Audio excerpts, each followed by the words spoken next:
Chrysalis.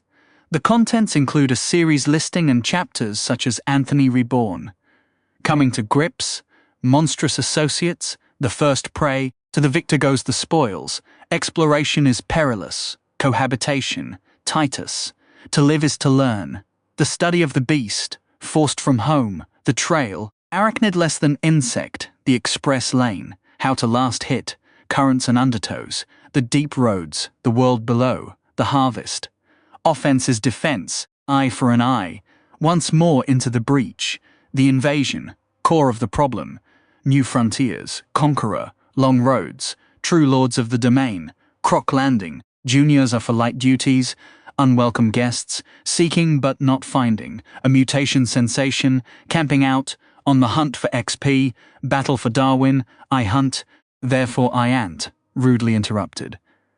Finally, Evolution. Check out my new ride. Follow the yellow brick pheromones. My family needs more education. Blood is thicker than ichor. Something never seen before. My mother is a giant monster. The colony. On the hunt with my brethren.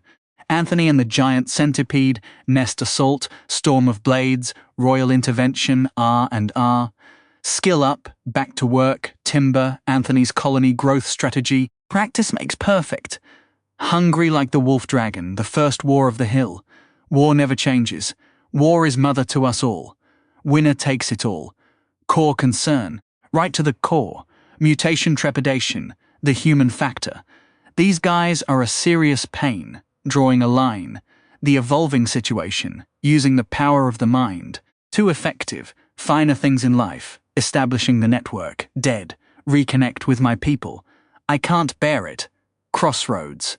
The actual evolving situation, Chatterbox, Birth of the Mage Ant, Flex the Mental Muscle, Mechanic in Training, the Ant's New Move, The Gravity of the Situation, Voluntary Beating, Still More to Learn, Tunnel Solution, Once More to Battle, Splendid Chap, Conversation with a Mind, Breaking, Prelude to the Second War of the Hill, The Colony Flexes, and Anthony's Fight.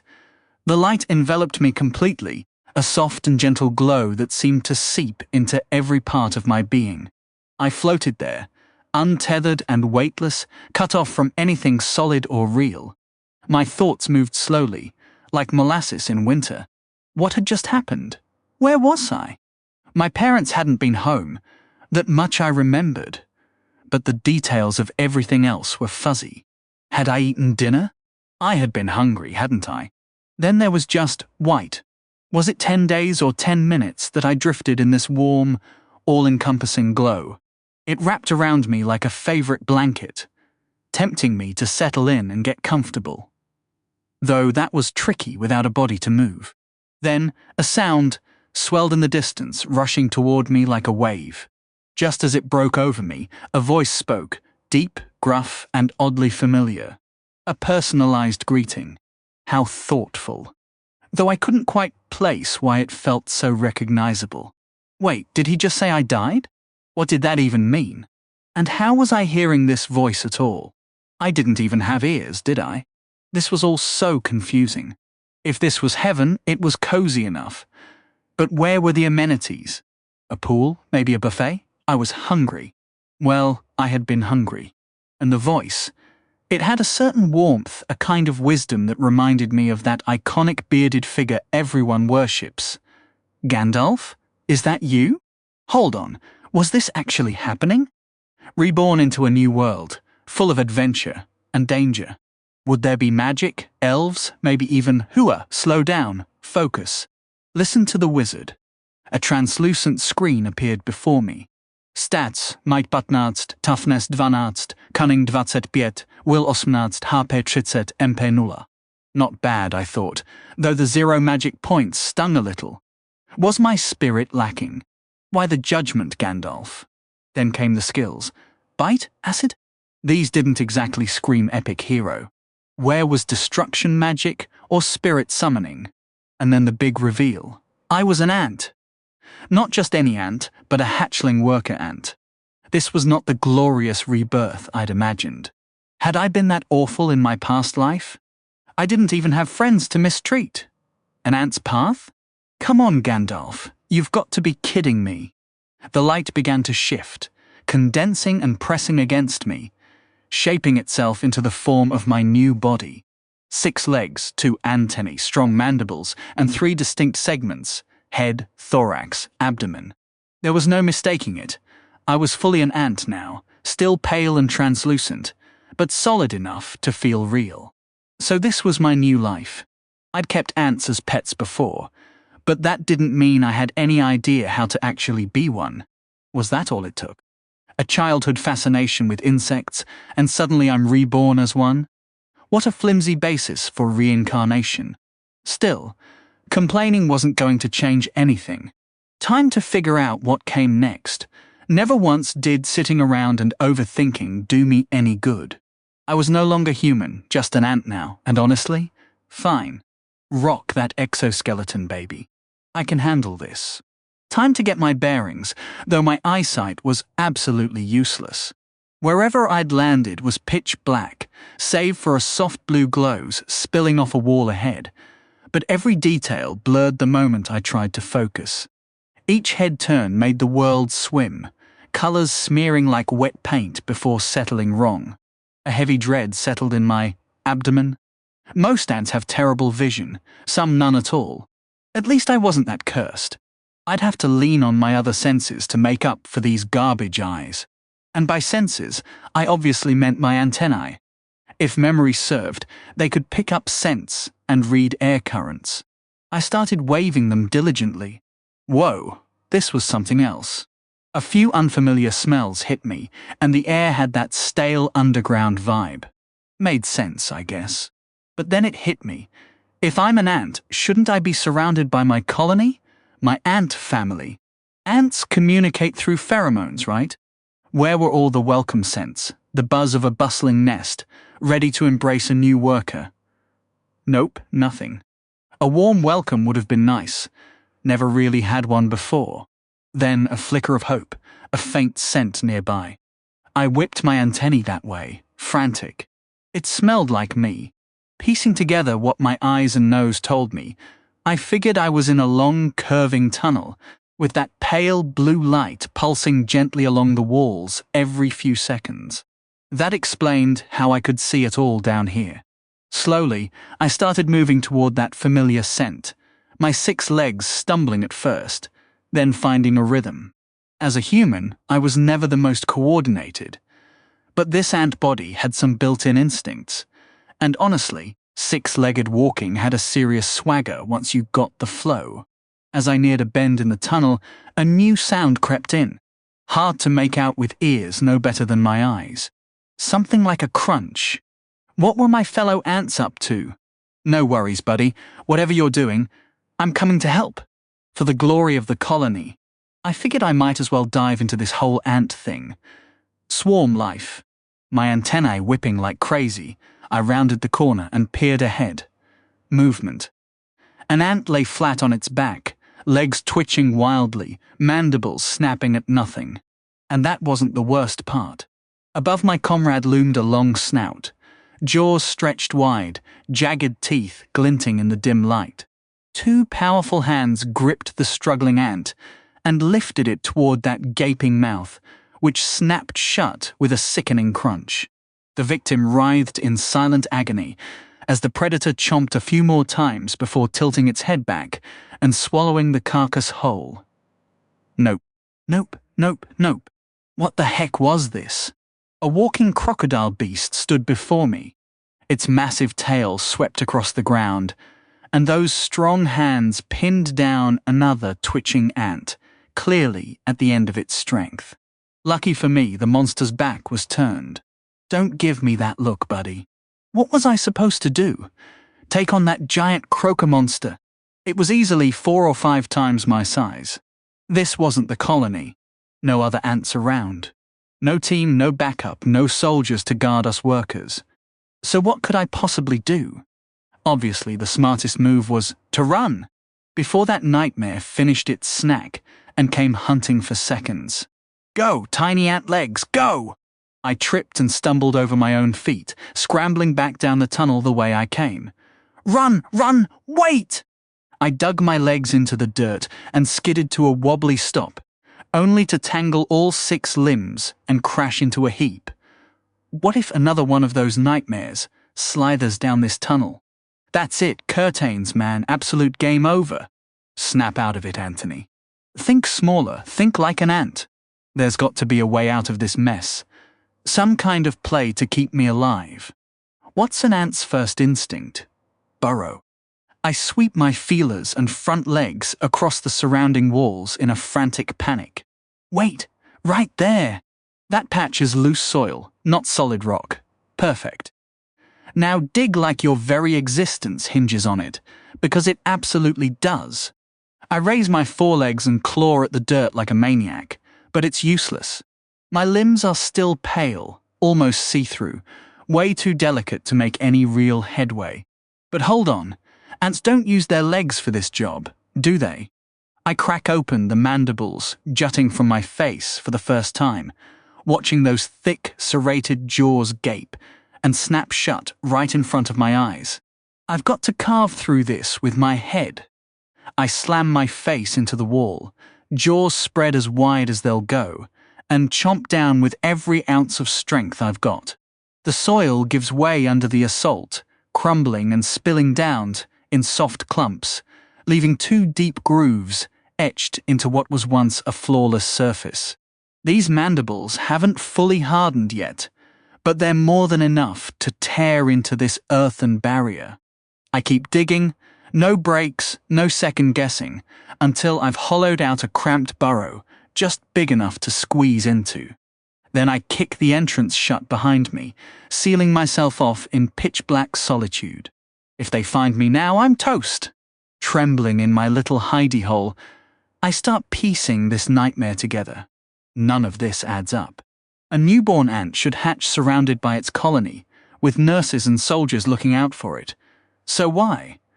On Pungara, of all places, did I wake up alone in some random tunnel with that towering horror lurking nearby? Looking at that poor sap of a nestmate lying out there, I wasn't the only one dumped into this hopeless scenario.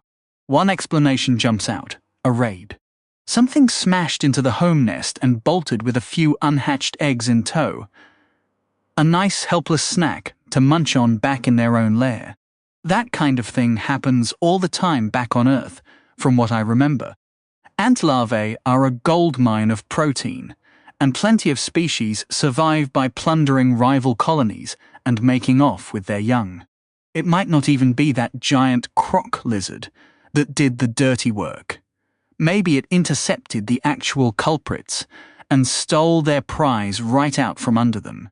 Either way, I got dropped, overlooked, and somehow managed to hatch. Which lands me right here, shivering in the dirt, and praying I don't get sniffed out. Lucky me, right? And let's be real. I can scratch the idea that I'm some ordinary ant, just a few millimeters of nothing. That 2-legged, crocodile-headed beast? That thing never roamed the earth, and it sure as heck didn't evolve naturally. Add that to the whole game-like interface buzzing in my head, and it's pretty clear that thing was a monster. Which, by that logic, probably makes me a monster too, stuck in some sprawling underground network. Fantastic. Is there some glowing core inside me that adventurers are gonna come farm for loot? Do I drop coins when I kick the bucket? This is some brutally unfair hard mode nonsense. Gandalf, a little backup would be nice. Hold up, though. Did that thing mention something about a skill point and biomass? Two coming to grips. The era before the system descent is a blank slate to us now. Whatever records existed from those days either vanished during the rending or rotted away over the centuries that followed. How did those people size each other up back then, without the luxury of precise numerical readouts we take for granted today? Was their society fairer for it? When a person's worth can be measured down to the decimal, it's easy to slot everyone into rigid roles and hierarchies. But maybe, when individual talents were murkier and harder to quantify, people had more room to breathe, more freedom to chart their own course. Plenty of folks believe the system lifted us up and armed us to face the great cataclysm. Yet among the thinkers, a few whisper doubts about that story. We remember what the descent gave us, but we've long forgotten what it took away. Excerpt from Page Patnark's of Ruminations on the Pre-Descent Society by Ilarion the Heretic. So I've got a skill point and a biomass just sitting there, waiting to be used. If this really is some game-like setup, then I should be able to pull up a menu or something to cash them in and level myself up. How exactly do I pull up this menu while I'm stuck underground? Let's see. Level up. Nope, that got me nowhere. Escape key. Escape. Still nothing. Hey, it was worth a shot, right? Status.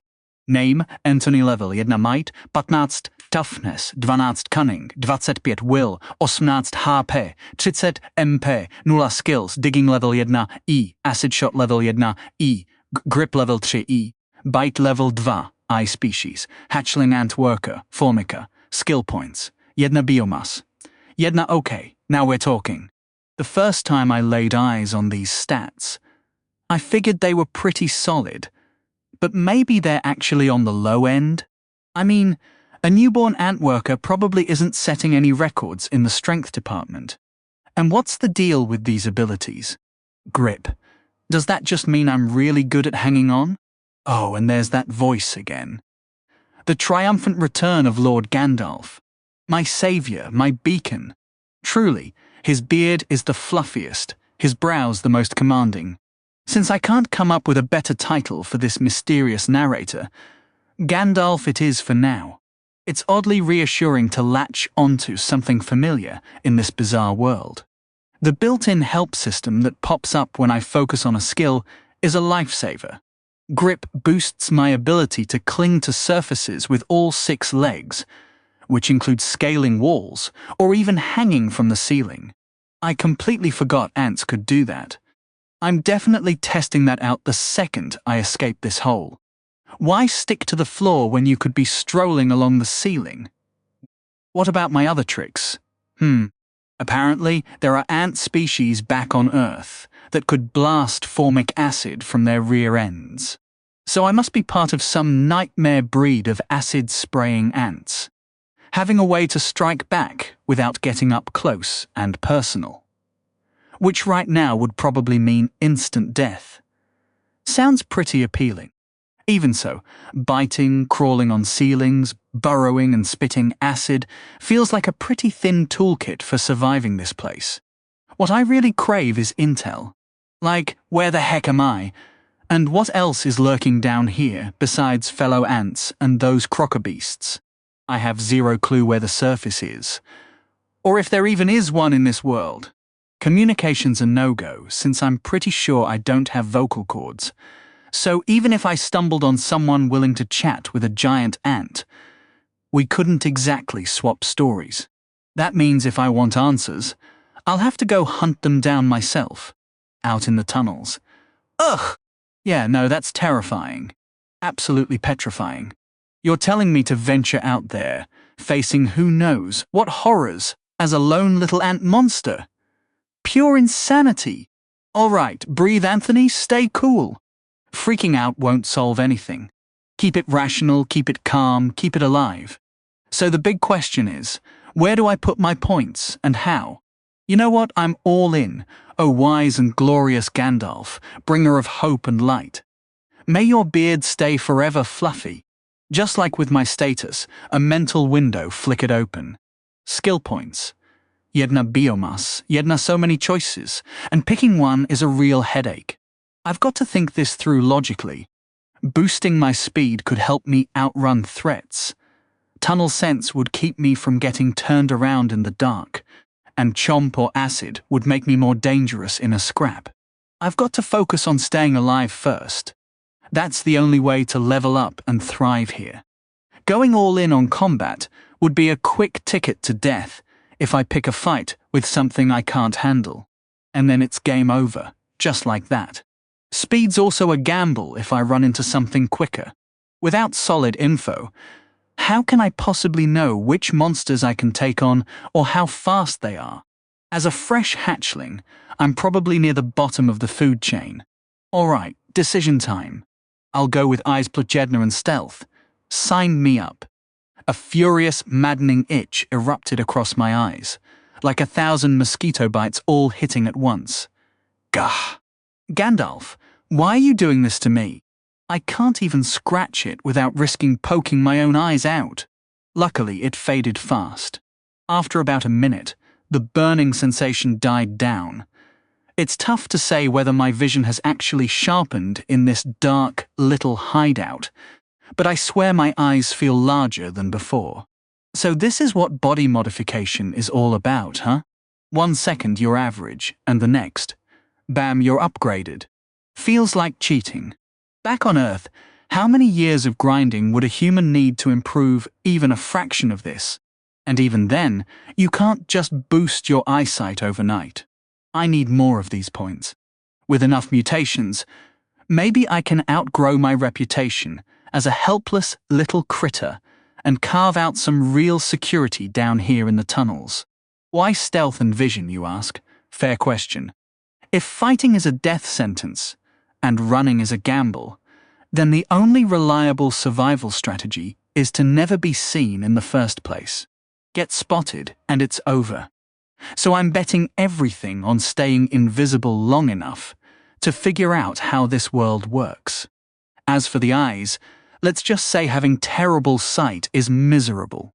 After being used to human-level vision, these pathetic ant eyes are a brutal downgrade. If something holds still, I basically can't see it. Ants thrive as a colony, thousands of weak individuals pooling their senses to become something formidable. But I'm solo. How am I supposed to survive when I could literally stumble over a sleeping dragon? Absurd.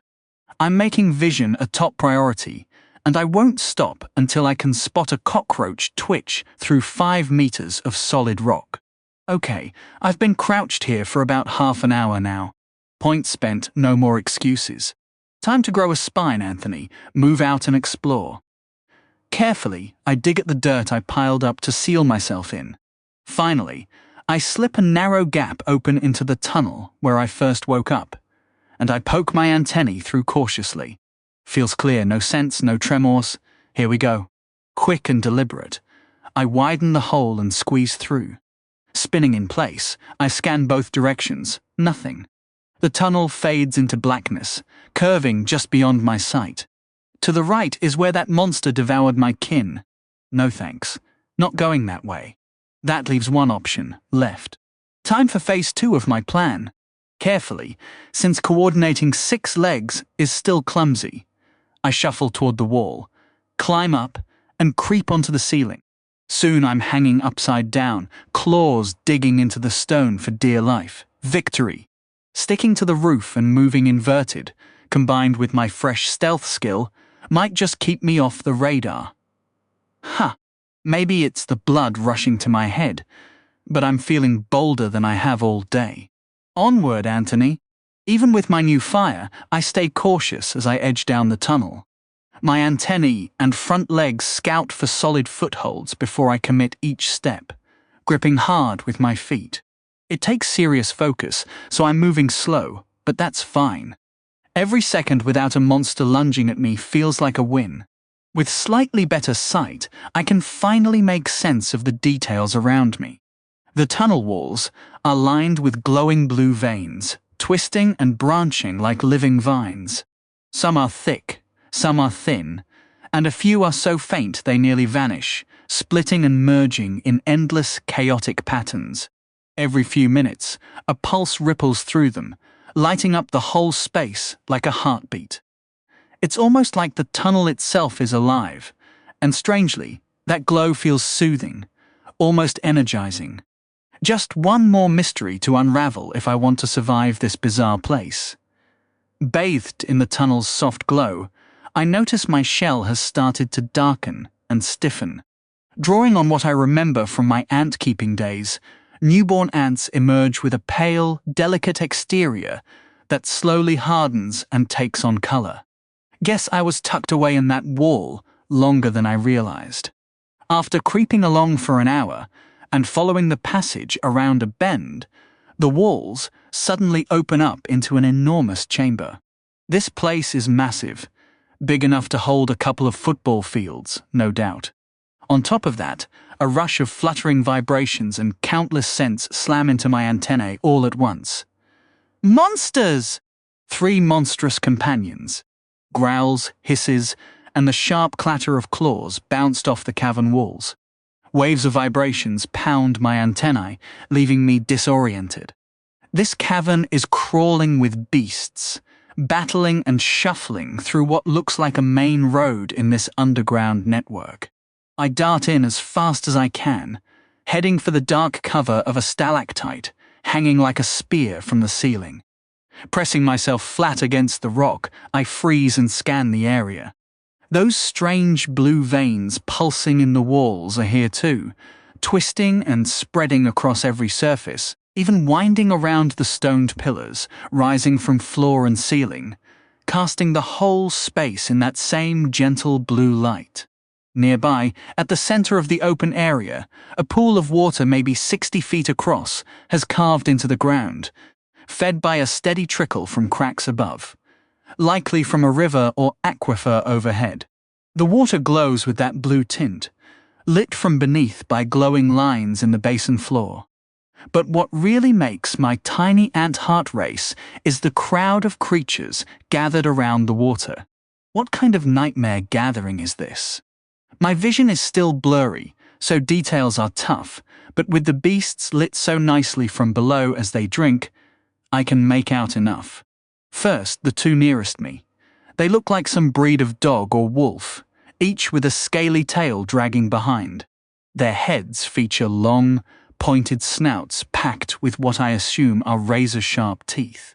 They take turns sipping, keeping watch over each other, and rumbling, warning growls at anything that gets close, tails flicking constantly.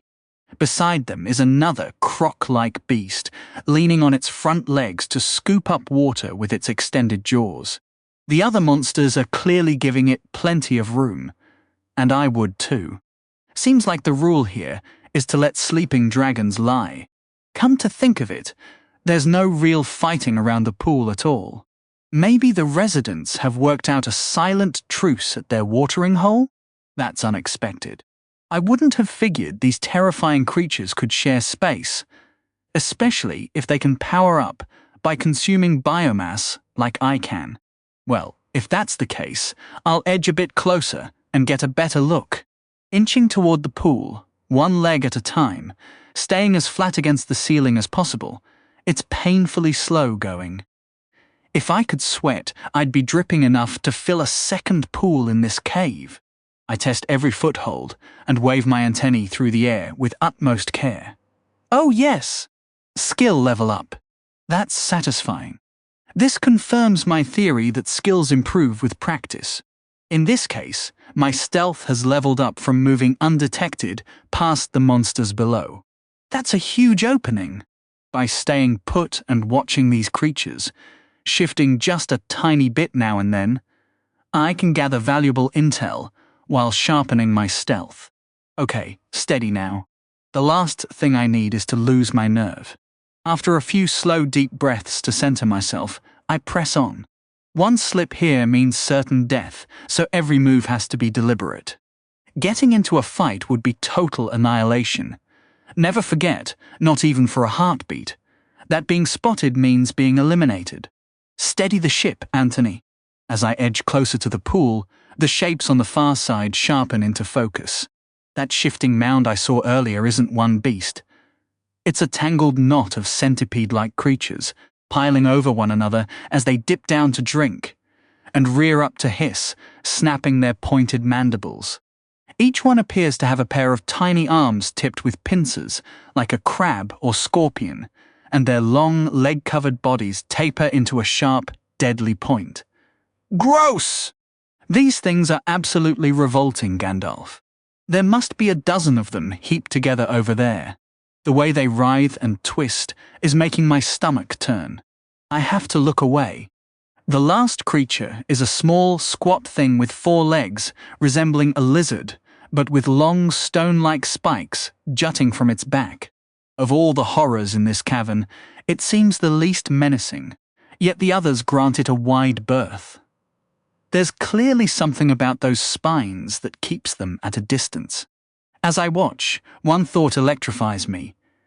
Every single one of these nightmares is a potential harvest of biomass, a red envelope of XP just waiting for me to claim. But first, preparations are in order. Over the next few hours, hanging patiently above the pool and shifting my position carefully to remain hidden, I study their movements, paying close attention to where they head after they leave. The centipedes slither off to the far end of the cavern, and oddly enough, the croaker beast follows the same path. The dogs duck into a small tunnel opening on the south side, not far from where I emerged. The spiky lizard wanders over to a wall and begins climbing up before vanishing into the gloom. Another wall dweller, huh? I'd call you kin if I didn't have to devour you. As each creature departs, fresh ones slink out from the shadows and from behind rocks to take their place. And finally, my patience pays off. At last, my poor ant claws need a break. It might look effortless to hang upside down, but I'm burning energy and getting zero nourishment.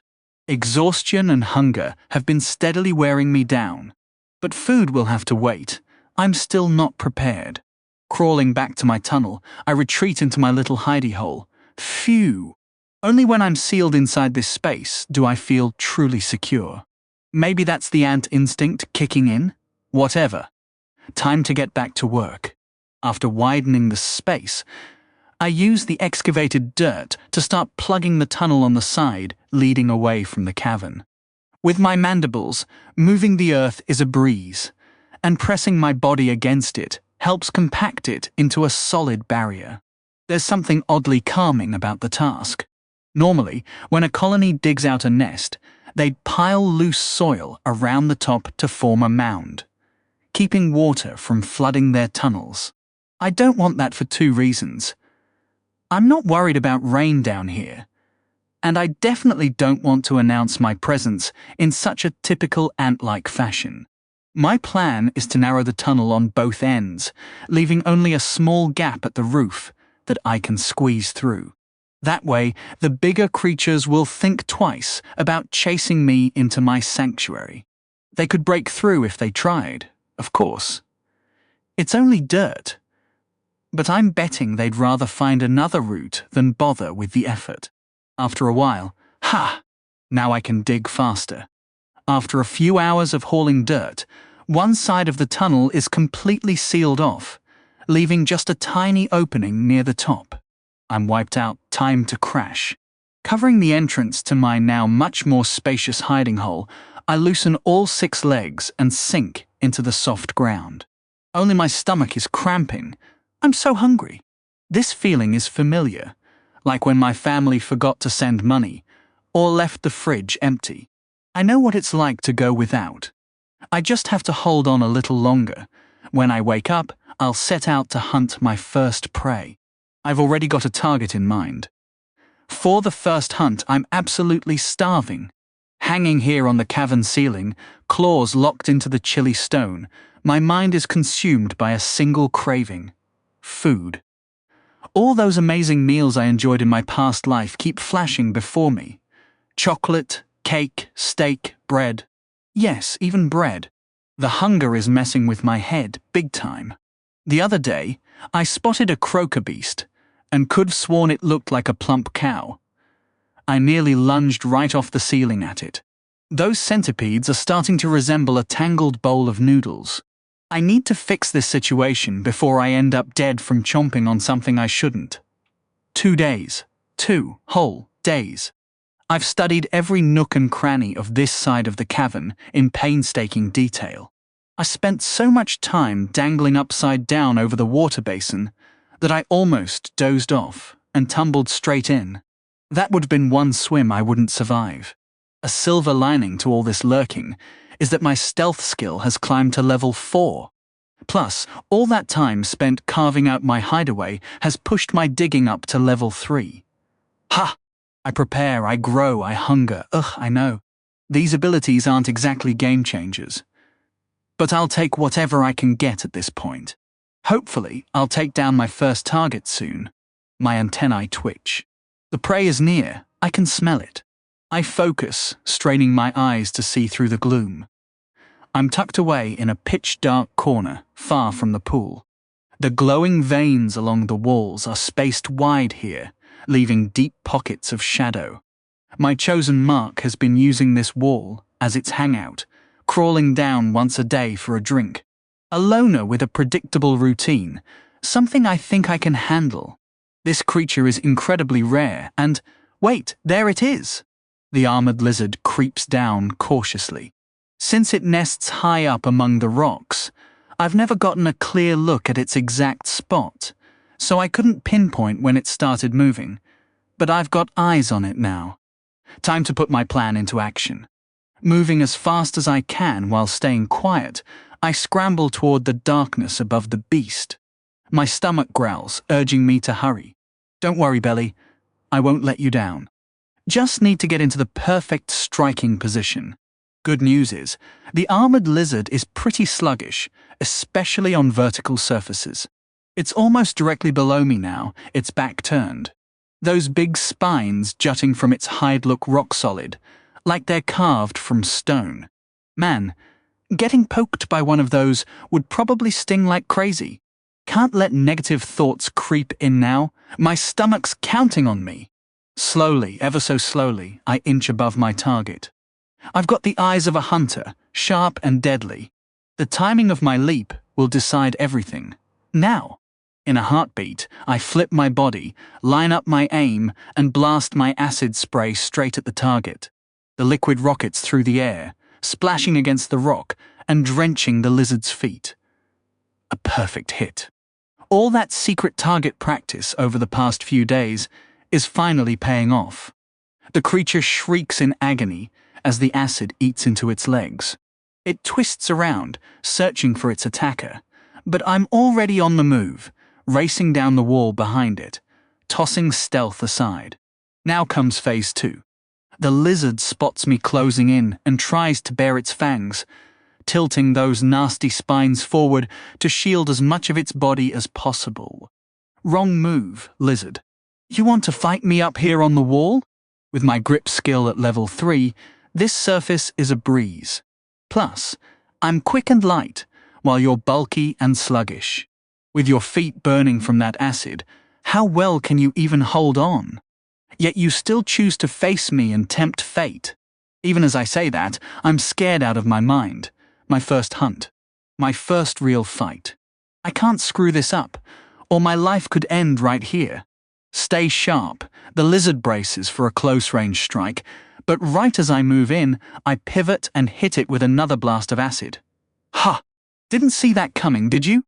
I scramble my 6 legs against the wall, frantic to reorient.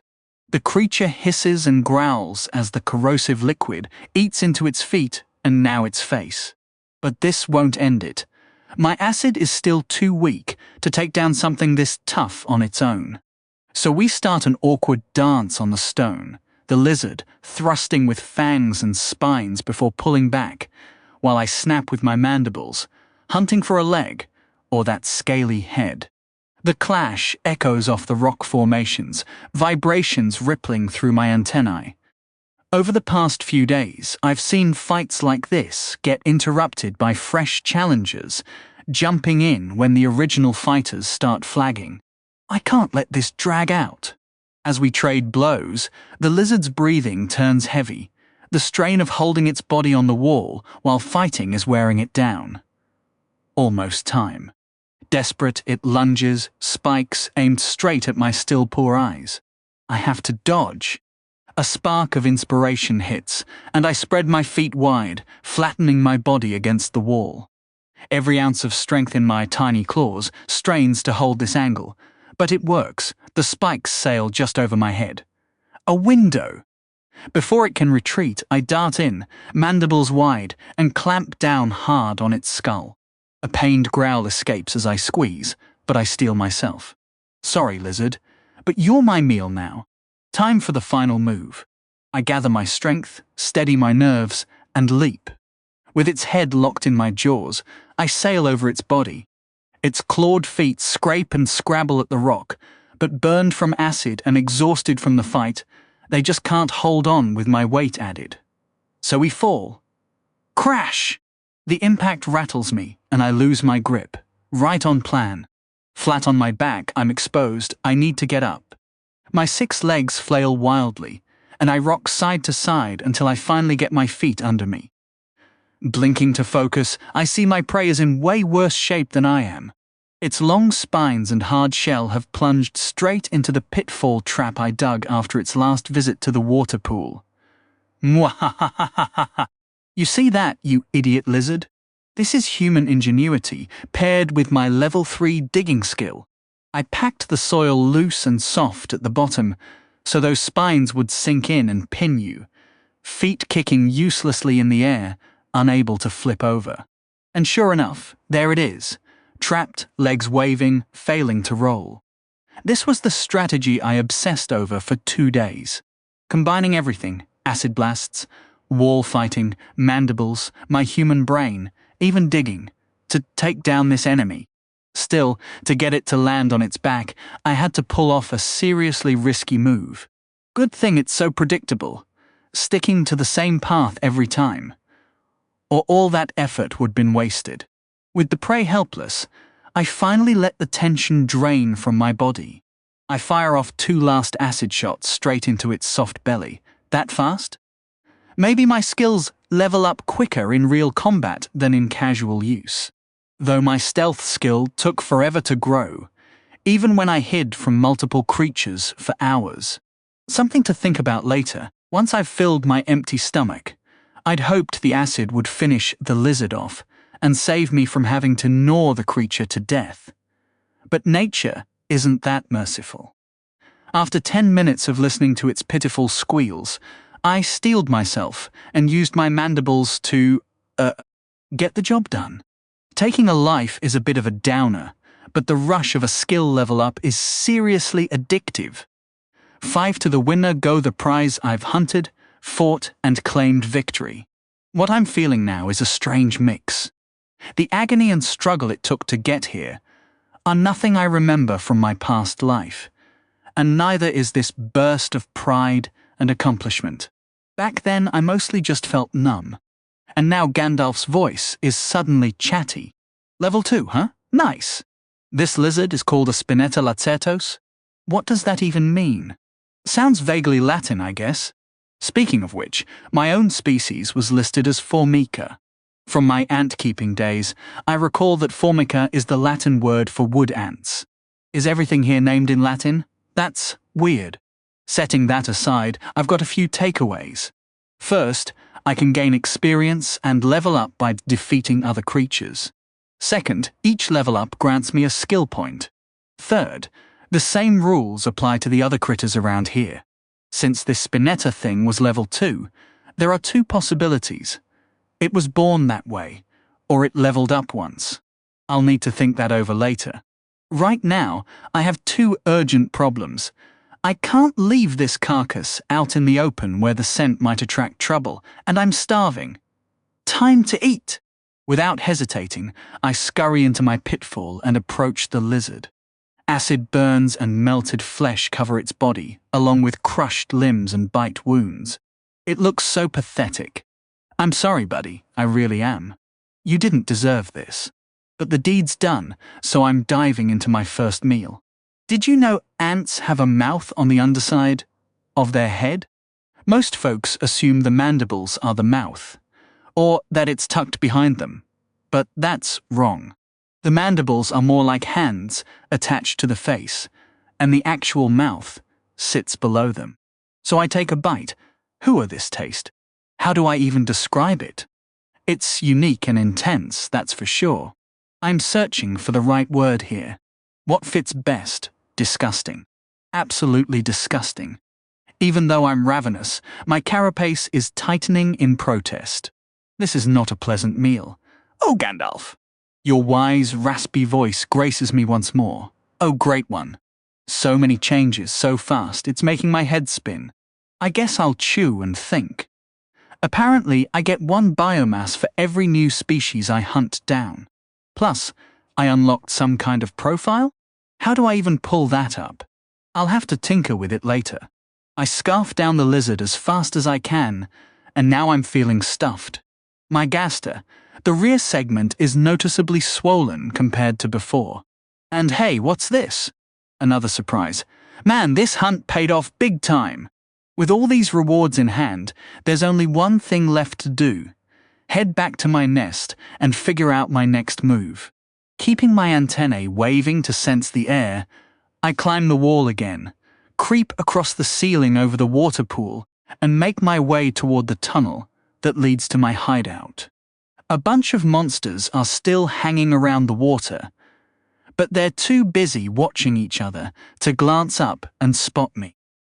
Just like that, I'm back in my safe spot. Tucked away in a secure little nook, I can finally take a breather and plan my next steps. Alright, first things first. Check my status, name any class, level 2 strength, 15 endurance, 12 intellect, 25 spirit, 18 health, 30 mana, 0 abilities. Burrowing rank C. I corrosive spit rank 2. I clutch rank C. I mandible strike rank C. I shadow step rank 4. I alterations. Vision boost plus 1 type. Juvenile ant worker. Formica talent points. 1 organic mass. 2 well. Would you look at that? My progress is nothing short of spectacular. From a rough beginning, I've clawed my way to survival, snagged that first meal, hit a new level, and sharpened my talents. Honestly, I'm pretty darn chuffed about it. Against every odd stacked against me, I'm still kicking, and that's the fire driving me forward. But now comes the tricky part. I've got 2 units of organic mass to allocate, and I need to weigh my choices with care when eyes. Boost my vision to +2, for crying out loud. Just do it. In a flash, this wild, unbearable tingling floods my peepers, and the only way I can cope is by flipping onto my back, squirming like a maniac, and scraping my limbs against the tunnel walls. I absolutely loathe this sensation. At long last, the itch dies down, and my sight is undeniably sharper than before. Man, ant eyesight is a real pain in the neck. Coming from human vision, it's nerve-wracking to deal with such hazy sight that I can't even spot a motionless critter clearly. My perception is still nowhere near human level, but it's a solid step up from where I began. Things remain fuzzy, yet a quick wave of my leg shows my motion detection has gotten noticeably better. At this pace, I reckon I'll need at least +3 in vision to match my old human clarity, maybe even +5. Given that the next boost likely costs 3 mass after this 2-point upgrade, reaching tier 4, let alone 5, is a distant dream. I might have to stick with my current sight for a long stretch. Still, I'm happy with this pick. My scouting and combat edge have grown, and I'm inching closer to being a lone wolf ant, free from the crutch of a colony's support. Next up, I've got a talent point to burn. I've had my eye on a specific ability since I spotted it earlier. My focus remains on gathering intel, scouting, and staying alive, rather than raw combat punch, so this one's a no-brainer. Tunnel sense. Sure, there's a gamble here. By skipping a boost to my fighting and hunting prowess, I'll face more awkward scraps while sticking to my recon-first approach. But let's be real, my offensive game is laughable, absolute junk, the dregs of the barrel. Dumping one talent point into a battle skill won't flip that script overnight. Survival is the name of the game, plain and simple. To survive, I need knowledge, because without it, I can't find prey I can take down or steer clear of threats I can't handle. I'm still clueless about this whole place. I'm stuck in this maze of tunnels, with glowing veins running through the rock and crawling with freaky creatures. And for some wild reason, there's this video game-style setup, with skills, levels, and a mass-based evolution chart. Isn't this world a bit off? I haven't run into a single human, or any trace of one. Could monsters own this entire realm? Is there even a surface up there? Or is this planet just one giant underground lair? So many riddles. All this uncertainty has me on edge. I need a clearer picture of my surroundings. Tunnel sense will stretch my reach, letting me wander further, while still finding my way back to the one spot that feels safe. My little nest. And there it is. A gentle, warm buzz, like water trickling through my hair in a shower, but deeper inside my skull.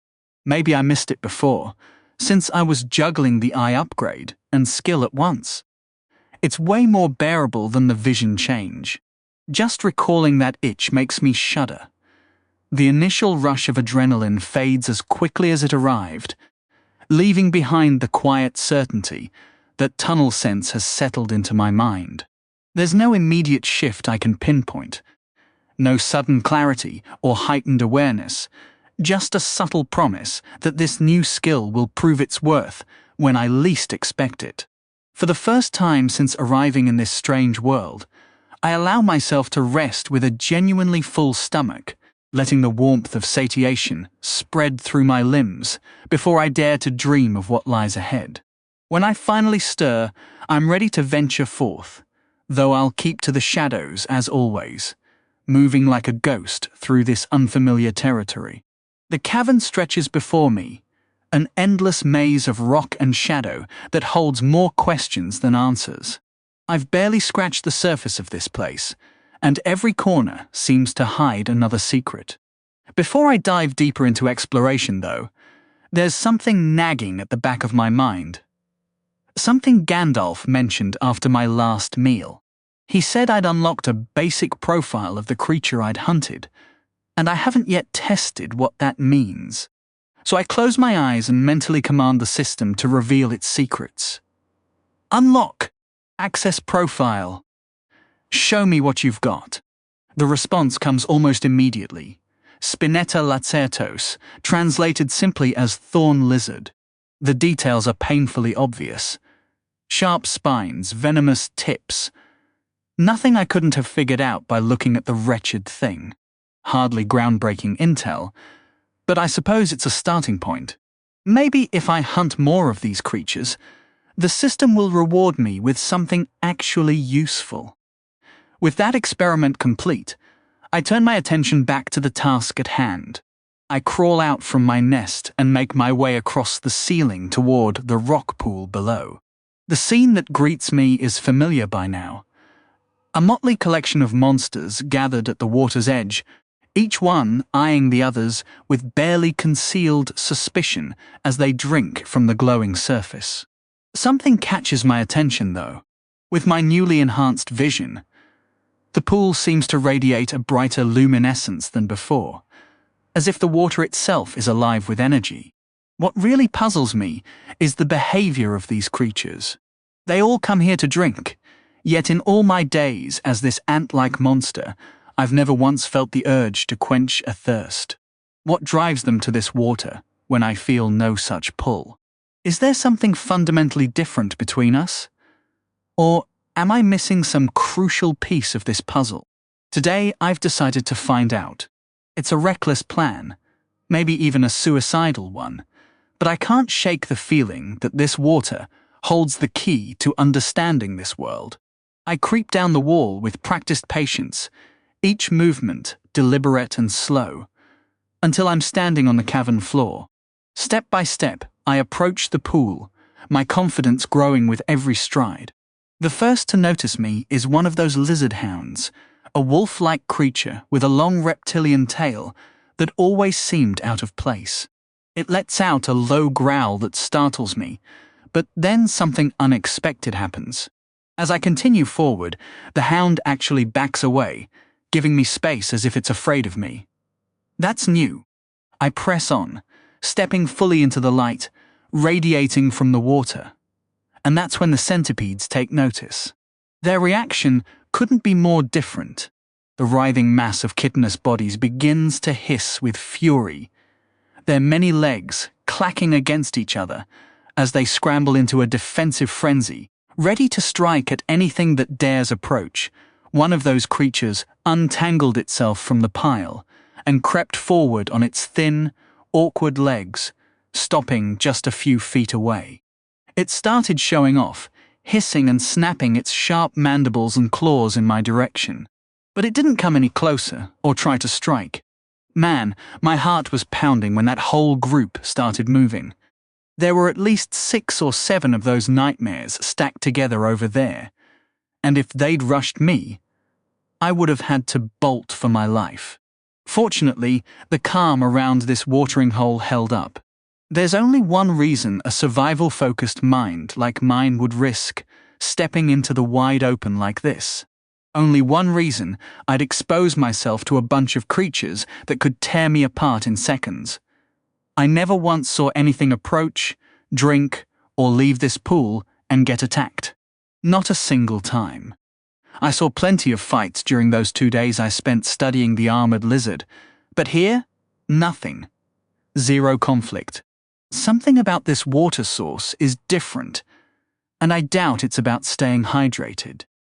After all, I still don't feel any urge to drink.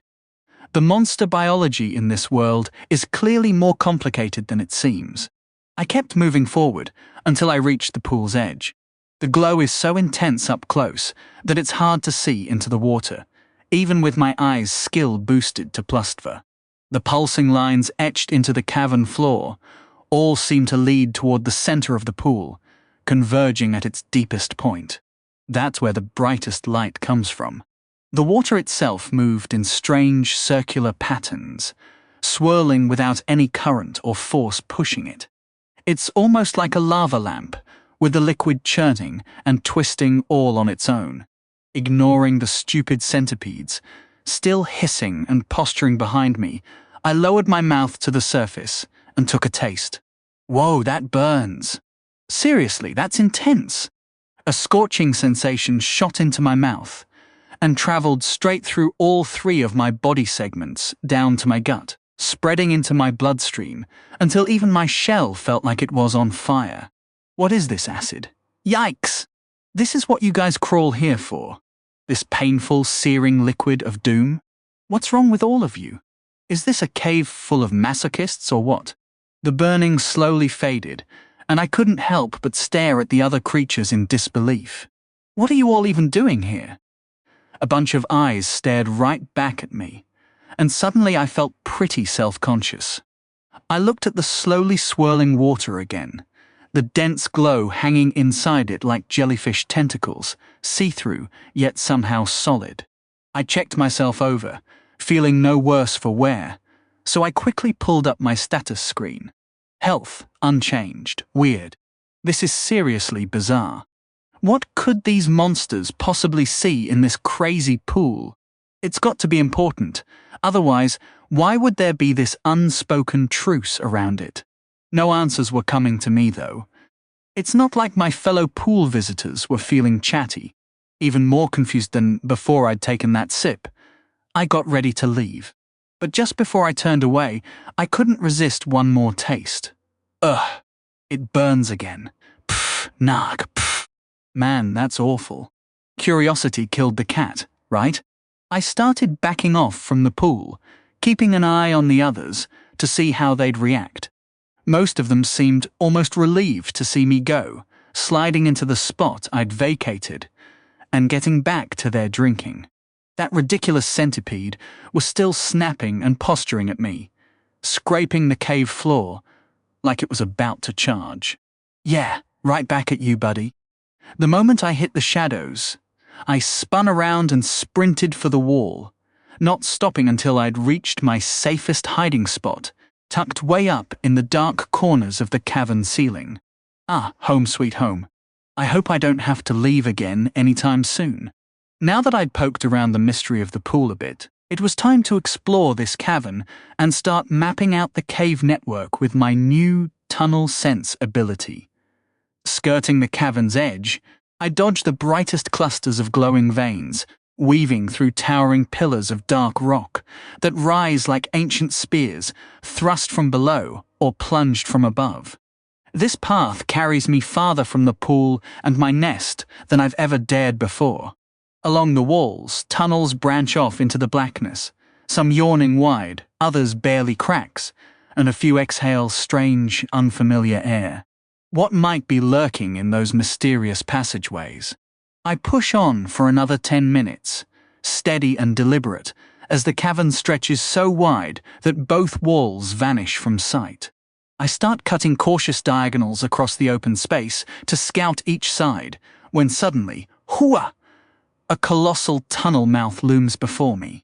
Roughly 30 minutes from the pool, this entrance is enormous, nearly spanning the full height and width of the cavern, and it angles unmistakably downward, burrowing deeper into the earth. But there's something odd about the rock here. Are those stairs? 7 steps, carved right into the stone. My tiny eyes bulge as I creep closer. These are definitely stairs, no doubt about it. Now, who on earth would chisel solid rock like this, Anthony? Humans, of course! This is the very first concrete proof I've found that any humanoid life exists in this strange new world. Amazing! I'm buzzing with excitement and a touch of nerves. What kind of fantasy folk call this place home? Dwarves with their stout frames? Or elegant elves? The thought of those legendary, graceful elf maidens is almost enough to make me giddy. Why would someone bother carving stairs into this tunnel and not the others? The logic is simple. This must be a well-traveled route, made easier for regular use. That means more stairs are likely nearby. Maybe even a path leading up to the surface. I scuttle down the wall and land on the top step. Wow, this is my first real chance to measure myself against something familiar from my old life. If the folks here are roughly human-sized, I can use these steps to get a rough idea of my own dimensions. I hop onto one. Turns out I'm smaller than I initially figured.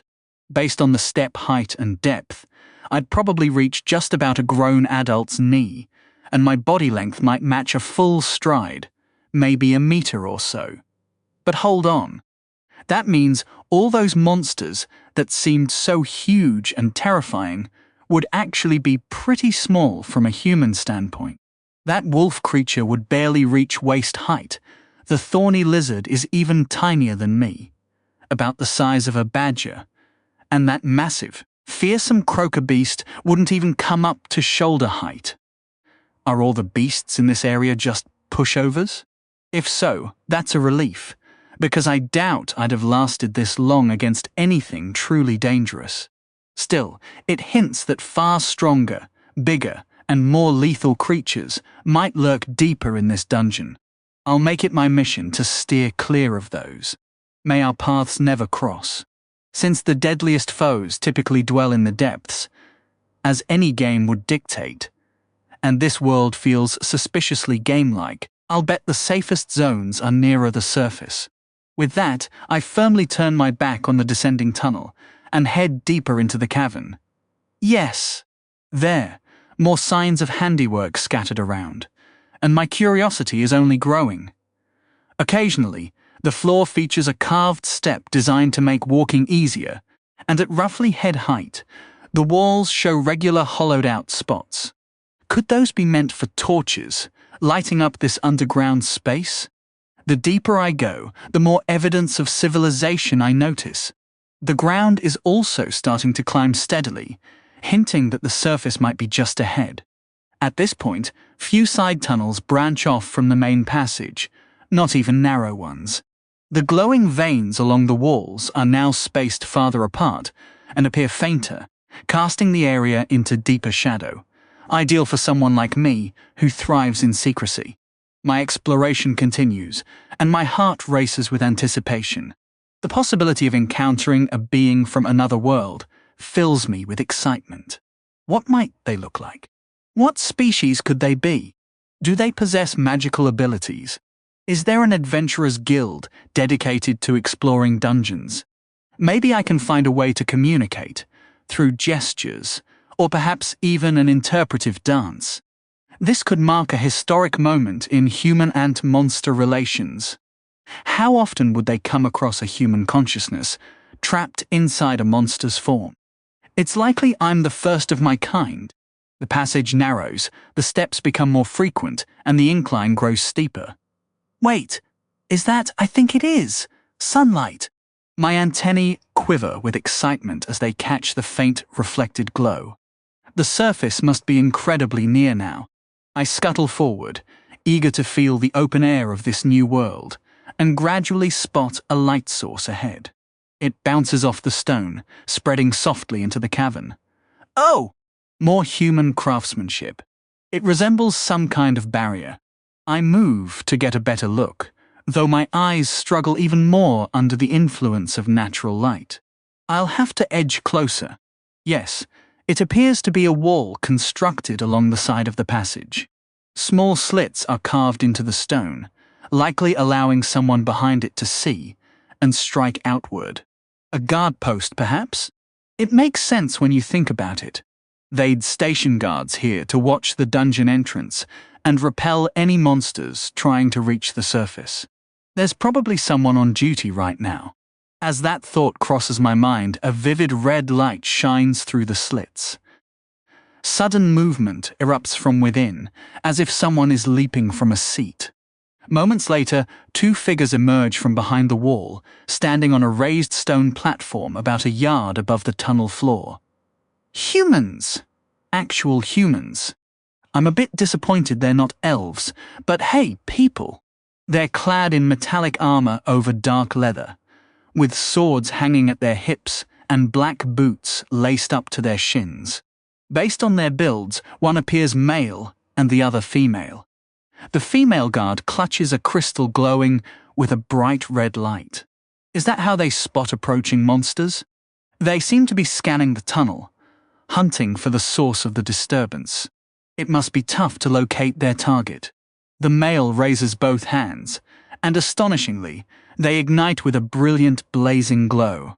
His eyes close in concentration as the light morphs into strange symbols that orbit his palms. I'm utterly frozen. This is magic, real magic. Holy moly, Gandalf, magic actually exists in this world. Oh boy, oh boy, oh boy. I wonder if they'd be willing to teach me. After a heartbeat, the guard thrusts both hands forward, and the cavern explodes with radiance. Huge flames roar from the odd sconces, lining the walls, flooding the tunnel with heat, and driving out every shadow. The second guard holds the red crystal aloft, its light focusing to reveal the threat, which is me. What on earth am I doing? The female guard swiftly tucks the crystal into a pouch on her belt and yanks a bow from her back, while the male locks eyes with me and lifts his hands again. He does not look friendly. Run, run, run, run, run. Anthony, you absolute fool. What were you thinking, strolling up to human guards when you're a literal monster? My 6 legs kick into overdrive, scrambling wildly as I dart between rocks, pushing deeper into the tunnel. The blazing torchlight sears my eyes, making it tough to see, but slowing down isn't an option, so I stumble and nearly lose my footing. Shouts and heavy footsteps echo off the stone behind me, but I refuse to look back. A burst of heat explodes to my right, then another slams into a rock just ahead of me in quick succession. Fireballs, right? Fire magic. Have mercy, I'm just a tiny ant. All I can do is sprint at full speed, ducking behind boulders and pillars for cover. Keep moving, Anthony, you idiot. If I make it out of this, I'll soak myself in my own acid as punishment for this stupidity. I'll even take a swig from that cursed pool. A crossbow bolt smashes into the stone right between 2 of my legs, sending shards of rock into my shell. Man, that lady can shoot. I need a break, a distraction, anything. Maybe? At this pace, I've already made it back to the main cavern, and smaller tunnel openings are popping up all around. I dart past each one, frantically waving my antennae to catch any scent. Nothing from the first. Nothing from the second. Come on, you stupid, yes! From the third, I catch that foul smell I've been hunting for. Skidding to a stop, I spin my rear toward the tunnel and blast out 3 quick bursts of acid, stealing a glance at my pursuers. Duck! I flatten myself against the stone as another bolt whizzes overhead, shattering the rock behind me. This is not looking good. Titus slumped into his chair behind the desk. The piece of furniture mirrored the man himself, plain, rough around the edges, and unshakable. Thick slabs of stonewood he'd cut himself in the second strata formed the surface he worked on. The desk had to be assembled piece by piece because no nail could penetrate the stuff. The wood was tough and unyielding, and that's exactly why he respected it. Clutched in his thick, clumsy fingers was a folded letter, covered in angry, insulting handwriting. Another complaint from the mercenary union. Titus reached into his coat, pulling out a smooth metal case attached to his belt by a chain. He set the letter down and carefully positioned his fingers, frowning as it took 4 tries to get them, right before the box clicked open. A blue glow spilled out, briefly lighting up Titus's face as he stared hard at the contents. He snapped it shut and tucked it back into his pocket. Then he opened a drawer, grabbed a fresh sheet of paper, picked up his pen, and started writing a reply. Corin, as stated in the announcement 5 days ago, ambient mana levels in the dungeon have been climbing and keep rising. The Legion believes a wave is likely within the week, but these predictions can be off, and a wave can hit with little warning. To keep your members alive, we've exercised our right to control dungeon access in Lyria, and will take aggressive action to protect the citizens. If that means some of your parties can't run their operations in the dungeon right now, I regret to inform you that I couldn't care less. Once the wave passes or mana levels stabilize, your members will get access again. Not a moment sooner. Get stuffed, Titus. Commander, Legionum Abyssi, Lyria. Perhaps not his most diplomatic message, Titus thought, but he'd never had much patience for fools. A big reason he hadn't wanted this posting in the first place. Almost against his will, his gaze drifted to the far corner of his office, where behind a dusty cabinet, a massive battle axe leaned against the wall. Nearly 6 feet from tip to handle, its thick metal gleamed as if it had been cared for religiously. With a heavy sigh, Titus turned back to his letter, folded it neatly, dripped wax to seal it, and dropped it into his outbox for a courier to pick up later. As he reached for the next complaint, this one from the Minister of the Path, the sound of boots pounding on stone, caught his attention, growing louder as several figures rushed toward his office. He felt a familiar thrill run through him. Maybe he'd dodged the paperwork after all. 10 minutes later, he stood at the forward garrison.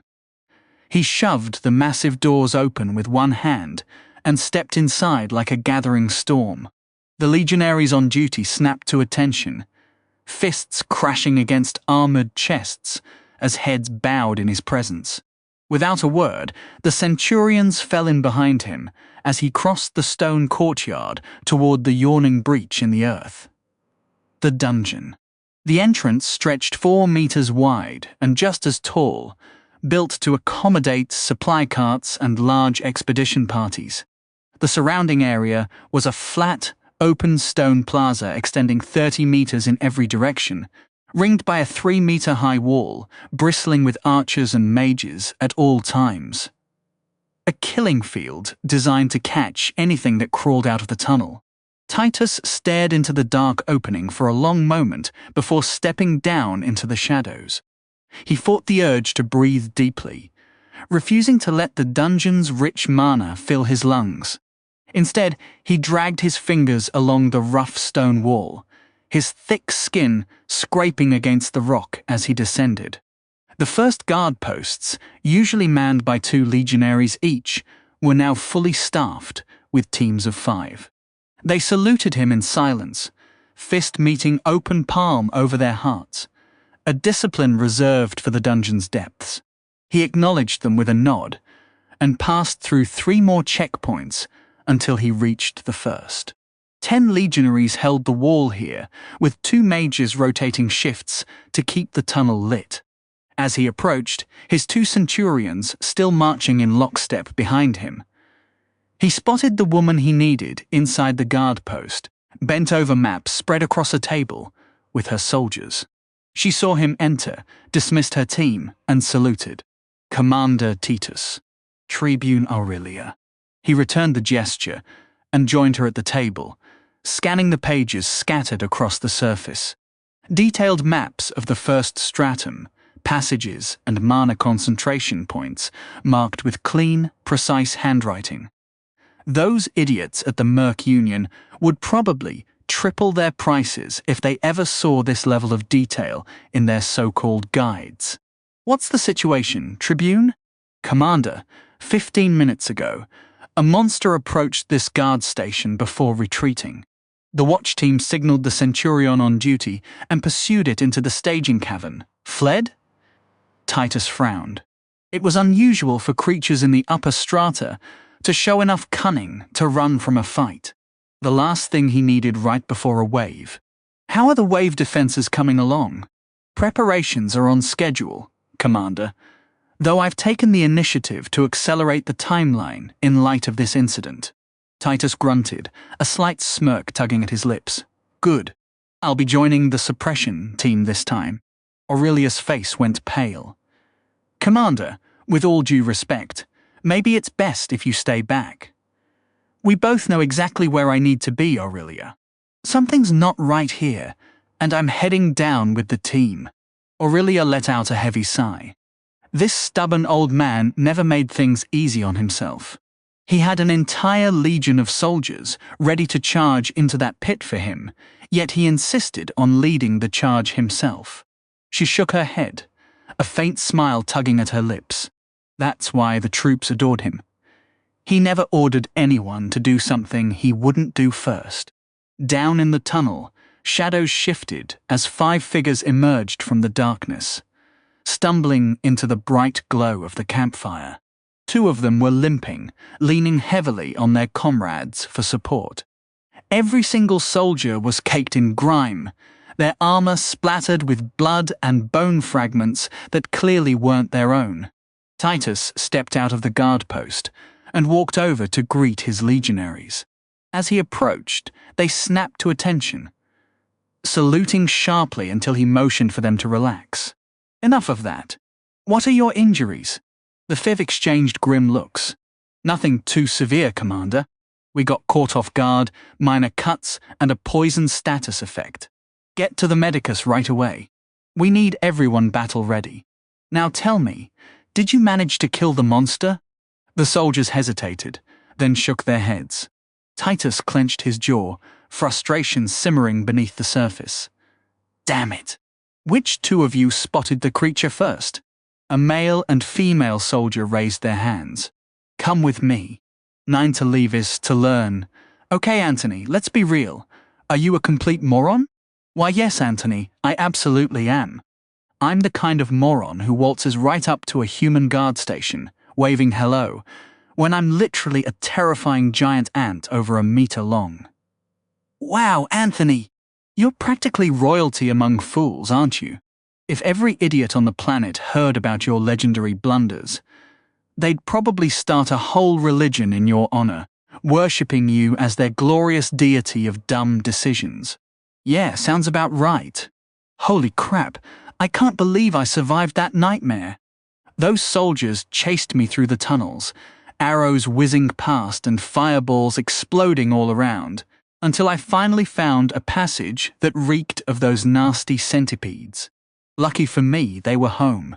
When I spat acid into their den, they came pouring out, absolutely furious. Over 10 of those monstrous bugs burst into the cavern, and I nearly got shredded on the spot. Until a few of them caught fireballs meant for me, and turned on the guards instead. That gave me just enough time to bolt. Then 3 more soldiers showed up and obliterated those creepy insect threshing machines before resuming the hunt. I had to lure out 3 whole packs of centipedes. 3. Just to buy myself a chance to slip into the shadows and disappear. I'll be seeing those terrifying attack skills in my nightmares, for sure. Blades of light shooting from swords, carving up monsters 5 meters away. flames like a flamethrower blasting from a soldier's hand, roasting the centipedes alive. And what do I have? A bite. No glowing mandibles flying out of my face to shred enemies from a distance. Come on, Gandalf, give me a break. Well, they say experience is the best teacher, and I'm not about to argue. I've learned a ton from this disaster. Magic is real, human society is real, and I'm pathetically weak compared to those professional killers.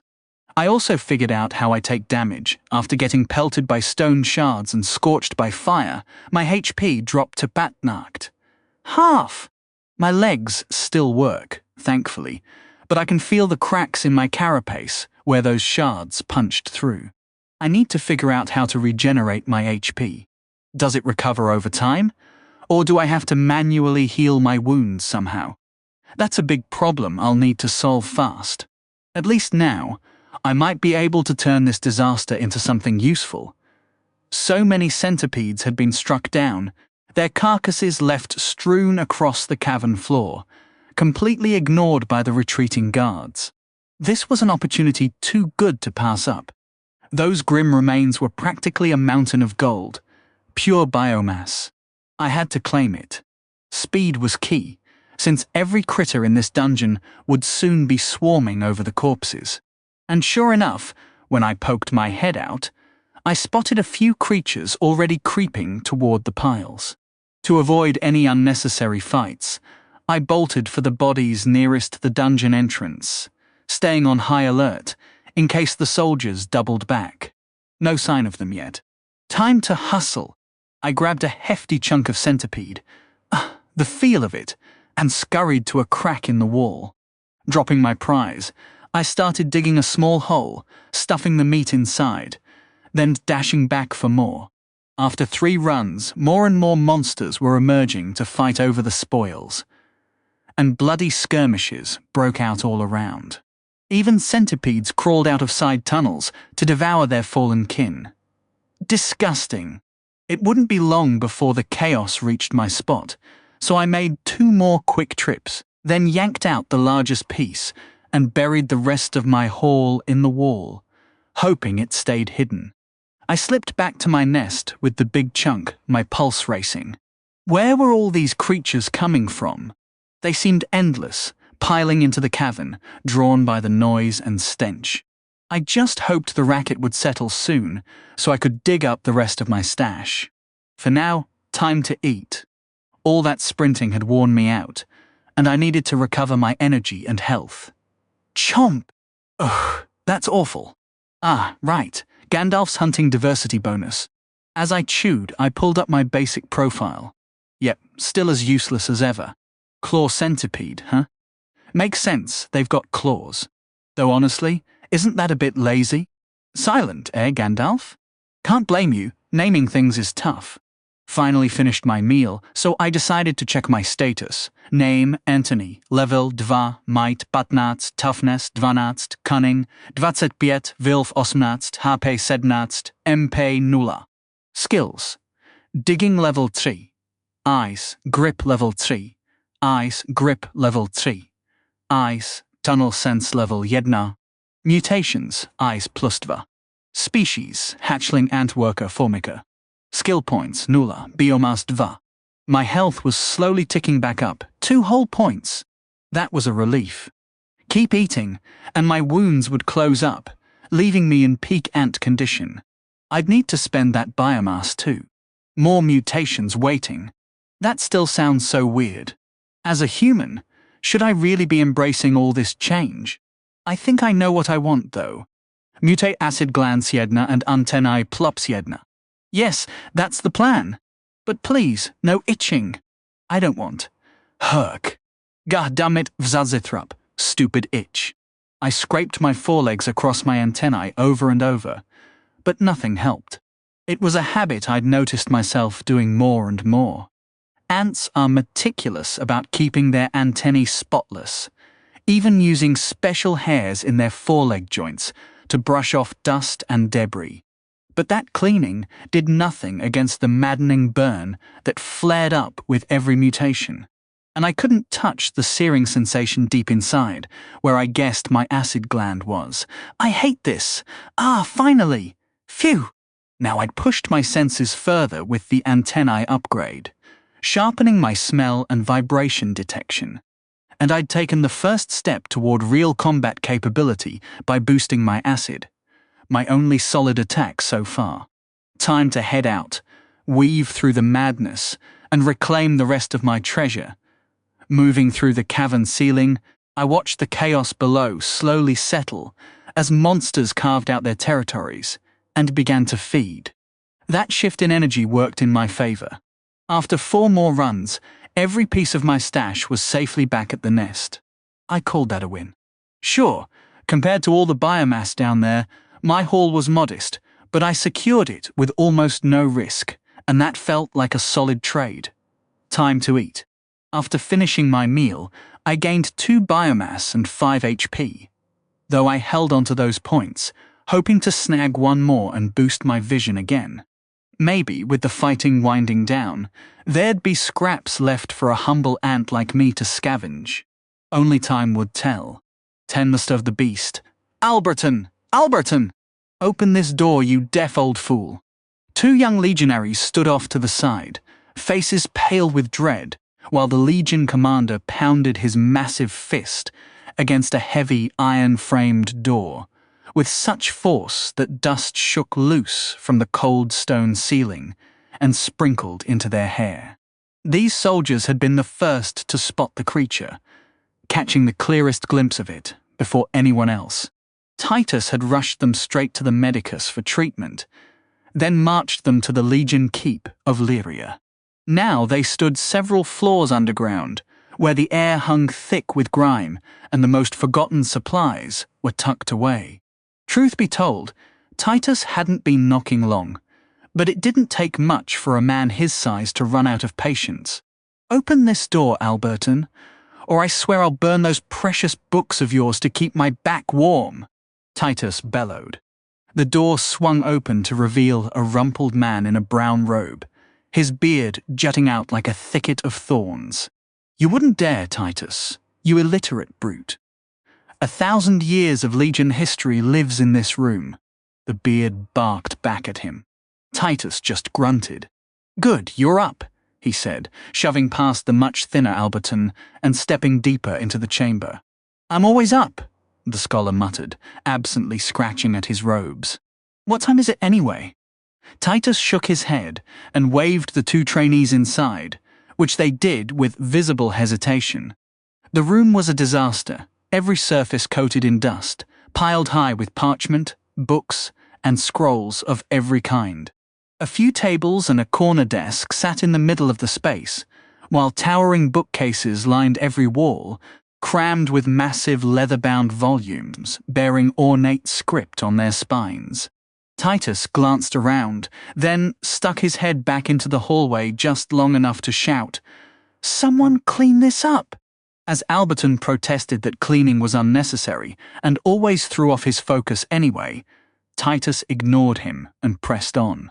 Trainee Mirren, Trainee Donalan, this is Alberton, the Legionum Abyssi Lore Master for the Lyria Legion. We're here because we need you to dig through your records and figure out what kind of beast these 2 spotted in the dungeon today.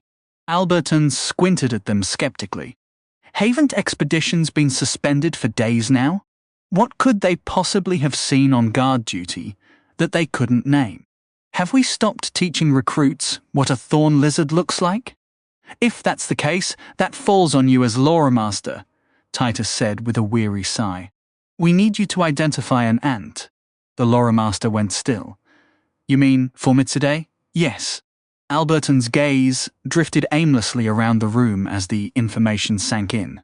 Then, without a word, he crossed to a wooden ladder propped against the far wall, wrestled it over to one of the shelves, and began climbing with noticeable reluctance. On the 7th shelf, he pulled out one of the heavy tomes and carefully made his way back down, the strain evident in his movements. With a heavy thud, the massive book landed on the table, kicking up a cloud of dust that hung in the air. The trainees couldn't help but notice the title stitched in gleaming gold thread across the cover. Formicidae. Mirin hesitated before turning to her commander, her voice laced with uncertainty. "Commander, we rarely encounter ant monsters beneath Lyria, so why is spotting one here such a big deal?" Donnellan leaned in, equally curious, as Titus cleared his throat to respond. "A single ant is weak, almost laughably so, but you'll never face just one.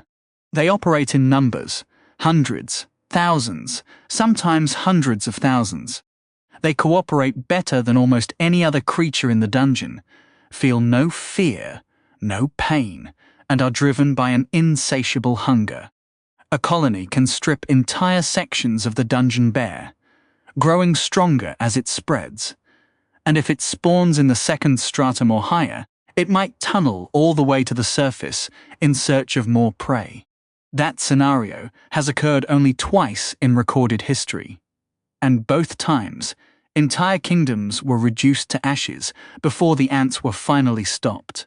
The Lore Master let out a raspy breath, turning his gaze to the two young soldiers. "In those cases, the people didn't stand a chance. Ants are master tunnelers. They don't march through the front gate. They burst through floors, basements, even prison walls. They could be carving their way through the dirt beneath us, this very moment."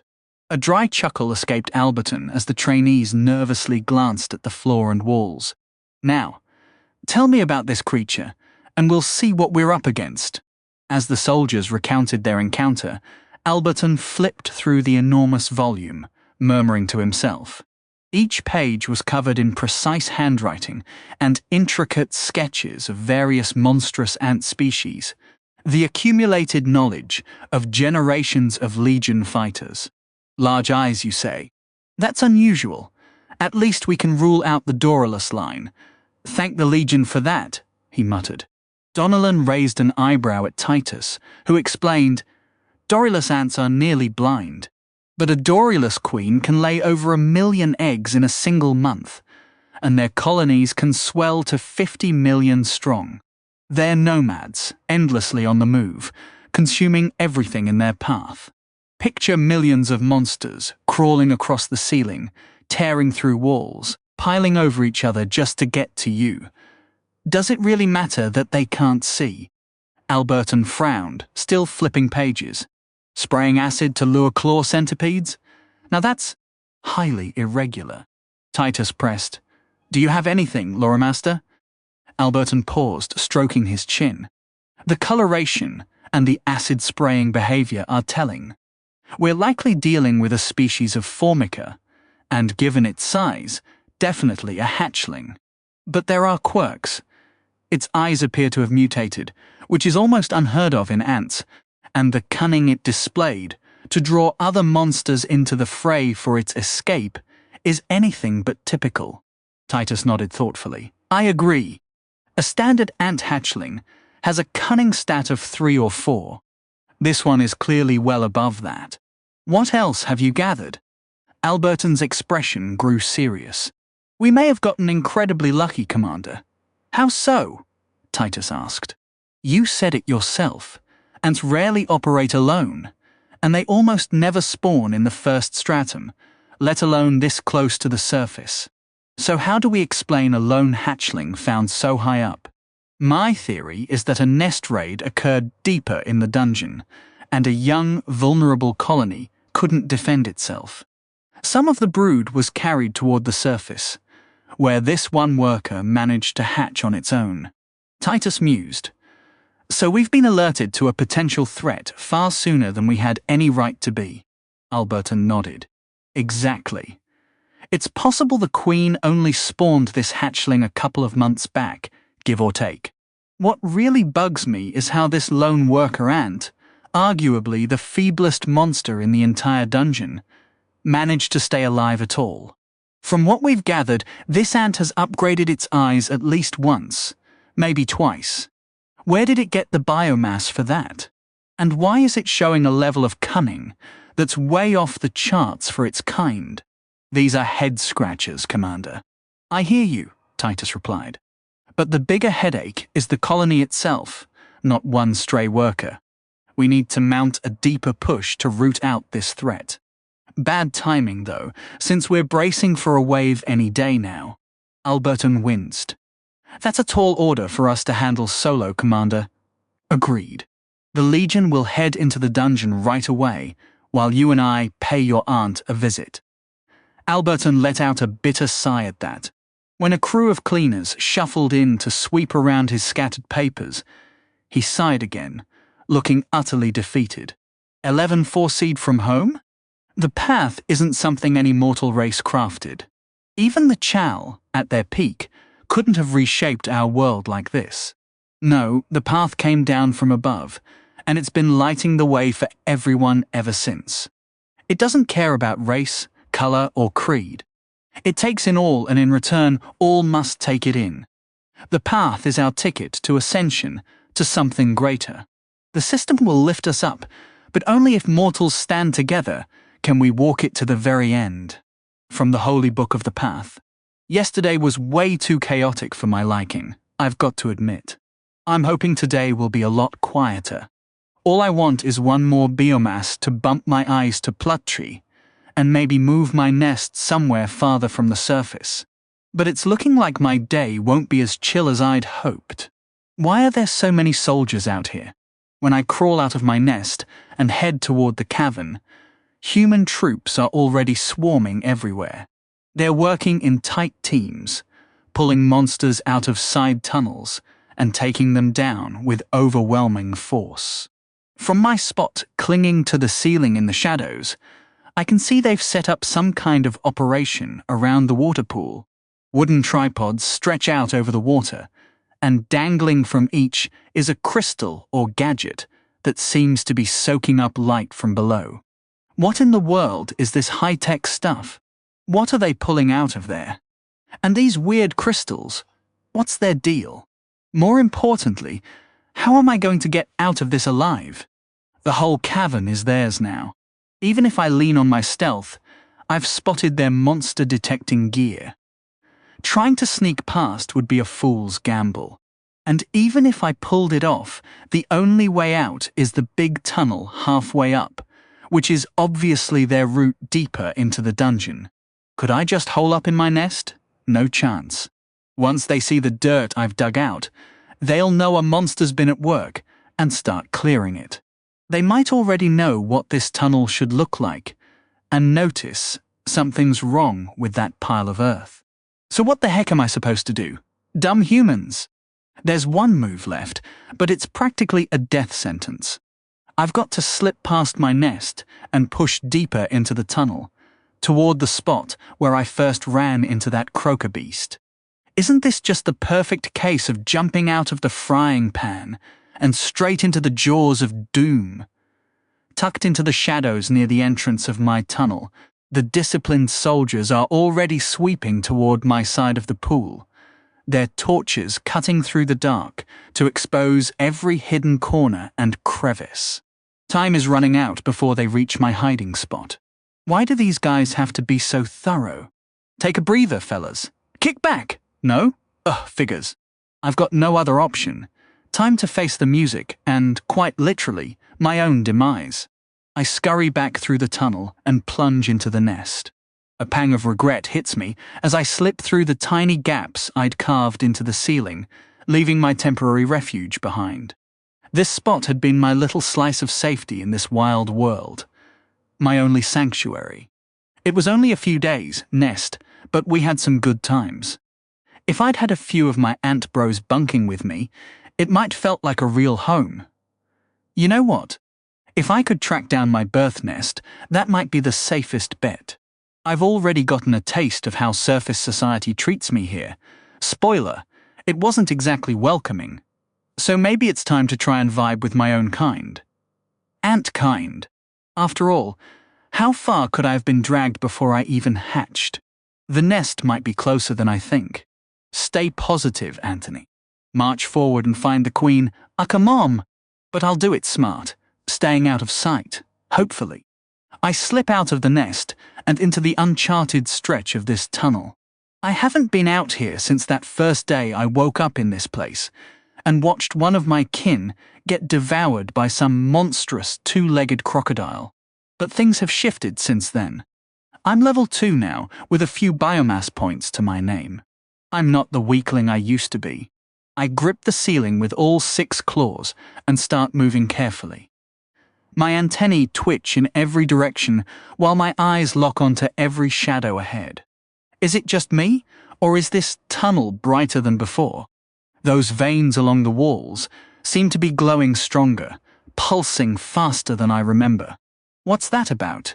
Slowly, I edge toward the corner where I first spotted that nightmare. I've got serious baggage about this spot, man. Please no monster, please no monster. I peek around and thankfully, nothing's there. Whew! No trace of the ant that got eaten or the beast that did the eating. For now, the tunnel bends into a wide curve to the left, my right, since I'm hanging upside down. Thanks to my tunnel sense kicking in, I can tell the path is sloping downward, away from the surface and deeper underground. That's a win. Get me away from that cursed surface and its obnoxious human armies. I push forward, bold yet sneaky, the whole way. Wait! My antennae are picking up something. About 100 meters deeper, the air shifts, and it becomes obvious why. The tunnel forks into 2 paths. I strain every sense. I've got to figure out if one route is less deadly than the other. Nothing visible nearby, and even with my antennae wiggling like crazy, I'm getting 0 intel. This setup bugs me, literally. One tunnel could be a one-way ticket to death. Both could be. I can't hold it in anymore. Do it! I can't even scratch the itch right now since I'm trying to stay invisible. Why do you do this to me, Gandalf? Eventually, it passes, and my antennae are noticeably longer than before I upgraded them.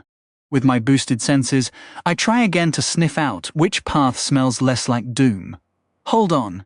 What the heck is that? My whole body tingles as I catch the faintest hint of a scent from the left tunnel. Something about it calls to me. What could it possibly be? Pulled by that feeling, I head left. It doesn't seem hostile, so checking it out feels right. I don't have much else to work with, so I push the right tunnel out of my mind and slip into the left one, hugging the ceiling and advancing with the same careful steps I always use. That faint scent I picked up earlier is growing stronger now. What started as a distant wisp of mist has thickened into the heavy fingers of smoke curling through the air. The tunnel walls are solid stone, laced with those familiar glowing blue veins that seem to run through every corner of this place. My claws scratch softly against the rock, a gentle scritch-scratch rhythm, as I keep my body balanced on 4 legs while reaching ahead with 2. I'm still not the most coordinated ant you'll ever meet, but honestly, I've come a long way in this shell, and I'll give myself credit where it's due. Going from 4 limbs to 6 is no picnic, but shifting from 2 arms and 2 legs to 6 legs and 0 arms? That's a whole different beast entirely. After a few minutes, I finally pinpoint where the smell is coming from. But there's nothing here. No bodies, no creatures, no food, nothing. I glance around, puzzled, but the tunnel just keeps curving left and sloping downward. I drop from the ceiling and press my antennae against the stone floor, following the scent as it leads me lower. Then it hits me like a bolt of lightning. Pheromones. How do ants communicate without words? How do they lay those long trails from the nest to a food source? Pheromones. A single gland can leave a scent path for others to pick up and follow. Something deep in my gut tells me this is a trail left by a scout ant, either hunting for food or maybe tracking down the stolen brood. My colony is calling me back. 12 the trail. Now this is getting interesting. The nest is reaching out to me, lighting the way to bring lost Anthony home. But let's not get ahead of ourselves. Remember what happened last time you got cocky, Anthony?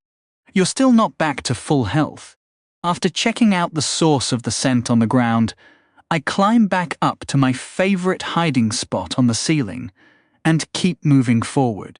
I'll follow this path until I catch the trail again. The tunnel starts twisting and turning, zigging and zagging through the earth, all while continuing its steady descent. The farther I go, the more I pick up vibrations in the air coming from up ahead. Something's going on down there, and I need to be extra careful. 30 meters later, the tunnel splits again. These caves are turning into a tangled mess of passages, and keeping track of it all is going to be a headache. But that's exactly what I'm relying on. According to its description, this skill keeps me oriented underground, and honestly, it's been doing the heavy lifting so far. I've been able to sense the slope and curves of the tunnel without even thinking about it. I'll need that edge to navigate and remember where I've been. Since I can't pick up a pheromone trail from either branch, and neither looks safer than the other, I scratch a mark into the ceiling at the fork to remember which way I went. A simple arrow carved with my mandibles should do the trick, and I head down the right-hand tunnel. 10 minutes later, I'm back at the junction. Well, that was a dead end, literally, almost. It didn't take long to realize something was off in there. The tunnel opened up into a small hollow, and I found a group of wolf lizards lounging around, gnawing on bones from some poor creature they'd just taken down. 5 of them, just hanging out on the rocks. I wasn't about to try sneaking past that crew, so I turned around and hauled it back. Now, what symbol should I carve for instant death? In the end, I marked a rough X for danger and added a simple curved swoosh beside it to represent the wolf lizard tail. After drawing an arrow pointing into the left tunnel, I stepped forward, hoping this route would be a bit easier to handle. A few hundred meters in, things seemed safe, almost pleasant for a tunnel. Maybe this could actually... Wait! I stopped dead, one foreleg hanging in the air, ready to move forward as I squinted hard at what lay ahead. Is that what I think it is? Stretched across the tunnel was a barely visible, thin, silvery line of delicate thread, pulled tight. Slowly, I pulled my leg back toward my body and retreated a few steps to get a better look at what was in front of me. Without my sharp eyesight, there was absolutely no way I would have caught it in time. Not a chance. Reflecting the soft blue glow of the rock walls was a web of hair-thin strands spanning the entire tunnel. I had been inches away from walking head-first into a welcome I wouldn't have survived. A monster spider. I shuddered, feeling a wave of irritation. Stupid spiders. You think you're the king of the insect world, huh? You let your webs do all the heavy lifting for you. Not like an honest, hard-working ant. If I had 200 of my kind here, you'd be in serious trouble. After scanning the area, I couldn't see any spider on the web, but that didn't mean it wasn't lurking nearby. Hesitation kept me rooted in place. I either had to push through this tunnel or turn back to the wolf lizard family and try to slip past them. Since sneaking past that many monsters didn't seem like a smart bet, I figured I'd gather some intel on this spider creature to make a better decision about which way to go. After a moment of thought, I moved to the tunnel floor and collected a few loose rocks. I practiced a bit, using my mandibles to toss them short distances, listening to the sharp clatter of rock-on-rock echo through the passage. Once I got the hang of it, I lined up several stones near the web. With a quick swing of my head, I launched my first projectile. The rock hit the strands, sending the whole web trembling, but it didn't stick. It just bounced off and hit the ground. Without hesitating, I threw a second one and scurried into the shadows to watch. At first, nothing happened. The shaking made the web easier to see, a neat pattern covering the full width of the tunnel. Eventually, the movement stopped, but I stayed patient. Here it comes! I almost missed it, because it was creeping along the ceiling. The show-off, one leg, then another, emerged from the darkness as the monster came to check on whatever had disturbed its web. Ugh, this thing was hideous. 8 furry legs, way too many, supported its fat, round body as it began to delicately touch and inspect the strands. As I recalled, spiders are arachnids, not insects like me. I have 3 body parts: head, thorax, and abdomen, and 6 legs. A spider, on the other hand, has 8 legs, gross, and just 2 body segments: head and abdomen. This spider wasn't part of the mighty insect family. It was lower on the food chain. It looked to be about my size, too, so maybe it wasn't a high-level monster. The spider moved off the rock and onto the web itself, examining the strands more closely. An idea started forming in my mind. Let's just wait a moment for our many-legged friend to hold still. As the spider kept investigating the disturbance, I carefully aimed my rear at the target, trying to judge the distance. Hold! Who hold? Fire! I blasted out a powerful shot of acid, pushing the attack to my maximum range. Right after letting it fly, I darted to a new spot to check the damage.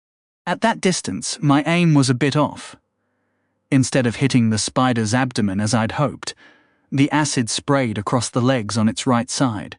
The spider reacted instantly, thrashing around at incredible speed. The beast's hideous fangs glisten, dripping a dark, viscous fluid as it swivels its massive form. A multitude of eyes scanning the tunnel's gloom in a frantic search for its hidden tormentor.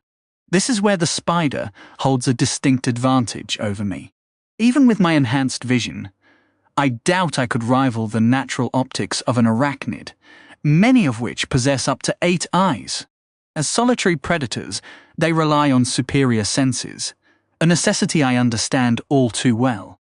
My stealth skill is proving its worth, keeping my location a mystery to the creature. It seems I caught it off guard while its focus was fixed on its silken trap rather than the entrance behind it. I track its every movement with intense concentration. After a moment of chaotic scrambling, the spider settles, retreating defensively to the edge of its web near the tunnel wall. Its eyes catch the faint light, gleaming with a deceptive sense of security. It believes it has hidden well. Foolish creature, I've had my eyes on you the entire time, and now you're a perfect stationary target. Inching forward with agonizing slowness, I adjust my position and prepare for a second strike. I calculate the elevation, the angle, and the distance. There's no wind to contend with here, making the trajectory simple. I trace the arc in my mind and fire. I spin around just in time to see my acid bolt sail over the spider's head, splattering against its bulbous abdomen, the corrosive liquid clinging to its hairy hide. A piercing hiss of agony escapes it as it thrashes wildly, charging about behind its web in a futile attempt to find me. But I'm already gone. The moment I confirm the hit, I'm off, sprinting away from the scene as fast as my legs can carry me. Chase me all you want, you oversized pest. If you have the nerve to leave your precious web, that is.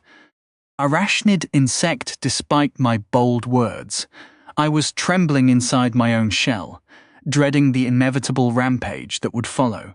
I fell back all the way to the junction, plotting that if things went south, I could take cover near the wolf lizards, or even lure the spider into their territory and slip away in the chaos. Luckily, this spider seems to be just as cautious as I am. And why wouldn't it be? All it has to do is lounge in its web, waiting for prey to stumble in and get stuck, completely defenseless. It's practically a free meal ticket. Honestly, being a spider in this dungeon is like playing on easy mode. My resentment toward this web-slinging parasite grows with every passing moment. I think about all the hardships I've endured, the constant struggle for survival, while this lazy creature sits there, farming experience points without lifting a finger. The fury inside me is building, reaching toward the heavens themselves. To quell this rage, the spider must die. Of course, I'm only considering this course of action because I've weighed the odds and believe victory is within reach. There are a couple of reasons for my confidence. First, the tunnel is unusually well lit, making it far easier to spot the spider and its web than when I first arrived. Second, the spider seems small, possibly as weak stat-wise as I am. If I can neutralize the advantage its web provides, I can win this fight.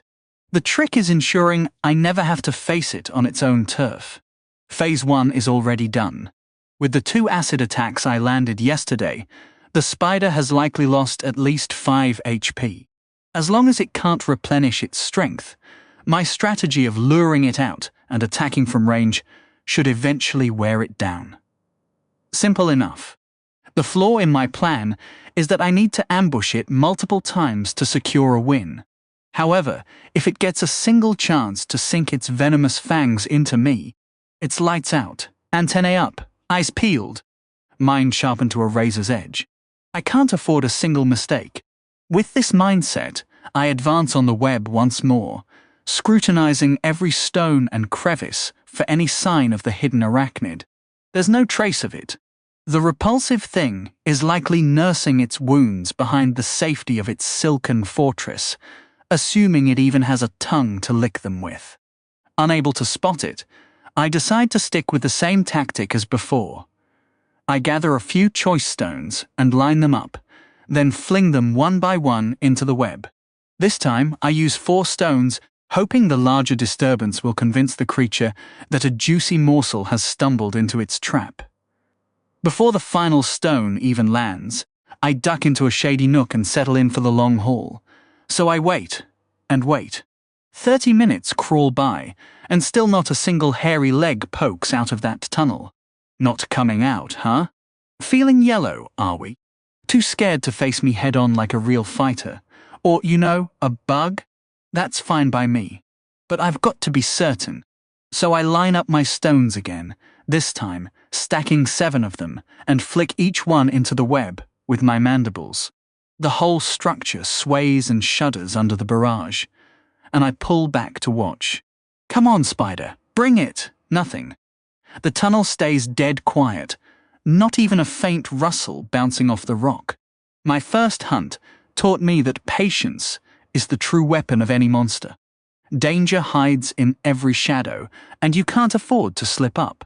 If this 8-legged coward wants to play the waiting game, I'm all in. I give it a full hour before making my next move.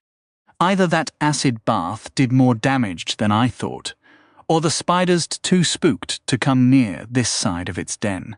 Time for step 2 of my brilliant web-wrecking scheme. I use my antennae to scout out a patch of softer, crumbly stone, then shift it closer with my trusty face hands. My mandibles, of course. Once I've gathered enough fine grit, I start flicking it onto the web, making it quiver and tremble all over again. The heavier rocks just made it shake, but this stuff, it sticks. Flick, flick, flick. Over and over, I send the fine dust into those silky threads. Some of it bounces off, but plenty lands and clings, hanging there in the air. I don't need to coat the whole thing, just enough to slip through without getting snagged. Then I can sneak right into the heart of my enemy's territory. Halfway through, I back off and hide again, just in case the spider finally got curious about all the commotion. 30 minutes later, I'm back at it. Since the spider won't come out, I take my sweet time layering as much of the web as I can reach from the ground, building up a thick, sticky-proof coating. If I get a single leg caught in this mess, I might never free myself. Finally, I'm confident enough to try squeezing through. I sweep my antennae across every strand I plan to cross, checking for any leftover tackiness. Finding none, I step into the beast's lair. This is the most nerve-wracking part of the whole fight. I've got an escape route secured, but who knows how many hidden threads are lurking in here. I creep forward, one careful foothold at a time, scanning every inch of wall and ceiling. One slip and it's over. I'm trying to stay sneaky, but the shadows are getting thinner and thinner. That weird blue glow pulsing through the tunnel walls has been getting brighter the last few days. At least the problem cuts both ways. If I can't hide, neither can the spider. Inside the nest, threads crisscross the walls and floor, some so fine they barely catch the light. I hesitate at almost every step, terrified of planting a foot wrong. Wait, what's that? There's a shape over by the wall. Is it just a fold in the rock, or is that a leg? Take this, you skittering jerk! I blast a glob of acid like lightning. Ha! That had to connect. Only one move left now. You guessed it, run! Wahahaha! You'll never catch me, spider.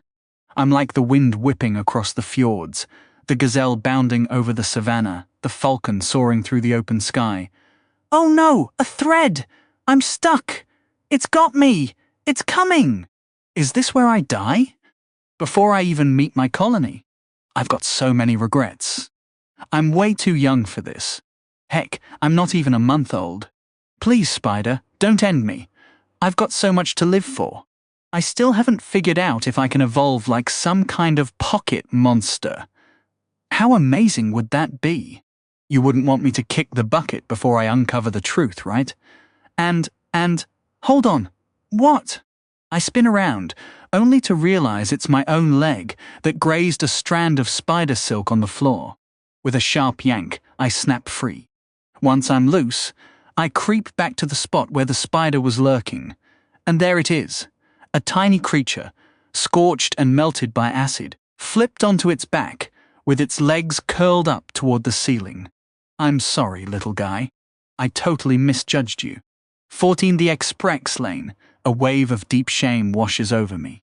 All that fury I aimed at this spider, the disgust I felt for it getting plump on biomass behind its snug web, was completely off base. This was a level 1 baby spider monster. It probably never got a single bite of biomass in its whole short life. How tragic. Your existence is just so tragic. And let's not even talk about how it ended. My apologies, young spider. After my first 2 bursts of acid, it was already wrecked. With no way to heal, its pitifully tiny health pool had drained to nearly 0. By the time I crawled into its nest to wrap things up, it was hovering on the brink of death. That final shot did the trick.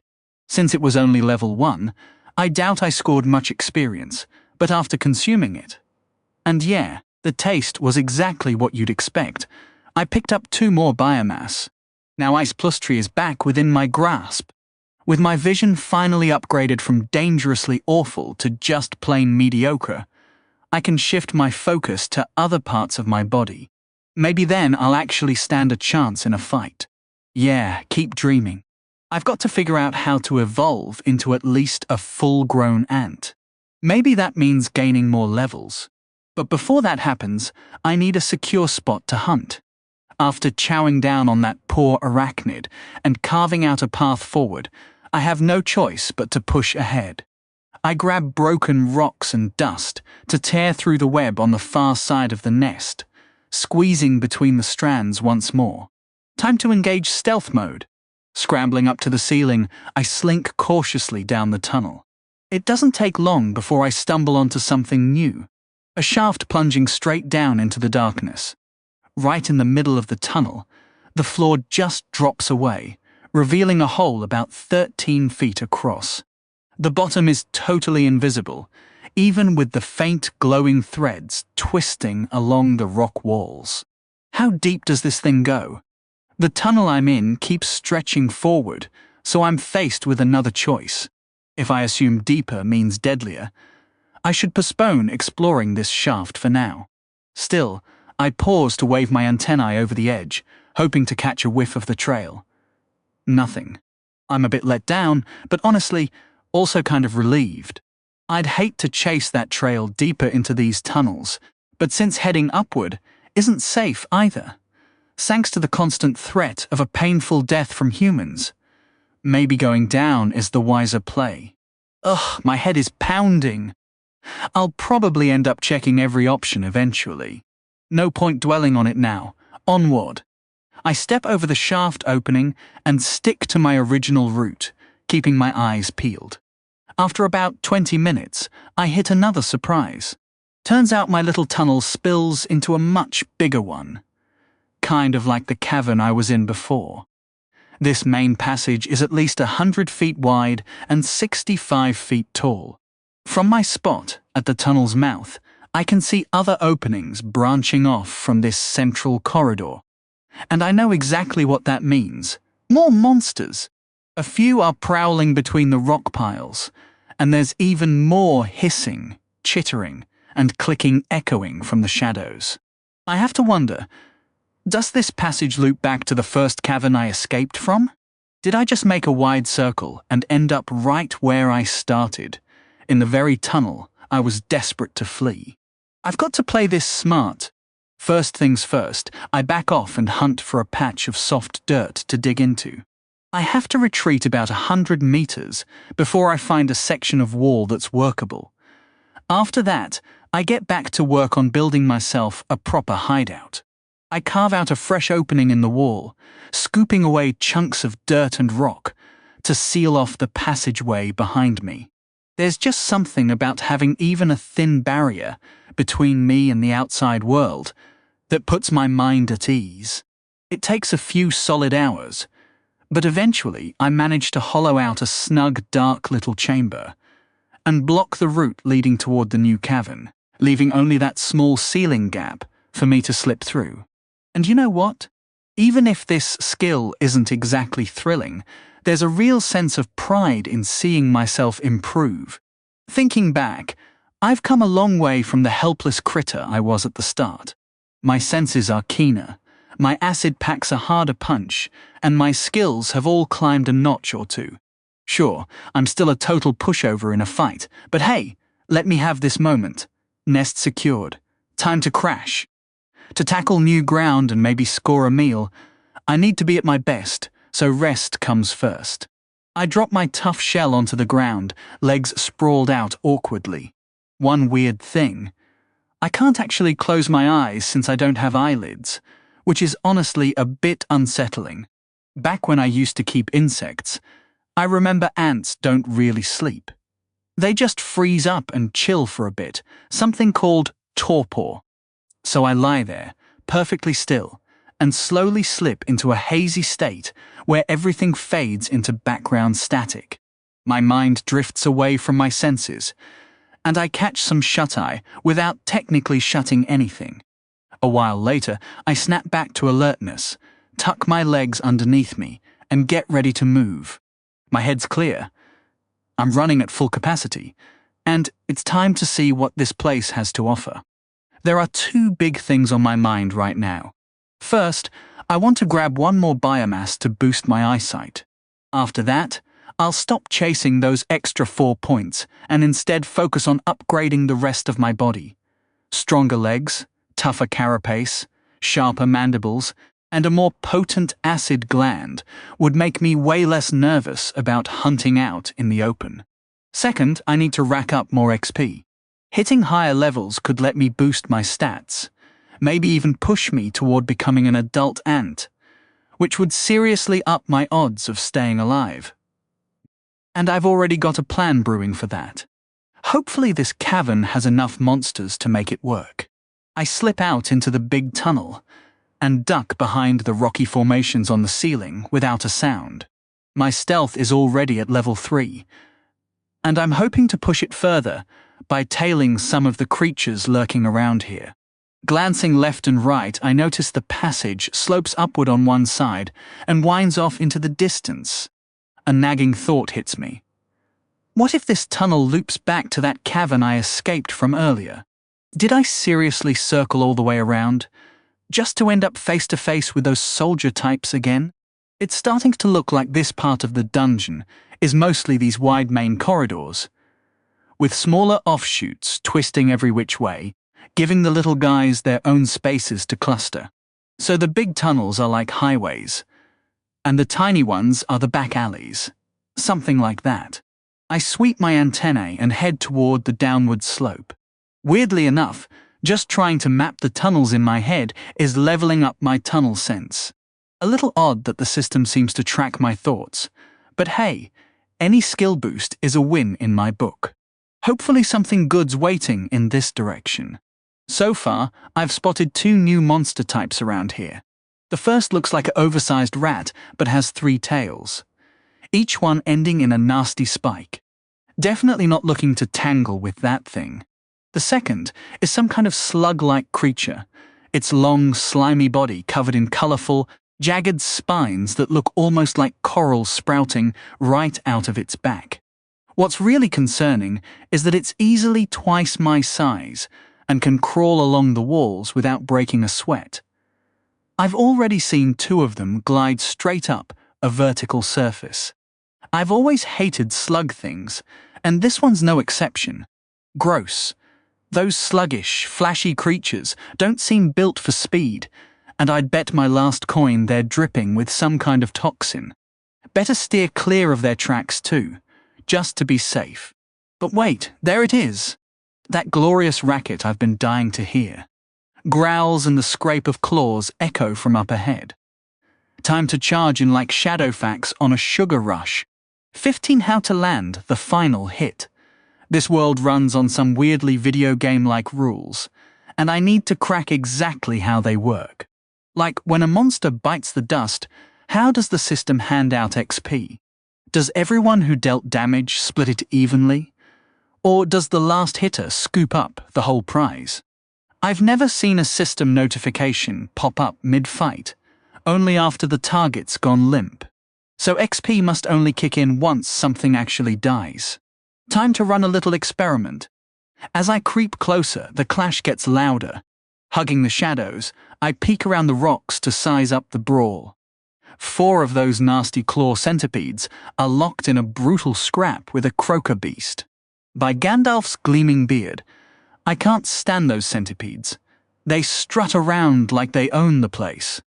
The 4 slithering freaks have boxed in the bigger, lumbering croc, darting in and out to keep it off balance and open up strikes. The croaker beast whirls to track every attacker, but they're just too slippery, always weaving and faking. It's already bleeding green goo from a few gashes, yet it's not backing down. A 5th centipede lies split in 2, twitching at the croc's feet. Slash! Chomp! The fighters spin in a deadly dance of claws and fangs. Honestly, it's a thrill to watch. Still, I keep scanning my surroundings. The last thing I need is one of those dumb slugs sneaking up for a snack while I'm distracted. Most monsters are giving this showdown a wide berth. Smart enough not to jump into that meat grinder, but I'm more than happy to stir the pot. The croc snaps at one centipede, while batting the others away with its claws, its tail whipping to guard its back as it pivots. Then it coils low, bracing itself. Here we go. I spin, take aim, and just as the croc lunges at one tormentor, I blast a centipede with a glob of acid, soaking the foul thing. Quickly, I re-aim and tag the croc too, splashing burning goo down its left flank. The big reptile's already clamped down on its victim, thrashing its head side to side and crunching through the centipede's shell, as the victim squirms in a death rattle. But that bold move leaves the croc wide open. The remaining 3 centipedes, including the one I hit, surge in, not about to waste the opening. They pile on with gleeful wriggling, sinking fangs and claws into the bigger foe, ripping chunks loose.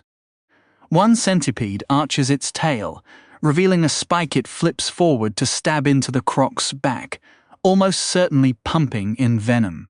The big monster bellows in fury, whips its head around, and snaps that centipede in half, flinging the pieces into the dark before turning on the rest.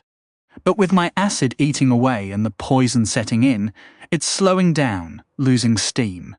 The 3 centipedes pull back, circling at a distance, content to let the damage do the work. The one I hit hangs further off, playing it extra cautious, hissing and clacking as it tries to spot the hidden threat. Gwehehehe, over here. I squeeze off a burst at that centipede, nailing it clean across the tail. The thing shrieks and thrashes, its mandibles clacking furiously as it scans the darkness for my hiding spot. No dice, pinchy.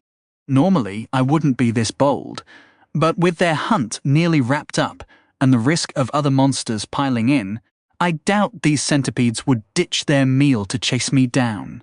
So I tuck myself back into the shadows and settle in to watch the show from the safety of the ceiling. The croaker beast is a wreck, its massive jaws rasping with every labored breath.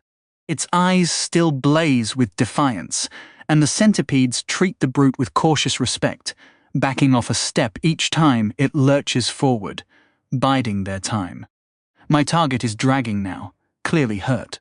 It won't stray far from the croaker beast, but it also keeps just close enough to hold its claim, refusing to give up its slice of the prize.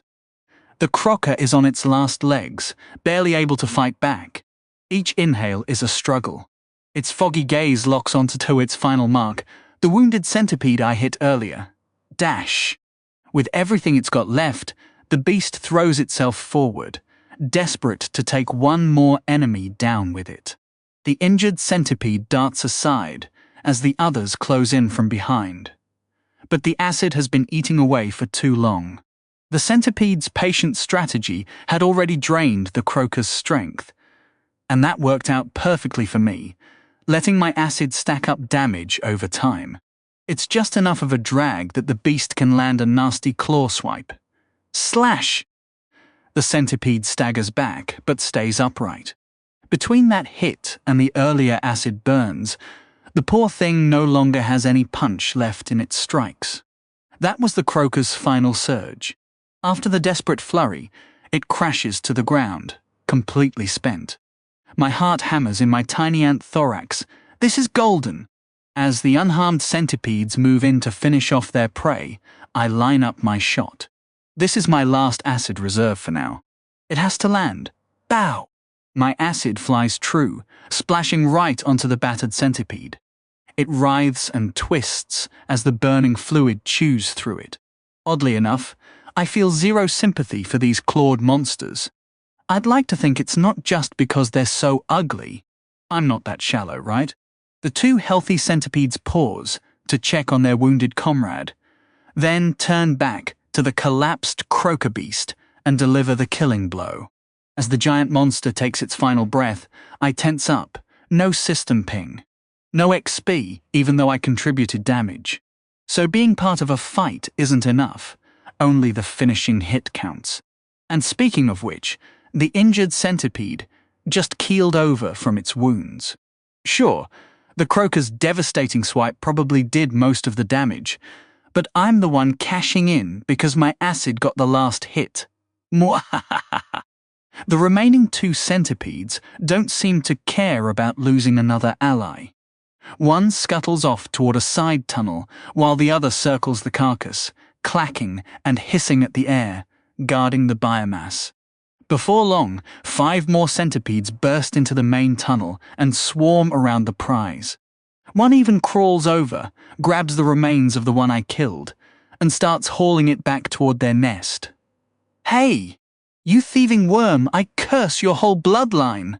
I glare down at them from my perch on the roof. Oh ho! The great Gandalf has graced my mind with his wisdom. Such silky facial hair, such fierce eyebrows. I'll have to look into this upgrade later. For now, I need to keep my eyes on the scene below. The centipedes hustle to haul their hard-won biomass back to safety, dragging off both the croaker beast and the remains of their fallen comrade. Waste is simply not an option for them. They'll even devour their own kind without a second thought. Honestly, that's not so shocking when you think about how insects operate. Plenty of species recycle their dead rather than let valuable nutrients slip away. In this dungeon, it's every creature for itself, so I can't exactly hold it against them. Still, these ugly brutes run a surprisingly tight operation. I'll give them that. Before long, they've hauled their precious loot into their side tunnel, tucked away from prying eyes and hungry rivals. But here's the thing. If I had a mouth, I'd be flashing the kind of sly grin that would put a Cheshire cat to shame. You think you're clever, don't you? Not quite.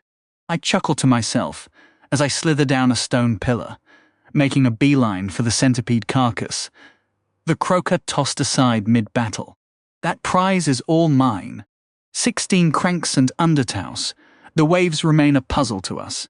Ever since the first one, during that catastrophe known as the Rending, when a massive surge of monsters erupted from the dungeon below and flooded the surface in droves. We've never cracked why these sudden floods happen. Some of my predecessors guessed the dungeon triggers waves to restock itself when monster numbers dip too low, and regular spawns can't keep the population healthy. Whatever that means, there's some hint that lower monster counts make a wave more likely, though it's hardly solid proof. Still, records show waves hitting even when the dungeon is bursting at the seams with vicious fiends, though that's far rarer, to be sure. From the private notes of Alberton, loremaster of the Legionem Abyssi, Lyria. "You look fine," Titus said. "I don't feel fine," Alberton grumbled. "Do you ever feel fine? Shove off. It's just a meeting. You can't be serious. A formal call to arms before the entire court is a meeting." Titus shrugged. "This is how your dear aunt wanted it done." Alberton grimaced, tugging at his lace collar yet again. "You know I hate facing my aunt. We really made a brave legionary out of you, didn't we? Alberton?" Again, with respect, "Shove off." "That's shove off, Commander." They locked eyes for a beat before sharing an awkward chuckle. Neither of them loved these formal appearances. Titus felt suffocated in his court attire. The lace, the buttons, all of it pulling and pinching across his broad shoulders. A large insignia sat stitched above his heart, the Legion's symbol in blue thread against a deep black field. Under one thick arm he carried his dress helm, polished so brightly it gleamed in the light. Alberton, for his part, was draped in his finest robes, his beard washed, rewashed, combed, and then oiled. The Legion's court auxiliaries, whose job it was to manage interactions with the nobility, practically had to tie the loremaster down, while he howled in protest at the grooming.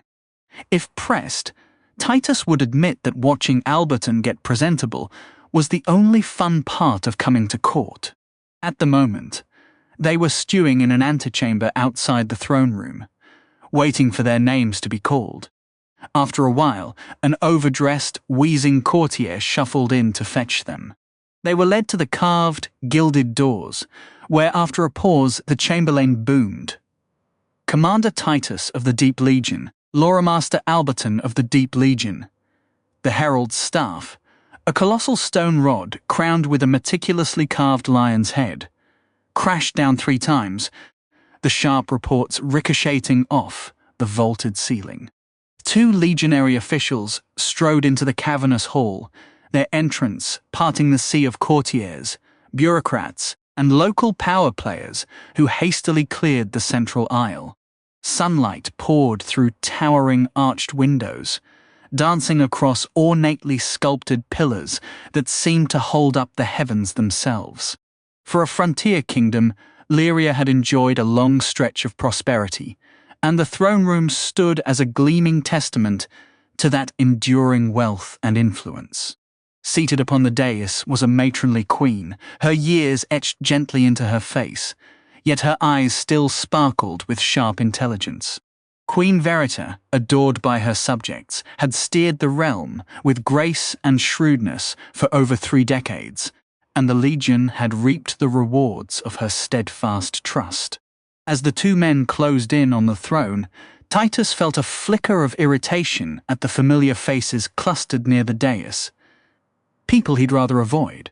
Corin, the mercenary union president in Lyria, caught his sour expression and shot him a cheeky wink from beneath her sleek, dark hair. Titus bit back a groan, glancing at Alberton, who stood stiff as a board, his gaze locked onto the queen as if she were a predator. He knew his friend all too well. The man was drowning in the absurd, paralyzing dread of one day finding his own backside planted on that very seat, a scenario so far-fetched it bordered on delusional. Useless as ever, the poor fool. They reached the edge of the dais, snapped off crisp salutes, and stood motionless. At ease, legionaries, Verita said, her voice warm and inviting. Our thanks, Your Majesty, Titus replied with practiced formality. The Queen's attention shifted to Alberton, who was practically vibrating with anxiety under the court's collective gaze. Nephew, how delightful to see you at last. You've been hiding away in your dusty books for far too long. I'm so glad you could grace this formal gathering with your presence. Titus suppressed an internal eye roll. Of course, this entire spectacle was just the Queen's elaborate scheme to drag her reclusive nephew out of his study. The fool of a lore master was supposed to scrub up and pay his doting aunt a visit now and then. If he'd been dodging her, forcing him into full ceremonial regalia was likely her subtle, regal punishment. My honor, your aunt, Alberton stammered, barely audible. Seemingly pleased with his discomfort, Verita gestured to the assembled dignitaries, flanking the dais. We've called together representatives from our great cities' most prominent factions to deliberate on the dungeon's troubling activity and the path forward, she declared. Let us begin with Commander Titus of the Legion. The room fell into a hushed silence, all eyes snapping to Titus as he cleared his throat. Mana levels in the dungeon are surging at an alarming rate. Our projections indicate a wave could breach the first strata within 3 to 4 days, possibly sooner. Additionally, our sentries have spotted a monster ant lurking dangerously close to the surface. Given the unusual nature of this creature, the Legion intends to push deeper into the dungeon and eradicate the colony at its source. To support such an operation, we formally request military aid from the Crown to secure the city during the wave, freeing our forces to hunt down the nest. The words came out rapid fire, clipped with military efficiency. A beat of silence followed, then a wave of chuckles from some officials, while others furrowed their brows in disapproval. Corin, resplendent in her official Union leather armor with a sapphire cape, flowing elegantly from her shoulders, stepped forward with a confident stride. Your Majesty, if I might have a word. She dipped into a graceful bow toward the throne.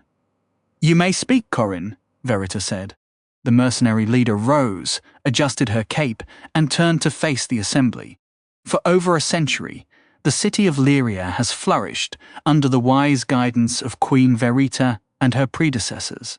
The people here enjoy a peace and abundance rarely witnessed, even in the ages following the Great Cataclysm. Titus narrowed his eyes as Corin continued, sensing exactly where this speech was headed. Throughout that time, she went on, the duty of overseeing and regulating activity within the dungeon has rested with the Deep Legion.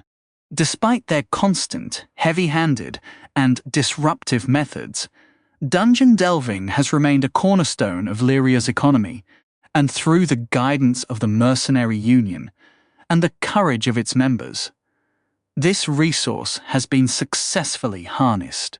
Corin gestured toward Titus. Yet, now we witness the Legion coming before our gracious Queen, seeking help to defend the city, proof of their failure to uphold their duties, while they chase after shadows and insects. Queen Verita raised an eyebrow. Your point, Corin?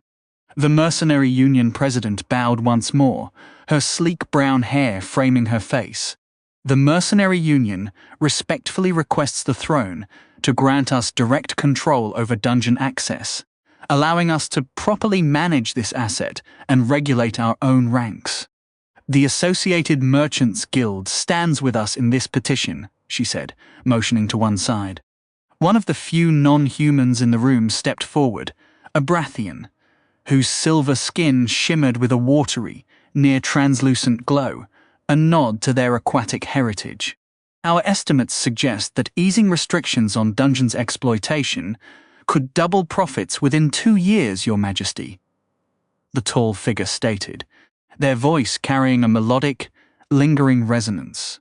The Queen nodded thoughtfully before responding. Denied once again, Corin. If you would dismiss the threat of an ant, I suggest you revisit your history books. The ground our beloved city stands upon once belonged to another realm, and I will not repeat the errors of those rulers by underestimating the dungeon.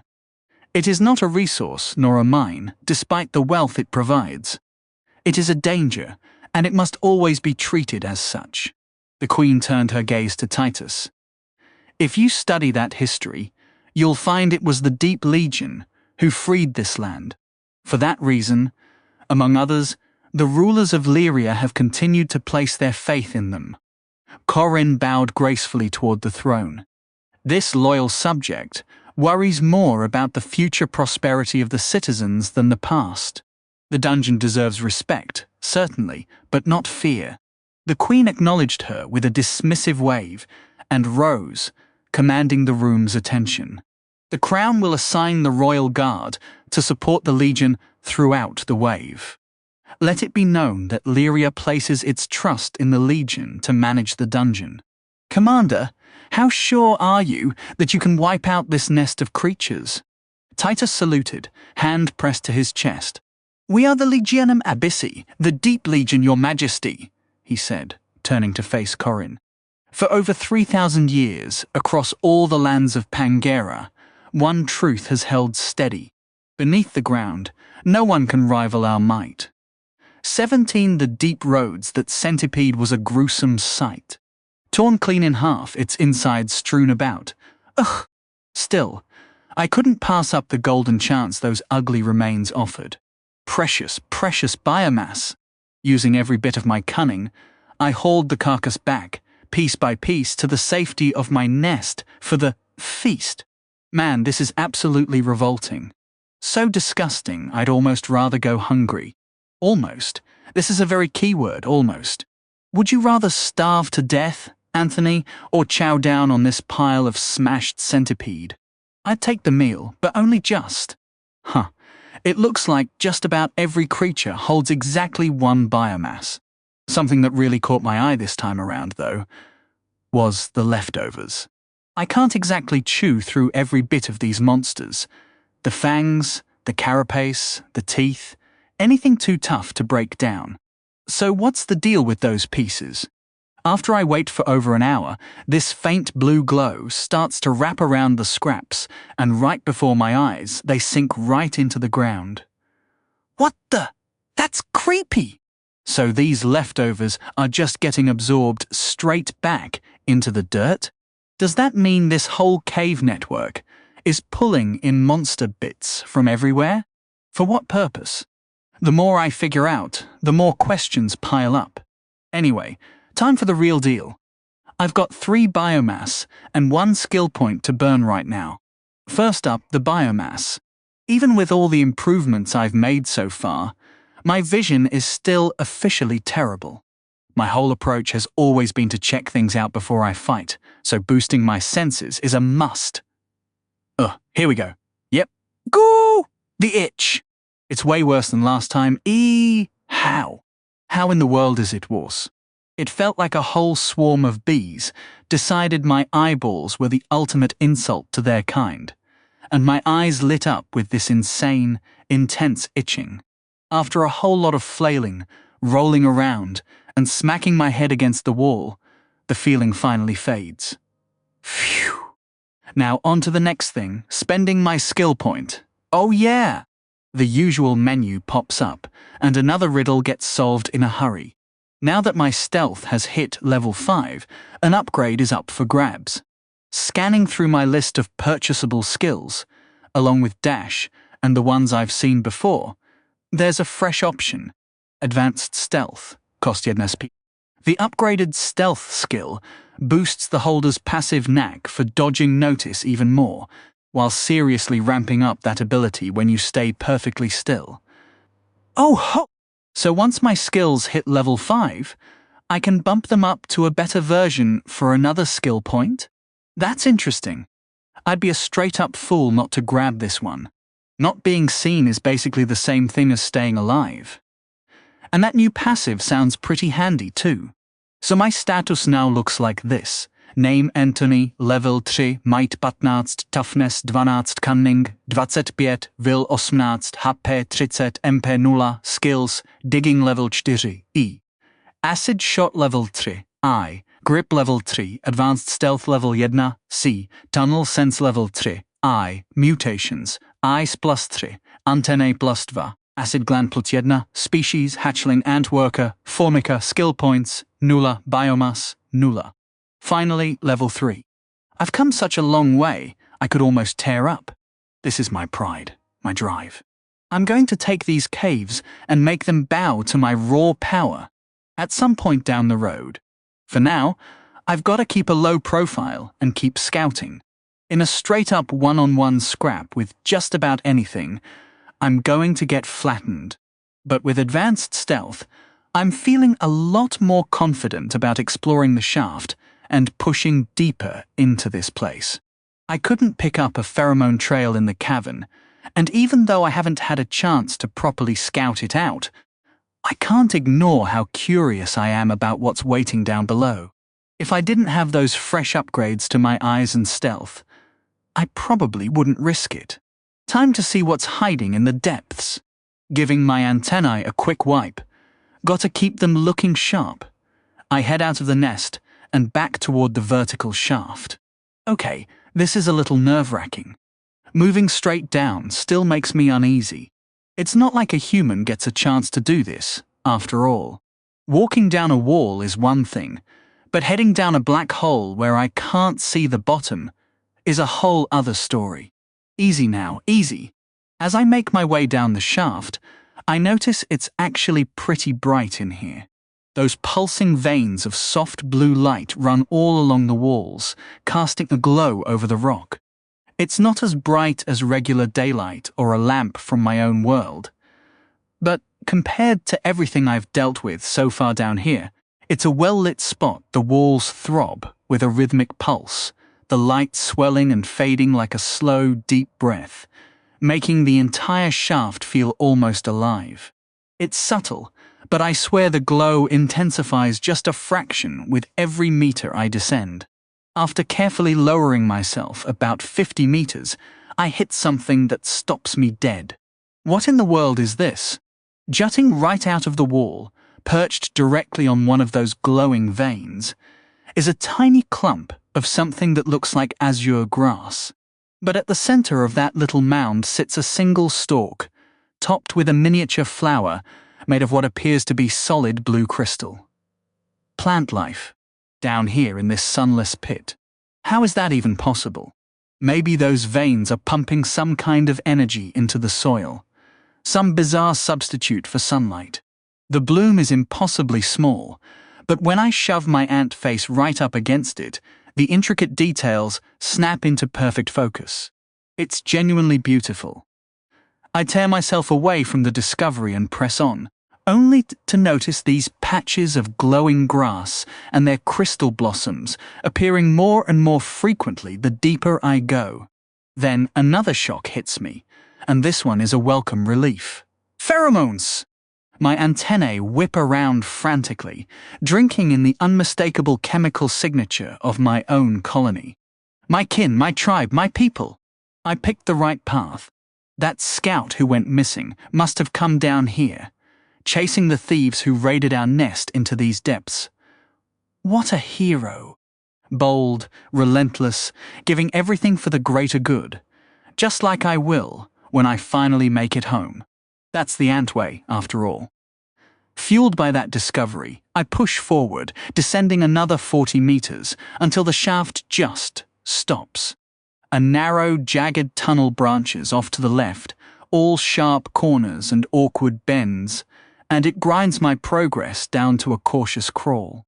I'm not about to charge blindly around those bends. Who knows what kind of nightmare is lurking in the dark, and I have a sinking feeling. The monsters down here are a whole league nastier than anything I've faced so far. To the right, though, there's a wider opening that looks a little less like a death trap, so I poke my head around the edge to check it out. And then I stop, completely. What the hell is this? The tunnel opens up into something that shouldn't exist. An underground world of staggering proportions sprawling out before me, teeming with alien, glowing vegetation. Bizarre trees and colossal mushrooms cast deep, shifting shadows over a forest floor, thick with grasses and plants that echo those crystal flowers from the shaft. The whole cavern is bathed in that same eerie blue light, and every single plant has those luminous veins crawling through its structure. The entire scene pulses in perfect sync, just like the tunnel walls. This is insane. I didn't sign up for a thriving ecosystem. How can a space this massive even exist down here? I can't even see the far side. The ceiling alone has to be 60 meters up. And if this place is this lush, it has to be absolutely crawling with monsters. That thought grips my tiny ant heart with a cold dread. Somewhere in this vast cavern, my colony could be hiding. Or maybe they're even further beyond. And the scout just passed through here on his way up. Either way, I have to cross this place, and I can't help but feel a wave of depression wash over me. This vista is exotic, sure, but I can't appreciate a single bit of it when I'm completely clueless about what's waiting in the shadows. If this place is this fertile, how massive could the predators have grown? How much biomass are they packing? I have no frame of reference, and it's driving me crazy. But hey, no time for a pity party. Come on, Anthony, pull yourself together. You're going to make it through this. I'll conquer this space and reunite with my colony. Just not today. Today, I'm retreating back to the surface to grind out some levels. Don't give me that look. It's the smart play. I need more mutations, more strength, before I even think about tackling this place. I'll master the known before I charge into the unknown. So it's back up the shaft I go, regrouping in my nest, and the clock is ticking louder than ever now. If my hunch is right, the main passage up here links straight into that cavern I was in earlier. The one now crawling with soldiers. They could pour down this way at any moment, so I've got to keep my guard up. The second they do, my easy access to XP and biomass vanishes, and I'll be forced into the open expanse below with zero preparation. Weighing all of that out, I've got to hustle. Playing it overly safe is no longer an option. It's time to take some real chances. Without those resources, pushing further into this place is a death sentence, and I can't afford to grind at my own leisurely pace anymore. This ant is heading into battle. With my decision locked in, I dart back to the main tunnel, slip into stealth, and climb to the ceiling, antennae twitching as I scan for any sign of prey. To squeeze every bit of value from my biomass haul, I should aim for creatures I haven't devoured yet. That way, Gandalf's bonus kicks in. That means tracking down one of those mollusk things. Or maybe the tail rat. And if I'm feeling reckless, a croaker beast. Honestly, I have zero clue how I'd even take down one of those monstrous crocodiles. They're 10 times more terrifying than anything else lurking around here. Off to my left, a slug creature is oozing its way along the wall. I don't have days to starve myself while studying it, like some obsessed scientist. Time to strike fast. Switching into shark mode, I creep up behind the grotesque, snail-like thing, dodging its slime trail and staying hyper-aware of my surroundings so nothing ambushes me mid-hunt. Up close, it's even less charming, easily twice my body length, just a slick, elongated blob topped with these garish spines that look like they sprouted straight out of its back. No way am I touching those. 2 stalks jut from the front of its head. Maybe eyes or antennae. I can't tell. But they might be a weak spot to exploit later. As I edge closer, that thick mucus coating, probably meant to grease its path, makes me suspicious there's a second purpose I'm not loving. Backing off, I duck behind a rock and blast it with a surprise acid shot. And absolutely nothing. The slug just keeps gliding along, completely unfazed by my sneak attack. Yeah, I figured as much. That slime barrier is blocking my acid, and it'd do the same if I tried to chomp down with my jaws. I'd probably get stuck. Damn slug. Of all the defenses you could have picked, you went with a mucus shield. Could this get any more revolting? Fine. If that's how you want to play, I'll show you what a human brain can do. Honestly, even earth ants pull this trick off. As the slug keeps sliding, I scout around for some dirt, grab a mandiblepful, and sneak up to plop it on the creature's side, before backing off to gauge a reaction. Nothing, it doesn't even seem to notice. Gwehehehe. I repeat that move 4 more times, piling dirt onto the same spot near the rear of its body. The soil soaks up the oozing slime fast, turning into a sticky, gross ball. I peel it away with my mandibles, swap in fresh dirt, and keep at it for a solid 10 minutes until I've stripped the defensive slime right off that one patch. The slug still shows 0 reaction. Let's see how it handles this.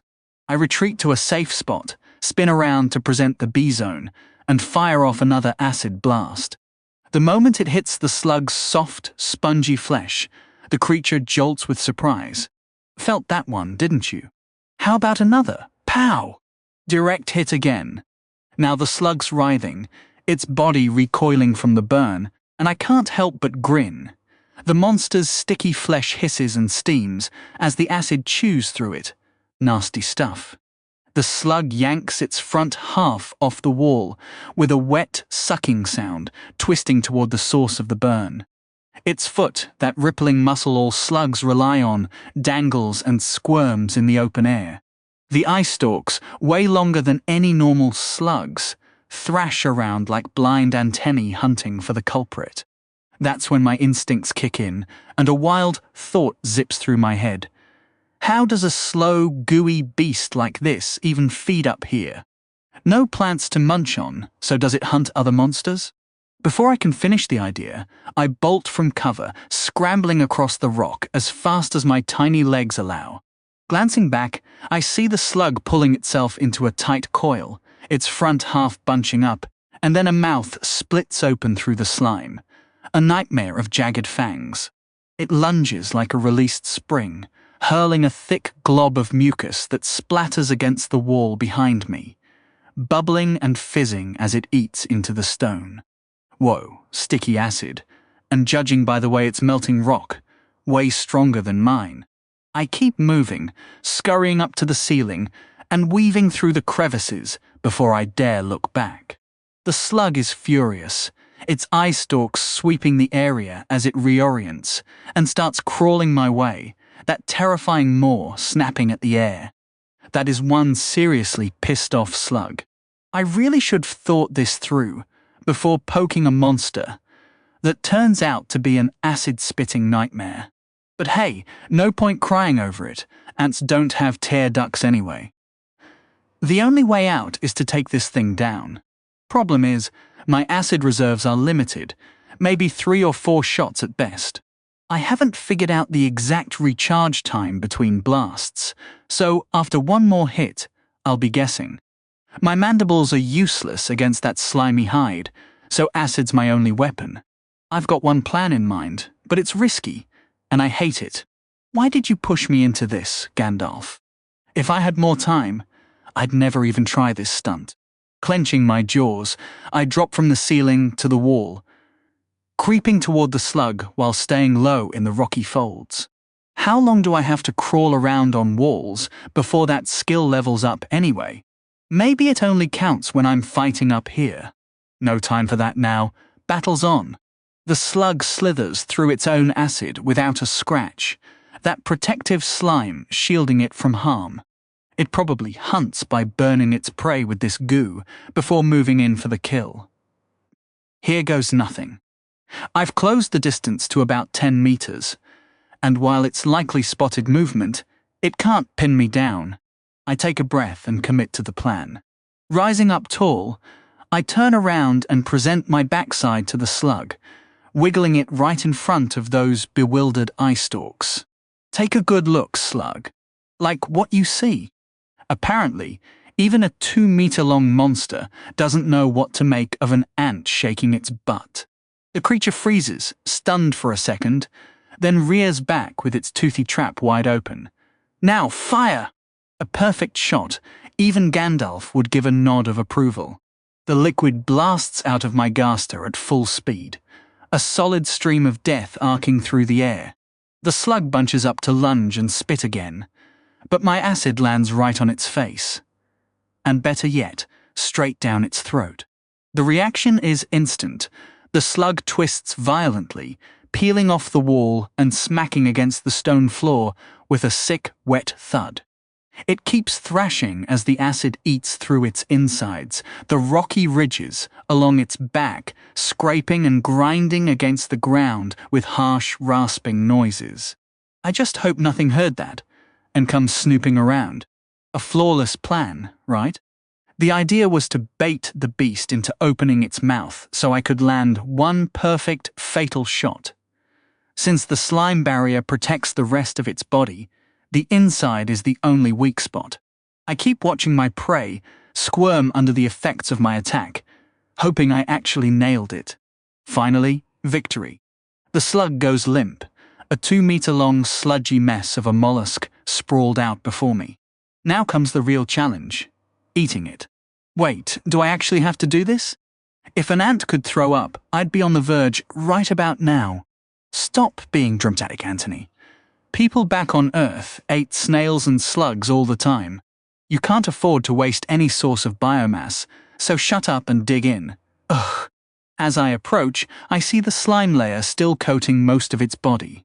It's not producing new slime anymore, but the old stuff is still there, and I'll have to scrub it off before I can eat. I grab handfuls of dirt to soak up the mess, cleaning one half before taking my first bite. It's even worse than I imagined. The texture alone is enough to make me gag. I manage to get halfway through before I'm completely stuffed. This thing is massive. I can't finish it all right now, so I quickly carve a hole in the wall and stash the leftovers, then head back to my nest. I can't afford to relax just because I survived one nasty fight. Time is ticking, and I need to keep moving. Risks are part of the game now. I use the fresh biomass to upgrade my acid gland, my main weapon, to +2. After riding out the painful mutation, I crawl back into the cavern to hunt for more prey. I can feel the acid slowly building up again inside the gland, probably enough for just one shot right now, maybe 2 if I'm lucky. That's not enough to take on a serious threat, so I'll keep scouting for now. My grip skill is barely improved, though it's a little easier to hold onto the ceiling as I crawl around. Every little edge counts, I guess. I wonder what grip will turn into once it hits level 5. You're not going to cop out and call it advanced grip, are you, Gandalf? I move quietly, sweeping up and down the tunnel, searching for a target. There are monsters scattered around.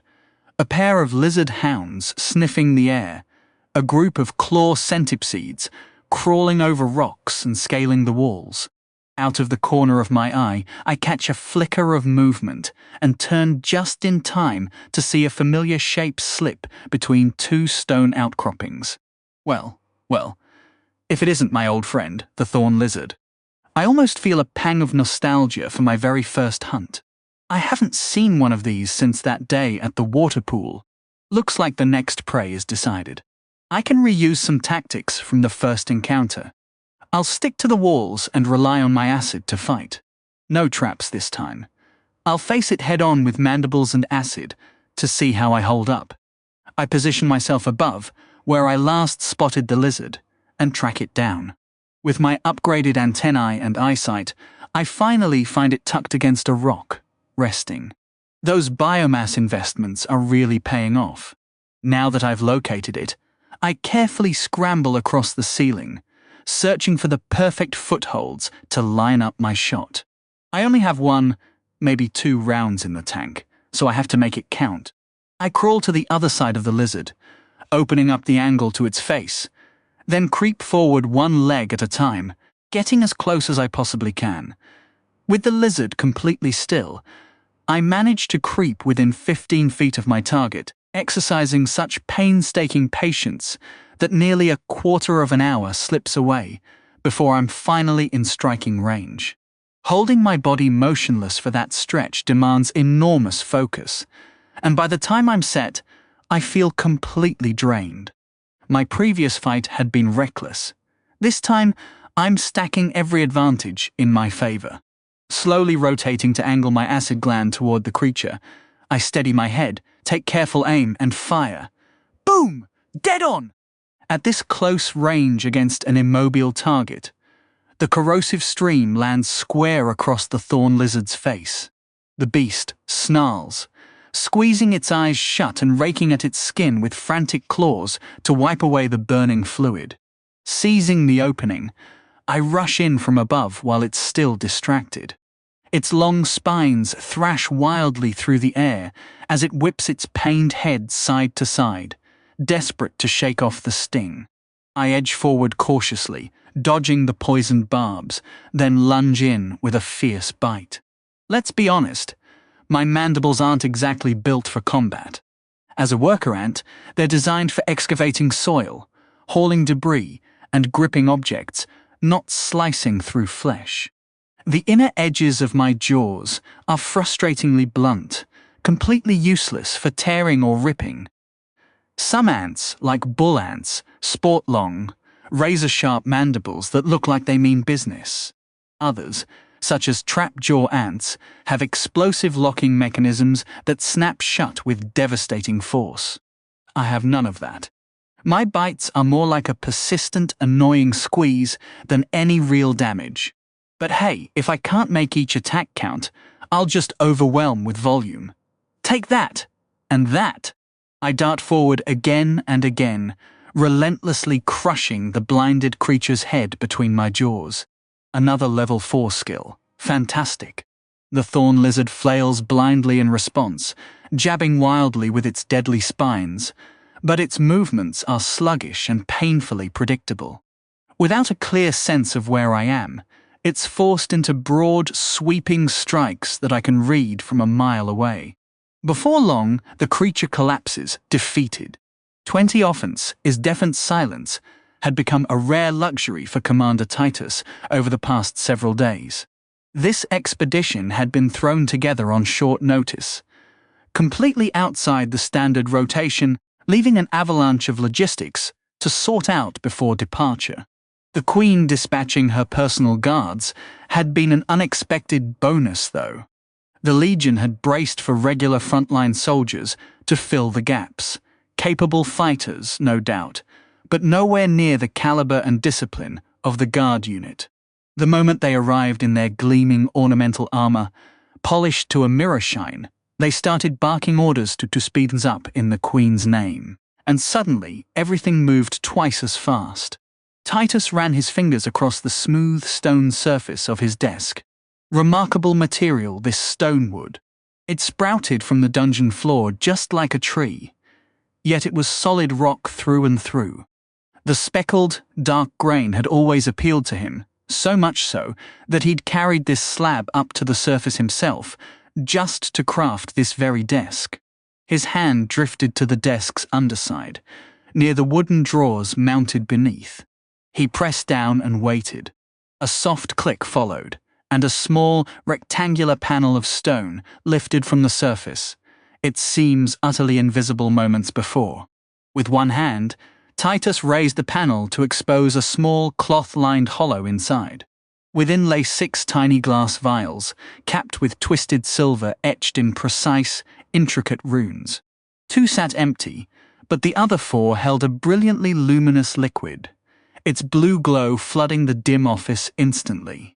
With a heavy sigh, Titus began rolling up his sleeve.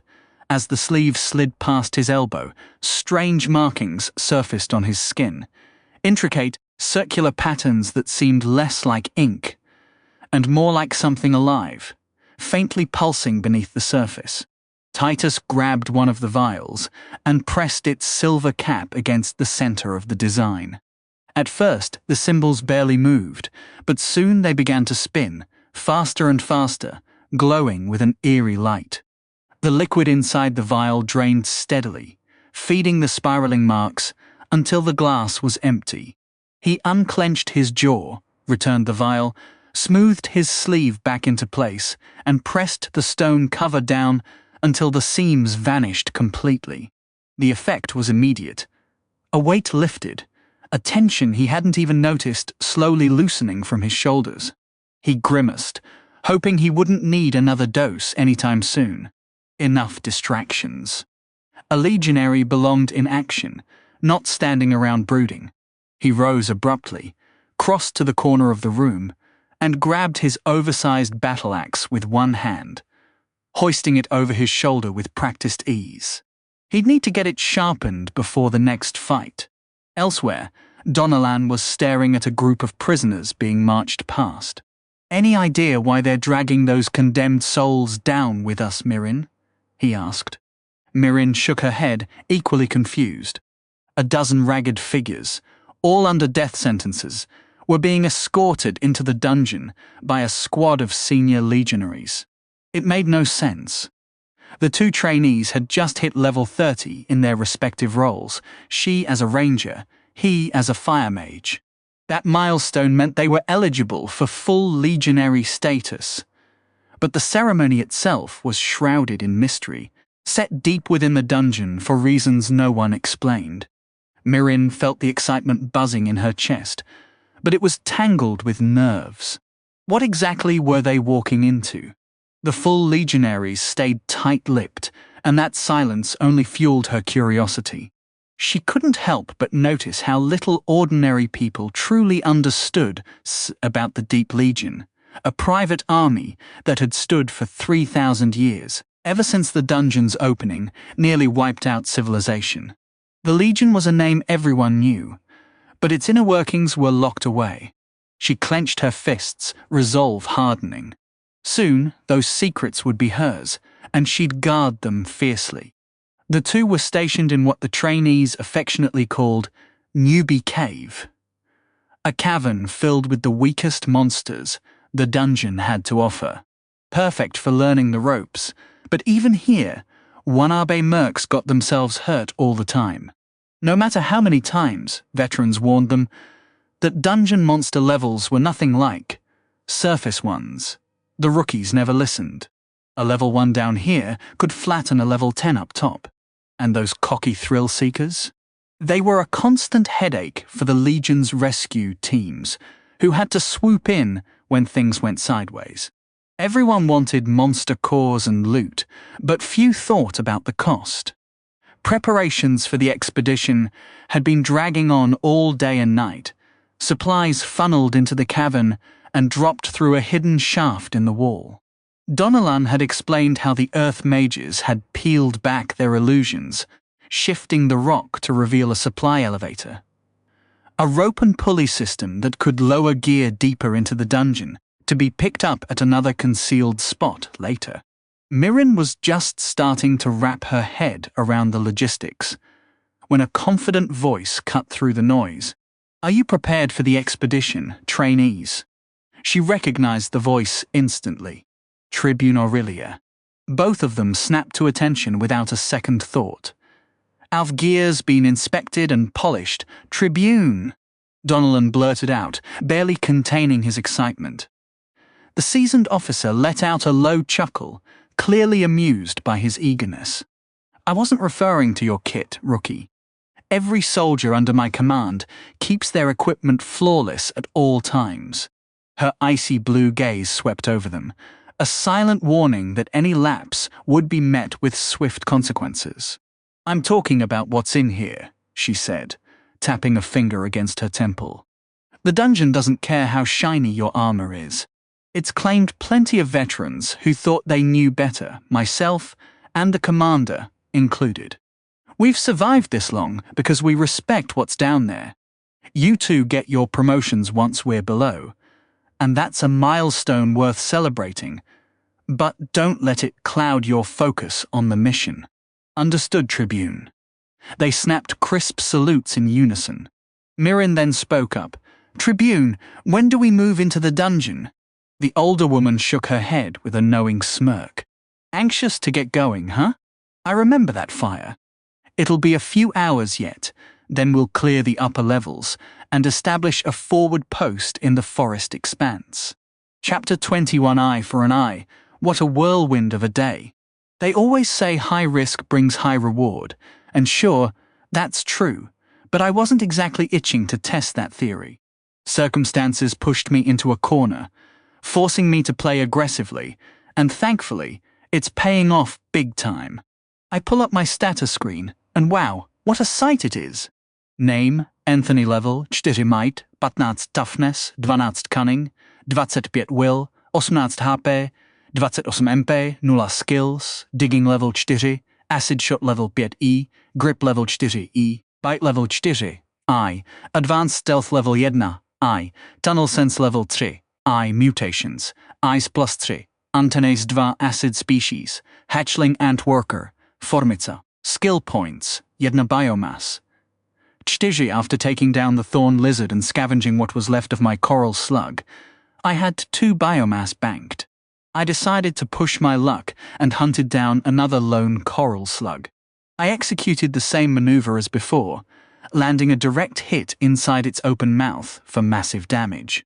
But speed wasn't on my side this time, and I couldn't dodge the acidic goo it spat at me.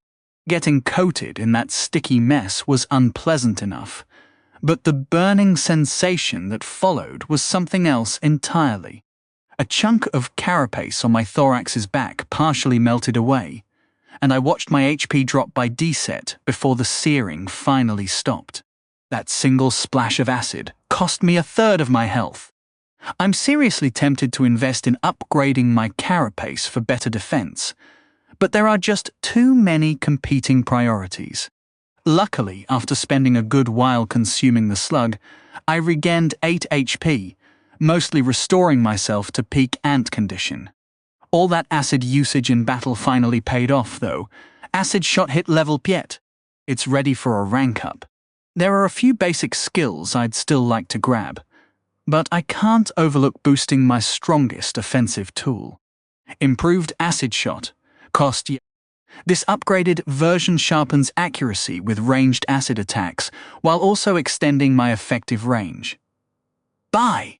Instantly, that warm, tingling sensation of skill absorption floods my mind. Pure bliss. With this extra range, I can land more reliable shots from farther away, which means better safety and consistent damage output. It's a total win-win. If only skill points grew on trees. I need to level up again fast. So many of my skills are hovering near level 4, and I want to upgrade them all. Letting them stagnate and missing out on XP would be practically criminal. Now for the tricky decision, the biomass. I'm leaning hard toward boosting my eyesight to +4. Having superior vision compared to other monsters has been a lifesaver so far, letting me spot isolated prey and keep an eye out for anything trying to sneak up on me. I can't afford to lose that edge in perception. If I'm serious about fighting and stockpiling more biomass, then boosting my combat power really comes down to sharpening my acid attack. That would leave me 1 spare point to throw into mobility, armor, or jaw strength, each with its own payoff. Let's break this down strategically. Upgrading my carapace seems like a waste. A single point won't save me when my defenses are already this flimsy, and I'd rather outrun danger than soak it up. So, Jedna legs looks mighty appealing. Extra speed helps with scouting, fleeing, and closing in on prey, all for a bargain price. Mandibles, though, not so much. Bigger, tougher jaws might help me dig or land a bite, but the only thing I've really chomped is a thorn lizard, and those are few and far between. That narrows it down to 2 solid roots, +4 eyes for superior awareness, or +3 acid gland with +1 legs for a balanced offense. My gut says play it safe. Heading into another dark, unknown cavern, I want every edge I can grab. Spotting threats before they spot me is the name of the game. Decision made. Here we go. Oh man. The itch was unbearable, my eyeballs stretching and bulging, while my carapace cracked to accommodate them. Please, Gandalf, make it stop. I hate this part. Mutations are a gift, but the process itself is pure agony. When the pain finally fades, my vision is undeniably sharper. My eyes now jut out farther, giving me a wider field of view. I can even catch a glimpse of my own gaster wiggling behind me when I look straight ahead. Not too shabby. It's still not perfect, but compared to when I first woke up in this nightmare of a world, it's a massive leap forward. Sniff. Look at you, Anthony. You've clawed your way this far, and soon you'll be back with the colony. But no time for sentimental tears. I've got to grind XP and biomass before those humans come charging into this cavern, guns blazing and wrecking everything in sight. Back into the main tunnel, I scurry, hugging the roof and hunting once more. If luck's on my side, I can snag that bonus biomass for new targets. Fully rested, it might be the moment to tackle one of those blade-tailed rats. The catch? They rarely roam alone, sticking to pairs or trios, and they're lightning fast. Plus, that thick fur could blunt my acid. Only their faces, feet, and tails are exposed weak spots. I'll have to bide my time for the perfect shot. Hold on. What's that? Vibrations up ahead. Another monster brawl breaking out. Time to investigate. Honestly, with how often these creatures tear into each other, it's a miracle any of them are left. Where do they keep coming from? Do they just materialize from the walls? Are they born like I was? Nothing would surprise me in this place. It's full of riddles, like how the tunnel walls seem to glow brighter with each passing hour. The light's definitely intensifying, but there's no clue why. Guess I'll just push forward and find out. Creeping closer, I spot a squad of 4 claw centipedes squaring off against 3 of those wolf-like beasts with long draconic tails. It's a brutal scrap. The centipedes are outnumbering their foes, as always. They're the bullies of these tunnels. But the hounds are snapping their massive fangs and whipping their tails to hold the line. Looks like it's time for a young ant to crash the party. I positioned myself carefully, sliding into a spot farther back than I'd normally dare, eager to put my fresh abilities to the test, while keeping a safe distance. I steadied my aim, watching the chaos unfold with patience. The skirmish swayed back and forth, sharp bursts of motion followed by tense standoffs where both sides just postured and snarled. The second the groups peeled apart, I struck. Bam! A swift torrent of acid shot from my rear, drenching a claw centipede that had just reared up to clack its claws in defiance. It recoiled instantly, flipping its many-legged frame over in a frantic attempt to shake off the searing burn. The hounds seized the opening, lunging forward. 2 of them held the 3 healthy bugs at bay, while a third veered left, cutting off the injured centipede's neighbor from the pack. The fight shifted into a one-on-one showdown, and I couldn't help but feel a spark of excitement. My bet was on the hound, and the centipede seemed to sense it too, backing up while arching its rear, ready to stab if the beast came closer. But this hound didn't give a damn about the threat. It pounced. Thunk! Driven by pure aggression, the centipede lashed out with scorpion-like speed, its venomous tail striking fast. The hound twisted mid-air with impressive grace, dodging just enough for the spike to scrape against the stone floor. Not wasting a second, it circled to the side, avoiding a risky bite, and instead swung its heavy, muscular tail with brutal force. Crack! The impact was devastating, crushing the centipede into the cavern's rocky ground as deep fractures spiderwebbed across its shell. I was floored. That hit was something else. If I'd taken that, I'd be nothing but a flattened mess. Talk about terrifying. The centipede barely twitched, lying there in a daze. The hound stepped forward, a murderous glint in its eyes, practically radiating smugness like, "How dare you challenge my glory?" Before it could deliver the killing blow, a sizzling arc of acid sliced through the air, splashing across the hound's left side and burning into its flesh. Oops. Sorry to crash your big moment, pup, but I'm not ready for this battle to wrap up just yet. Sure, one blast wouldn't take down a hound, but the same held true for the centipedes. The one I'd hit earlier had shaken off the worst of it and was creeping back into the fight, moving cautiously to back up its two healthy comrades against the pair of fresh hounds.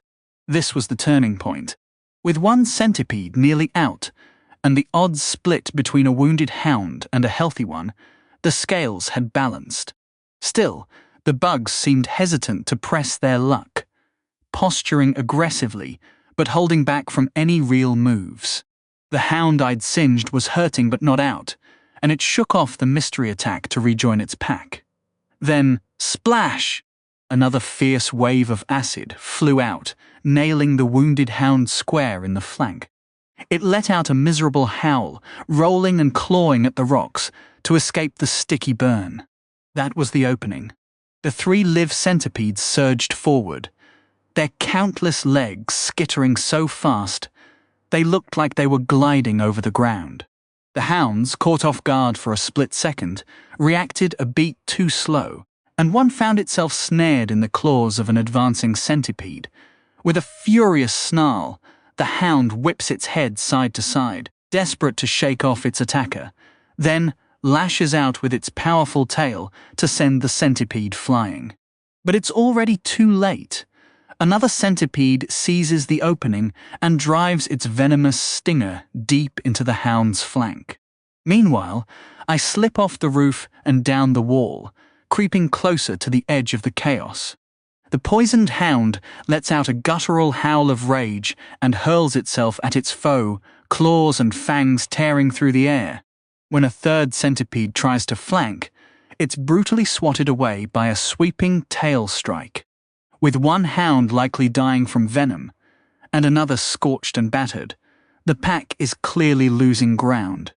Of the 4 centipedes, one is barely hanging on, while the others are all nursing wounds of their own. The carnage shows no sign of slowing, and the poisoned hound, as if sensing its end, charges deeper into the fray, spurring the others to press the attack.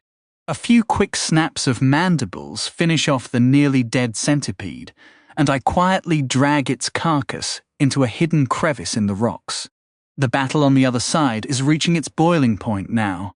The last 3 centipedes are fighting with everything they've got, striking again and again with their toxic spikes to fend off the desperate hounds.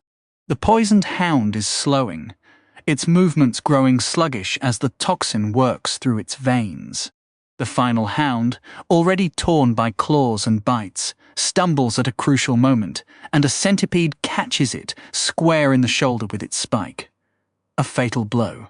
Enraged, the stricken hound lunges into the mass of centipedes, enduring bite after bite, then pours every last ounce of strength into a massive tail swipe, sending 2 centipedes crashing into the rock wall. The impact shatters their legs and cracks their carapaces in a dozen places, leaving them dazed and immobile. Now only one wounded centipede and the burned hound remain. Both are battered, barely able to stand, circling each other in a tense standoff. The hound limps, its forelegs chewed and bleeding.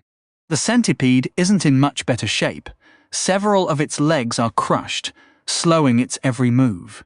Then, as if a starting gun had fired, the 2 monsters lunge at once, locking onto each other. The centipede clamps its jaws around the hound's throat, while the hound crunches down just behind the centipede's head. Who will break first? It turns out neither. Both collapse together, completely spent, unable to carry on. I step out from the shadows and take in the ridiculous scene. 3 hounds lie sprawled, exhausted and near death. The centipedes are in the same sorry state, defenseless and done for.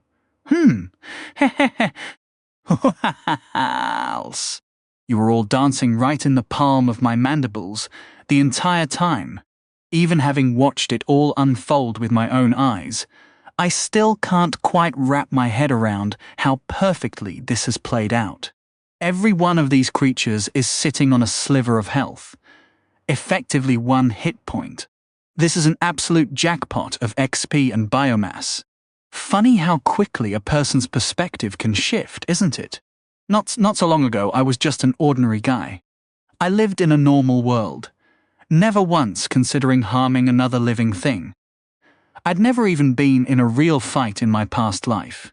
Yet here I am, just a few days in, already treating battles like this as routine.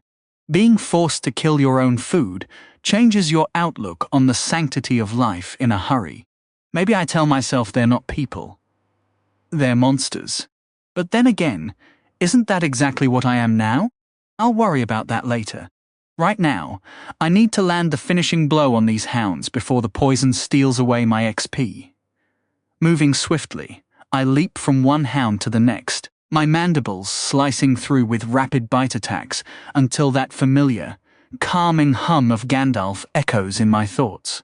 Then I pivot to the remaining centipedes, but one has already slipped away, its wounds too severe, while the others cling to life. Wait, what? Gandalf, did I hear that right? I can actually evolve? No, Anthony, stay focused. As much as the thought of evolving excites you, you've got to lock down this biomass before anything else. With all these corpses scattered around, every creature in this tunnel is going to want a piece of the action. Just then, my antennae pick up a faint tremor vibrating through the air, and I freeze instantly. There it is again. A dull, rhythmic thud echoes down the tunnel, coming from deeper ahead toward the first cavern. Hold on. No, not now. This can't be happening. Not like this. Chapter 23. The invasion. I start devouring as fast as I can, shoveling down every bit of biomass in sight. Good to know these things are just the juveniles. That's insane. Keep eating, don't stop. The noises are getting louder, and I've got a sinking suspicion about what's barreling toward me. If only I had an extra hour. Hell, even 10 minutes would do. Don't overthink it, just consume. Must keep eating. Ugh, I'm so stuffed I can barely move. I've already downed an entire wolf dragon, and my gut feels like it's about to burst. Oh wait, a nasty thought just hit me. Something I picked up from my old hobby of keeping an ant farm back home. Ants have 2 stomachs, right? Scouts and workers don't always haul prey straight back to the nest. Sometimes they chow down and fill up their social stomach. Then when they get home, they barf it up for the others. And honeypot ants take that to a whole other level.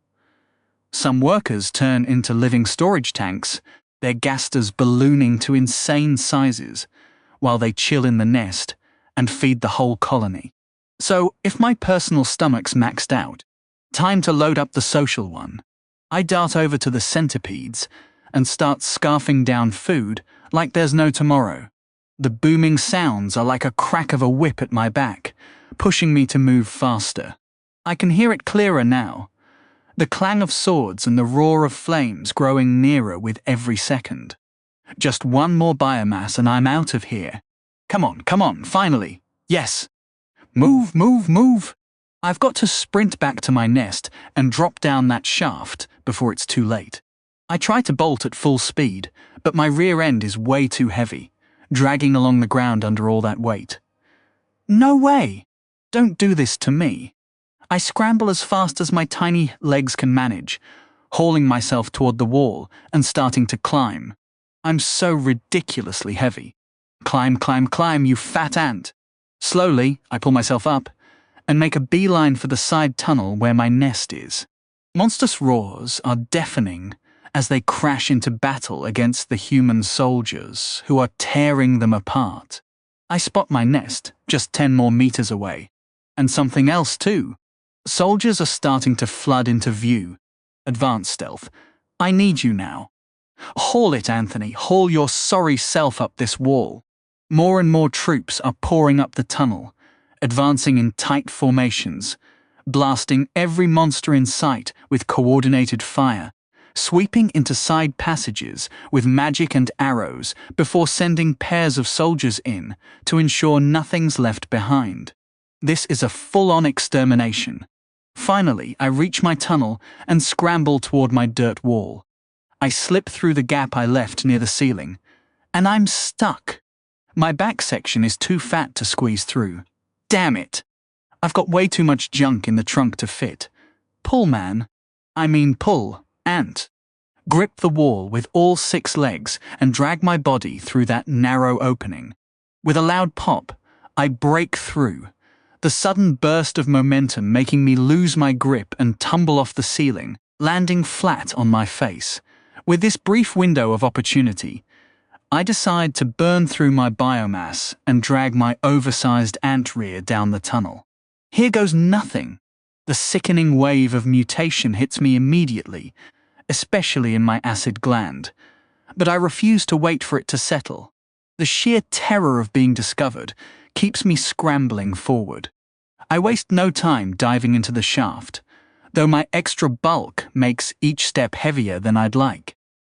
I'm forced to carefully maneuver my clumsy backside, double-checking each foothold before committing so I don't plummet to my demise. Fingers crossed that the extra point in legs will hold me up and get me down safely. About halfway down, a dull thud rumbles from above, followed by a shower of dirt raining over me. It clicks a second later. They've blown through my dirt wall. That means they're past my nest and closing in on the shaft. I kick my efforts into overdrive, scrambling down at a reckless speed. My claws slip and scrape as I gamble on shaky footholds, just to keep my momentum going. I finally hit the bottom without any catastrophic mishaps, but I'm far from relaxed. The thought of them climbing down to explore this place keeps my nerves on edge, so I can't afford to linger. I slip out of the shaft and push into the narrow passage that leads to the vast underground tunnel. But before I escape this tight spot, there's one crucial move to make. I just pray I've got enough time. Wait, really? Oh ho! 2 choices on the table? Time's ticking, so hit me with the details, Gandalf. Alright.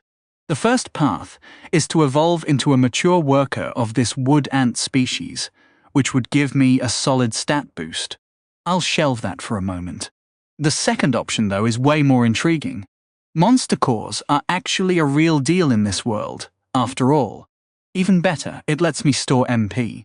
That could be my ticket toward wielding magic someday. This is getting me pumped. Funny thing is, Gandalf says I've already hit 100% of the mana needed. When did that even happen? Maybe I've been soaking it up just by moving around. Or was it that weird water in the rock pool? Could that bizarre taste have been my body drinking in mana? Evolving into a mature worker would be the safest bet for survival, boosting my stats and maybe unlocking some handy skills. But condensing a core and unlocking the door to magic is a serious temptation. It won't save me right now, but down the road, it could pay off big time. Sometimes you've got to roll the dice for the long game. Let's do it. My vision goes dark instantly. 24 core of the problem. I have no clue how long I was out before I came to. Light seeps back into my eyes, and feeling slowly returns to my limbs. Deep in my thorax, the middle section, a hot, churning sensation is fading, settling into a dense knot of heat. That's probably my new core. Stumbling to my feet, I push forward through the tunnel again. No matter how drained I am, resting here isn't an option. Whoever's chasing me could drop down that shaft any moment. I've got to keep moving. My scattered thoughts start to sharpen, and my limbs begin to cooperate again. As I pick my way through the rocky passage, I pull up my status. Nay, Anthony level 1 core, might 15 toughness. 12 cunning, 25 will, 18 HP, 30 MP, 10 skills, digging level 4, improved acid shot level 1, grip level 4, bite level 4, advanced stealth level 1, tunnel sense level 3, mutations, ice plus 4, antennae plus 2, acid gland plus 3, slex plus 1 species. Hatchling ant worker, formica. Skill points, 1 biomass. Nula, are you kidding me? Why am I back at level 1, Gandalf? All that effort. Every scrap of experience I fought for. The insane luck that kept me alive. Surviving this long wasn't exactly a walk in the park, you know. Where's my payoff? Frustration simmers inside me as I take stock of my new situation. But spotting my MP jump from 0 to 10 gives me a small spark of hope. My instinct was right. The monster core is the key to unlocking magic for me and the other creatures stuck down here. This probably explains why so many beasts gathered around that pool in the first cavern. The water, somehow laced with mana, let them soak it up and speed along their core formation. Yet, as I mull it over, I've traded away a hefty boost to my stats just to forge this core, leaving me with a paltry 10 MP I can't even tap into. Was this really the smart move? Ahead lies territory far more dangerous than anything I've faced. And those extra stat points would come in clutch. Doubt creeps in, telling me I've botched this, but the lure of mana was just too tempting to ignore. Still, dropping back to level 1 might not be a total loss. Doesn't it mean I can climb back up to 5 and evolve all over again? That also means another shot at racking up those precious skill points along the way. Maybe this is a win in disguise, a second chance to hoard skill points as an unevolved critter, potentially outpacing what a straight evolution would have given me. I've got one skill point burning a hole in my pocket right now, but I'm holding off. A few of my skills are sitting at level 4, and they'll need those points once they hit 5. I won't even peek at the skills menu, scared I'll spot mana shaping or spell chanting dangling there. I can't risk the temptation. Stay strong, Anthony. Don't let your hard-earned skills wither away. By the time I reach the tunnel's end, I've got full command of my body and a clear head again. Beyond this spot sprawls the massive underground expanse I caught a glimpse of earlier. I take a deep breath and step out into the open air once more. Honestly, this place is unreal. The ceiling might be a good 70 meters high, and there's no way I'm attempting to scale it. One wrong move and I'd be a splatter on the floor. The walls curve off to my left and right, vanishing into the gloom, and my eyesight, even at Pluchtige, can't pierce that distance. I've been pondering this more lately. As an insect, I don't have human-style eyes. I've got compound ones, which changes everything. For starters, they don't need moisture, so blinking's off the table. I literally have no eyelids. Plus, there's no single focal point. A human can zero in on one spot with crystal clarity, but my vision sweeps multiple directions at once, trading sharpness for coverage. That's why everything's been so annoyingly blurry, especially far off. It's also probably why nothing's ever snuck up on me. I'm essentially on watch in every direction simultaneously. I'm still convinced upgrading my eyes was the right call, and they'll likely be the first mutation I push to +bet. Since skills can evolve at level 5, I'm itching to see what happens when a mutation hits that milestone. Could I unlock some wild new form? Any hints, Gandalf? Crickets. Yeah, I shouldn't expect much. For all his vast knowledge, the Grey One stays tight-lipped. Or maybe he's just shy? A few extra pointers wouldn't hurt, though. Enough dawdling. There's no turning back now. I've got to push into this new frontier. I slip out of the tunnel's shelter and onto the slope, exposing myself to the cavern's open air. And cavern doesn't even cut it. This place feels like a sealed-off world, a full-blown biome or terrarium hiding underground. As I make my way down, carefully stepping over the uneven rocks, I squint hard, trying to pierce the gloom that stretches out before me. Twisted, gnarled trees rise up like ancient sentinels, while oversized mushrooms, easily twice the height of a grown adult, loom over a thick, sprawling carpet of undergrowth. Everywhere I turn, the landscape pulses with that same eerie, ambient blue glow I've grown accustomed to. This place feels utterly foreign, like something out of a fever dream. For the first time, the realization truly sinks in. I'm standing on an entirely different world. I nervously reach out with my front claw, snipping at the strange grasses to see if they'll react. Nothing. Emboldened, I shuffle toward one of the giant mushrooms, its stalk soft and fibrous beneath my touch. After a brief pause, I give it a tentative chomp with my mandibles. Big mistake. The instant my bite tears through, a searing pain flares across my face, and I jerk back, hissing in discomfort. A thick, purple sap begins to ooze from the wound I've created. Acid. Of course it's acid.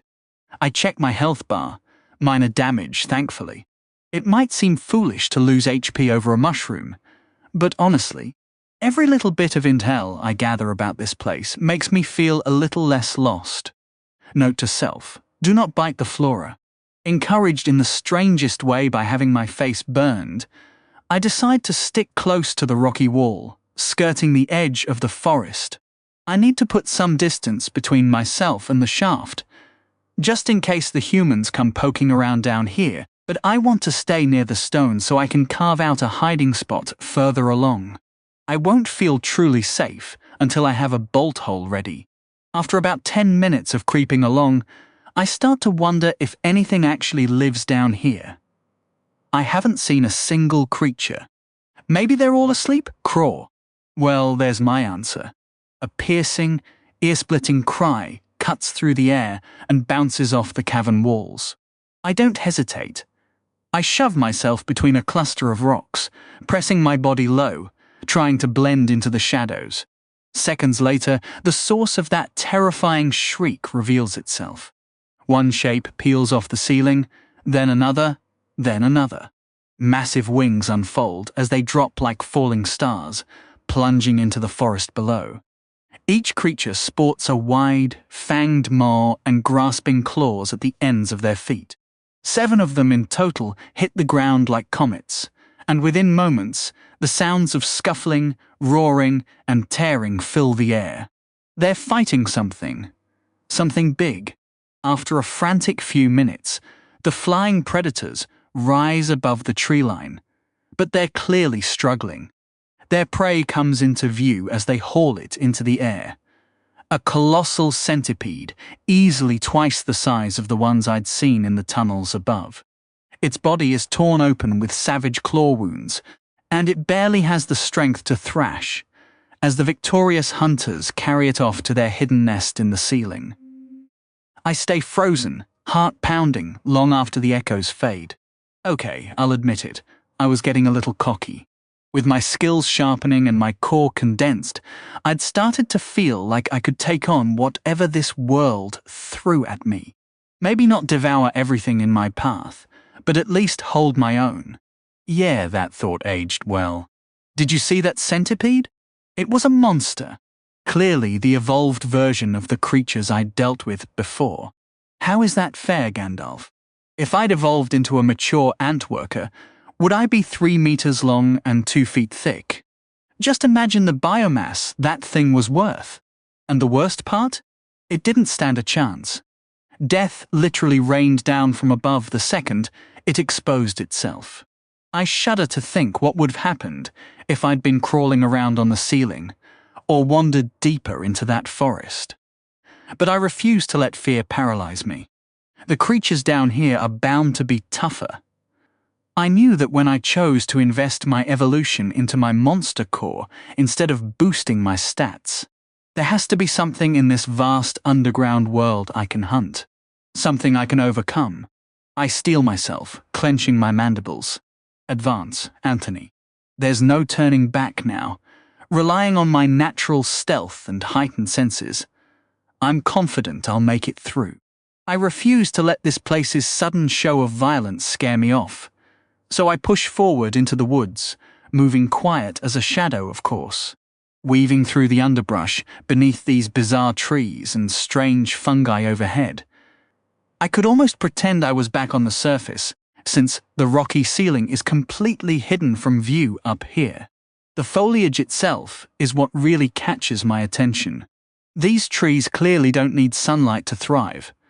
There's none down here. So why do they sprout these odd, fleshy leaves? Instead of the usual cluster of small leaves, each tree boasts massive, drooping fronds that hang low, some nearly brushing the ground. Most are a rich, deep purple, while others fade into red, painting a striking mosaic of color in every direction. My best guess is these plants feed off the glowing veins that snake across the cavern floor, branching into intricate, endless patterns, likely mana veins. Still, until I'm absolutely certain these trees aren't some kind of giant Venus flytrap, I'm steering clear of those leaves. Honestly, it wouldn't shock me if even the vegetation down here had a deadly streak. Before long, a faint vibration tickles my antennae, and I drop low, using the ground cover to my advantage as I creep toward the source. There's no backing out now. The only way to learn anything in this place is to move forward and grab whatever chances come my way. I keep my body low like a stalking cat, circling wide around the disturbance, my eyes scanning every possible angle at once. My antennae poke out from the brush, just barely exposed, reading the air for any movement. Then it hits me. An advanced skill just leveled up. That took forever. But it makes sense that advanced skills need way more practice than the basic ones did. Perfect timing, too, since this is the skill I lean on the most. With a fresh burst of energy, I keep trailing the vibrations until I spot the source, a hulking croaker beast. Seriously, why are these nightmares everywhere down here? Thank the pristine white robes of Ascended Gandalf that it wasn't some evolved version. I'll admit, these things still terrify me. This was the very first monster I ever encountered, and it was chowing down on an ant while it was still alive. If ants could have nightmares, I'd still be haunted by that image. This particular croaker looks roughed up, though. A wide gash runs across one arm, dripping green blood, along with a few other nasty cuts. It's panting hard through that massive maw of curved fangs, clearly having been through some serious fighting. Don't stare at the teeth, Anthony. This is a golden opportunity, a gift handed to me on a silver platter. I'll never get a better shot than this to face one of these horrible crocodiles one-on-one, and finally bury my fear of them for good. Plus, I can grab the bonus biomass I missed out on before. Time to do this. Before I can second-guess myself, I spin and blast the croaker beast with acid. Come and get me, you giant lizard. My plus tree acid flies out at lightning speed, splashing right onto the wounded monster's side. I aimed carefully to hit the existing injuries, hoping the acid would seep in and do extra damage. The furious beast roars in agony, jaws gaping wide as it whips around to face me. And then, po! Another acid shot lands smack in its face.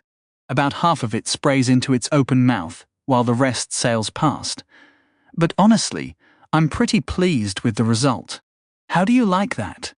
If these monsters keep letting me fire acid straight down their throats, I might have to patent this technique. The infamous Anthony Mouth shot. That sounds wrong, somehow. The croc thrashes its head wildly as its throat burns, and with the terrible wounds it already had, this is clearly turning into a very bad day for this particular beast.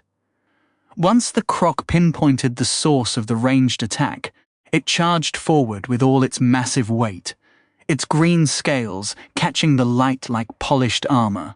Whoa, that was close. I sprang sideways in a flash, all 6 of my legs scrambling desperately to avoid that brutal lunge. The croc extended both arms, its long claws gleaming with a cold, deadly shine. As I tried to sidestep, it swung a massive swipe in my direction. Whoosh!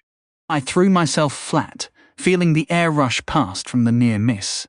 If that blow had landed, I'd have been done for, no question.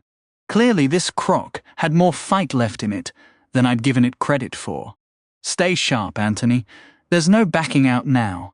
As the beast corrected its stance and turned to face me, I angled my head to keep a clear view behind me and planted my legs firmly.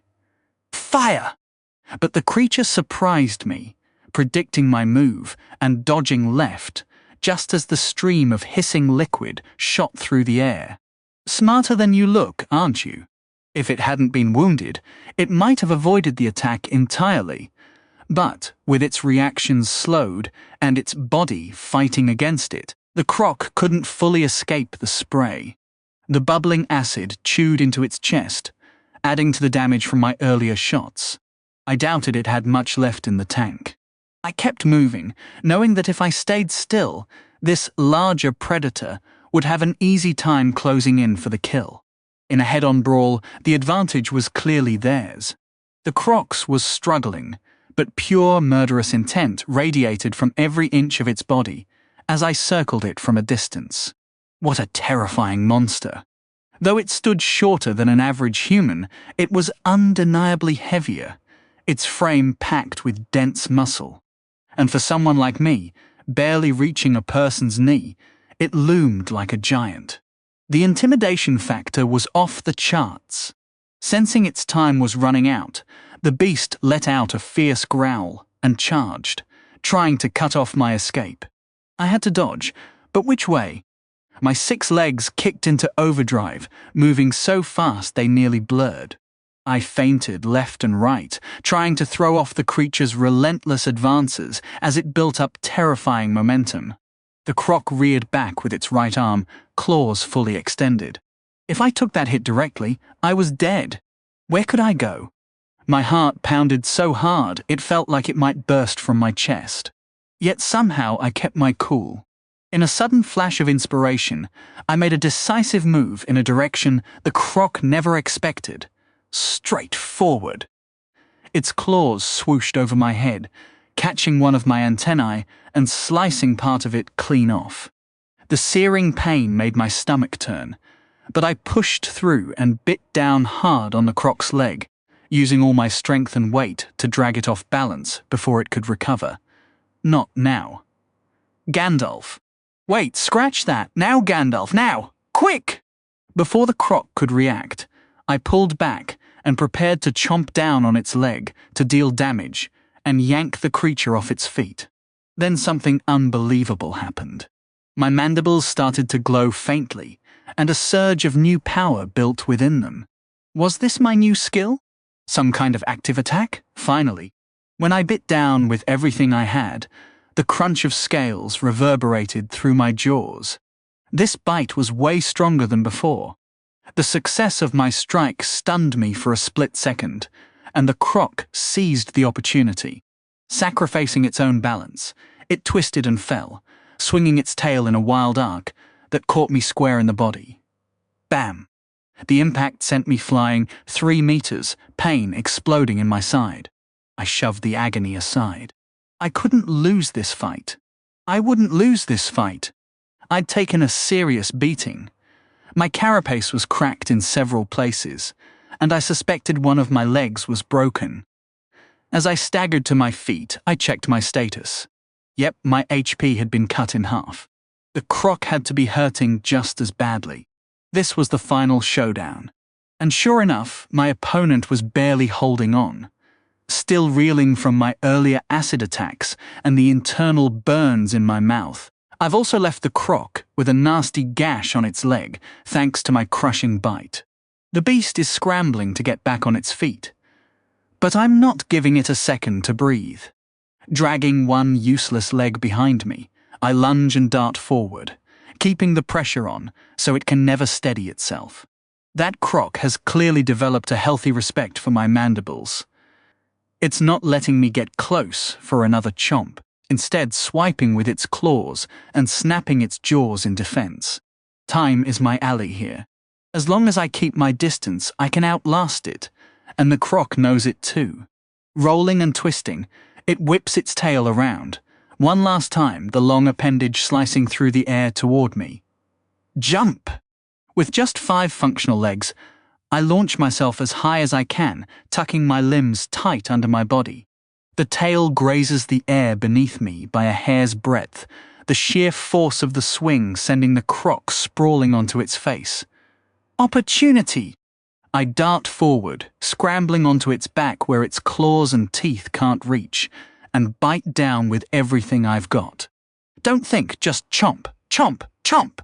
The croc thrashes violently, but I hold on with all my strength and keep biting. The damage piles up until its movements slow, then stop altogether. Yes! Anyone strolling by would catch the absurd sight of a monstrous ant perched on its defeated foe, lifting its front legs skyward in a silent, triumphant roar. I let out a few guttural grunts of dominance. Did I just absorb the dragon soul? I feel unstoppable. I've faced my fear head-on and won. That fight was insane, pushed me to my absolute limits, and put me through hell. Actually, I'm still in hell. Ooh. One of my antennae got sliced clean off. It stings, Gandalf. Stings real bad. I need to eat fast and regenerate my HP. No more time for posing infant? These things are just infants. What the heck is Garalosh? Are all these creatures the offspring of a single monster? I'll worry about that later. Right now, I need to eat. Stuffing every one of my stomachs full, I gain 3 more biomass from the infant, bringing me to 4 total, plus 2 skill points. What a haul! After feasting, my HP climbs back to 23, which brings some comfort. But staying out in the open feels way too risky, so I start hunting for a patch of soft ground to dig myself a nest and rest up. It only takes 5 minutes to find a good spot deeper in the forest. Working fast, I dig a small burrow straight down, then curve it sideways into an L-shaped hideout. Not taking any chances, I cover the entrance to lower the odds of being spotted. It's not perfect camouflage, but it's better than nothing. Phew! I'm still buzzing from that fight. I nearly died multiple times, yet I pulled through and scored some serious rewards. This rush is unlike anything I've ever felt. Now I get why some folks back on Earth chase that thrill. But this blows any of that out of the water. This was a genuine life-or-death struggle. As exciting as it was, I can't make a habit of taking on powerful monsters. I only jumped into that fight because the croc was already hurt. This was a lucky break, and I won't let the victory go to my head. Time to spend my hard-earned wealth. With my upgraded crushing bite, I decide to invest 3 biomass into boosting my mandibles twice, and use the last one to bump my carapace to +Jedna. That should widen my offensive options, while giving me a slight edge in defense. After enduring the mutation process, which I absolutely hate, it's finally time to allocate my skill points. 2 points to spend. This kind of wealth was unheard of before. My power is surging forward faster than ever. Scanning through my skill list, everything I'd earned so far was there, plus 1 shiny new addition. There it is. Mana manipulation is about to unlock the door to magic, and I couldn't be more thrilled if I tried. With 1 point left, I'm weighing my options. Slashing attack doesn't seem worth it. My claws are built for clinging to surfaces, not for combat. But since my mandibles got such a solid boost, I'm going all in and grabbing the chomp skill to supercharge my bite attack. Chomp adds piercing power and a solid grip to those bites. With my fresh +2 chompers and the crushing bite skill stacked on top, I might actually hold my own in a scrap now. That familiar warm tingling sensation floods my brain again. Why does learning feel so good while mutating is such a drag? Once everything settles, I take a moment to admire my updated status. Name, Anthony Level, Tricora Might, 15 Toughness, 12 Cunning, 25 Will, 18 HP, 30 MP, 10 Skills, Digging Level 4 Improved Acid Shot Level 1, Grip Level 4 Crushing Bite Level 1 Advanced Stealth Level 2, Tunnel Sense Level 3 Mana Manipulation Level 1 Chomp Level 1, Eye Mutations, Ice +4, Antennae +2, Acid Gland +3, Lex +1, Mandibles +2, Carapace +1 Species, Hatchling Ant Worker Formica, Skill Points, Nula Biomass. Nula, look at this kind of progress. My mutations are spreading out pretty evenly, which feels a bit inevitable, given how this system works. To push my eyes further, I'd need a full 5 biomass. But for that same cost, I could upgrade 2 or 3 other body parts and boost my overall strength way more effectively. I've already plucked the easiest gains available. My legs and carapace are still sitting at +1, but I'm itching to get my eyes to +5. The real goal here is to see what happens when a body part hits that milestone. Could it adapt or evolve in some way, like skills do? Figuring out the quirks of this bizarre game-like system, ruling my life in this world, is my top priority right now. 27 long roads. After that last close call, I'm finally starting to feel a flicker of self-assurance. Maybe I can actually survive out here and track down my colony after all. I mean, I've always been confident, right? Okay, moving on. Time to tackle the next challenge.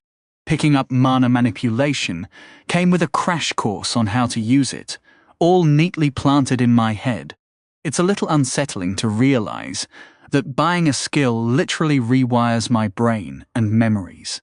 Just how deep does this system go? I don't have the luxury to dwell on that, so I shove the doubt aside. From what I now understand, the mana I absorb from the air gets stored in my monster core.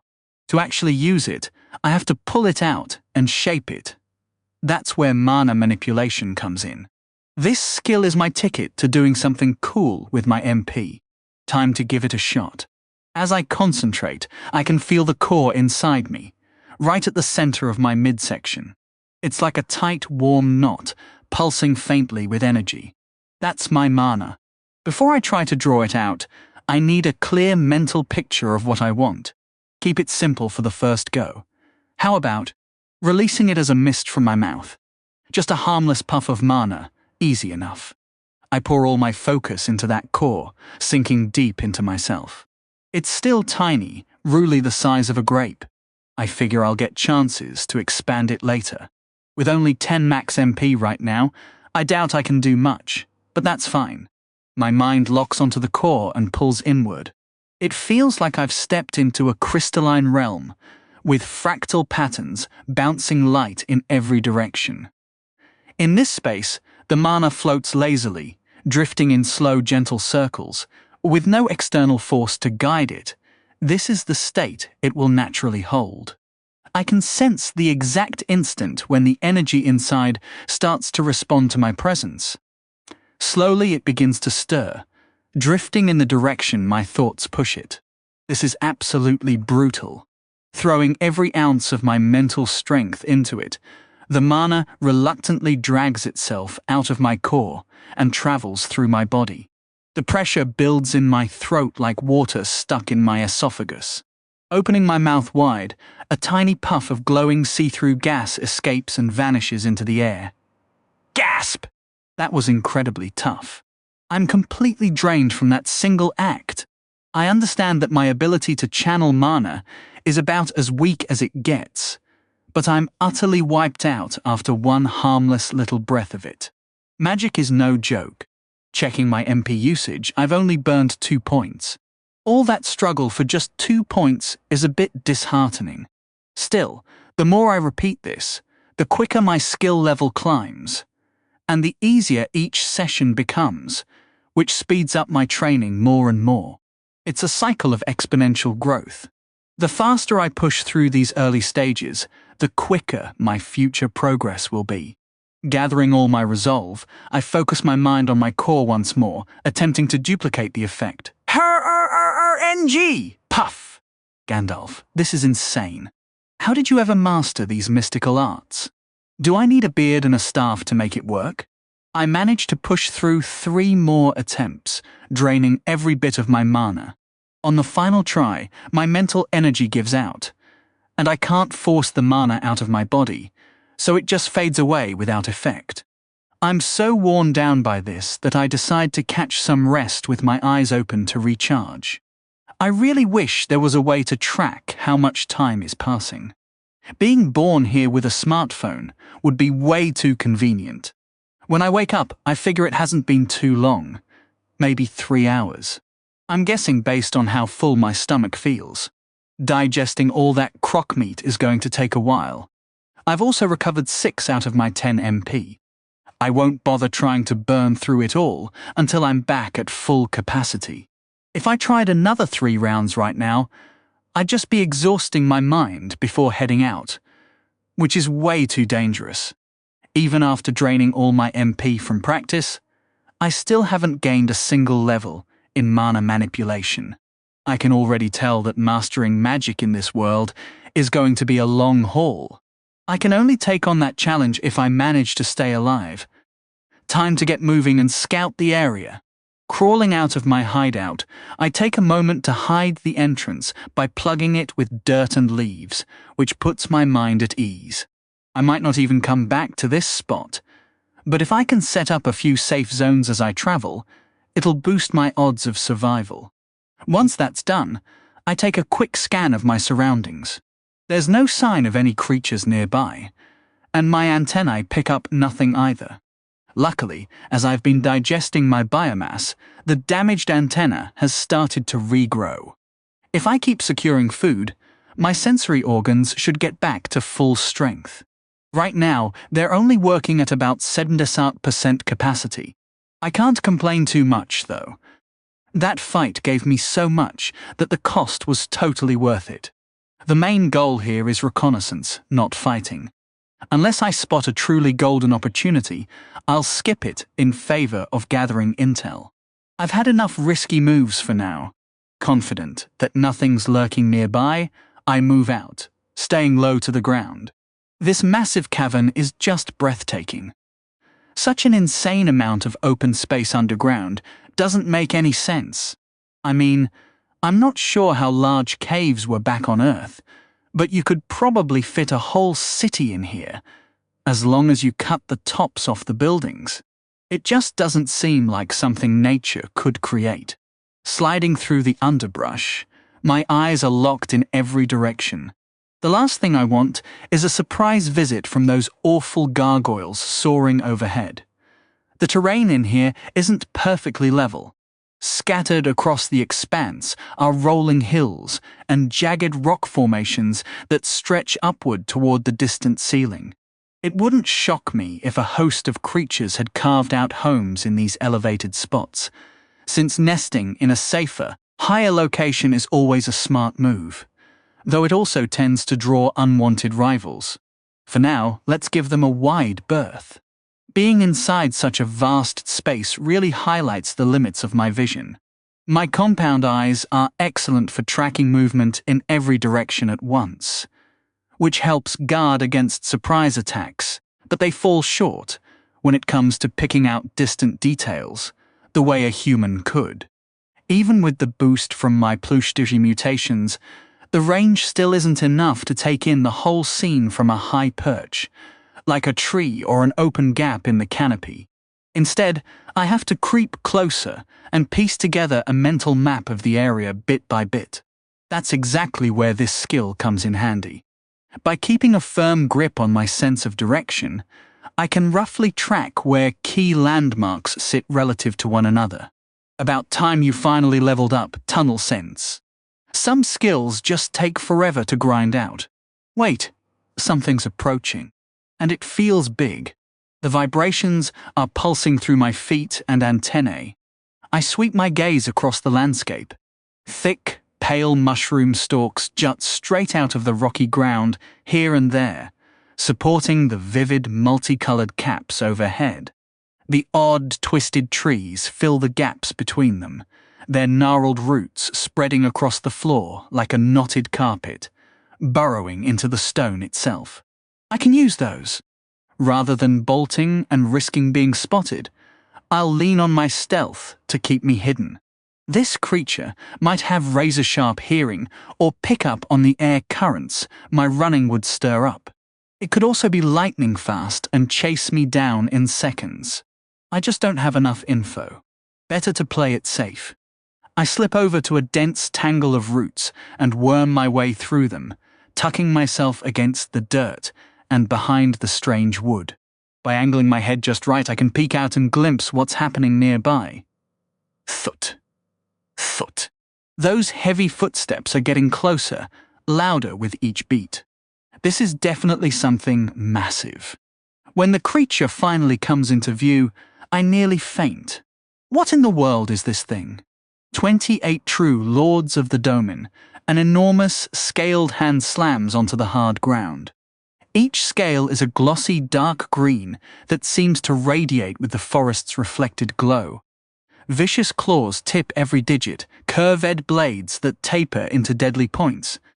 What really sends my heart racing is that each of those claws is probably the size of my head. Thick, powerful cords of muscle on the arm drag the rest of the beast forward. The long, pointed snout, lined with teeth, leads the way, followed by those deep-set, chilling eyes. Even with its massive mouth clamped shut, rows of teeth are visible, giving it a permanent, menacing grin. There's a cold, calculating intelligence behind that gaze, one that strikes terror into anything unlucky enough to cross its path. Along its back, the overlapping scales are interrupted by bony ridges that end in spikes easily a foot long. Keeping its body surprisingly low to the ground, it moves with a smooth serpentine grace. As it glides past, a second pair of shorter but equally muscular arms, positioned halfway down its torso, help maintain that low profile. The creature lets out a guttural growl and a sharp huff, then releases a sudden burst of red flame. I nearly let out a squeak. Finally, the powerful rear legs come into view. From how they're angled, it's obvious this thing could rear up on its hind legs if it wanted to, but it's evolved to slink close to the earth, like a crocodile when speed matters. From snout to tail, the monster stretches roughly 12 meters long. 12 meters. That's almost 40 feet. Picture 4 basketball hoops, stacked on top of each other. That's nearly the length of a bowling lane. Sure, that measurement includes its long, muscular tail, but isn't that just absurdly huge, Gandalf? That beast is so colossal. I could never dream of taking it on. What in the world is something this massive doing crawling around up here? Based on its look, this is obviously some kind of evolved crocobeast.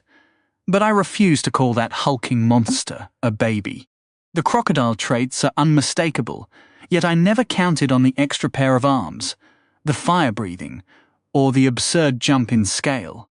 These creatures dwarf the regular croaker, so much it's almost hard to wrap my head around. Could this titan actually be 2 steps removed from the one I took down? Staring at those massive scales, I doubt my acid could even scratch the surface. This thing is a walking fortress, probably tipping the scales at several tons. If there's anything bigger or scarier lurking around here, I'm heading straight back up to deal with the humans instead. The ground trembles under my tiny legs as the monster's immense weight pounds the earth with every step it takes away from me. Right then, a wild thought crosses my mind, and I slip out of hiding to trail the colossal reptile. For some reason, I remembered pilot fish back on Earth. Those little guys that stick close to a shark or whale, nibbling off parasites and snagging scraps. The big animal gets a free spa treatment to stay in top shape, while the small ones score protection and a steady meal. I'm not about to stroll up to this beast and offer a dental cleaning, but this might just be the safest way to get around for now. Safe, Anthony? You've got to be out of your mind. But hold on. It's a safe bet that just about every predator in this area wants to steer clear of this thing like it's a walking disaster. Anything that doesn't clear out fast enough would have to get through the big guy before they could even think about coming after me. As long as the croc doesn't notice me, I'm sitting pretty. And advanced stealth has proven it can keep me under the radar. If I keep tagging along and staying hidden, I might even level that skill up while I'm checking out the area. There are risks, sure, but they're ones I can handle. I scurry along in the wake of the giant, its sheer speed forcing me to hustle and keep my own noise down. But the bulky creature makes such a racket that my little pattering feet barely register. For the next hour, I creep along, staying out of sight of my unwitting guardian. The strange landscape keeps blowing my mind as we move. At one point, we passed a huge flower with vivid petals spread wide, revealing a gleaming gem at its center about the size of my head.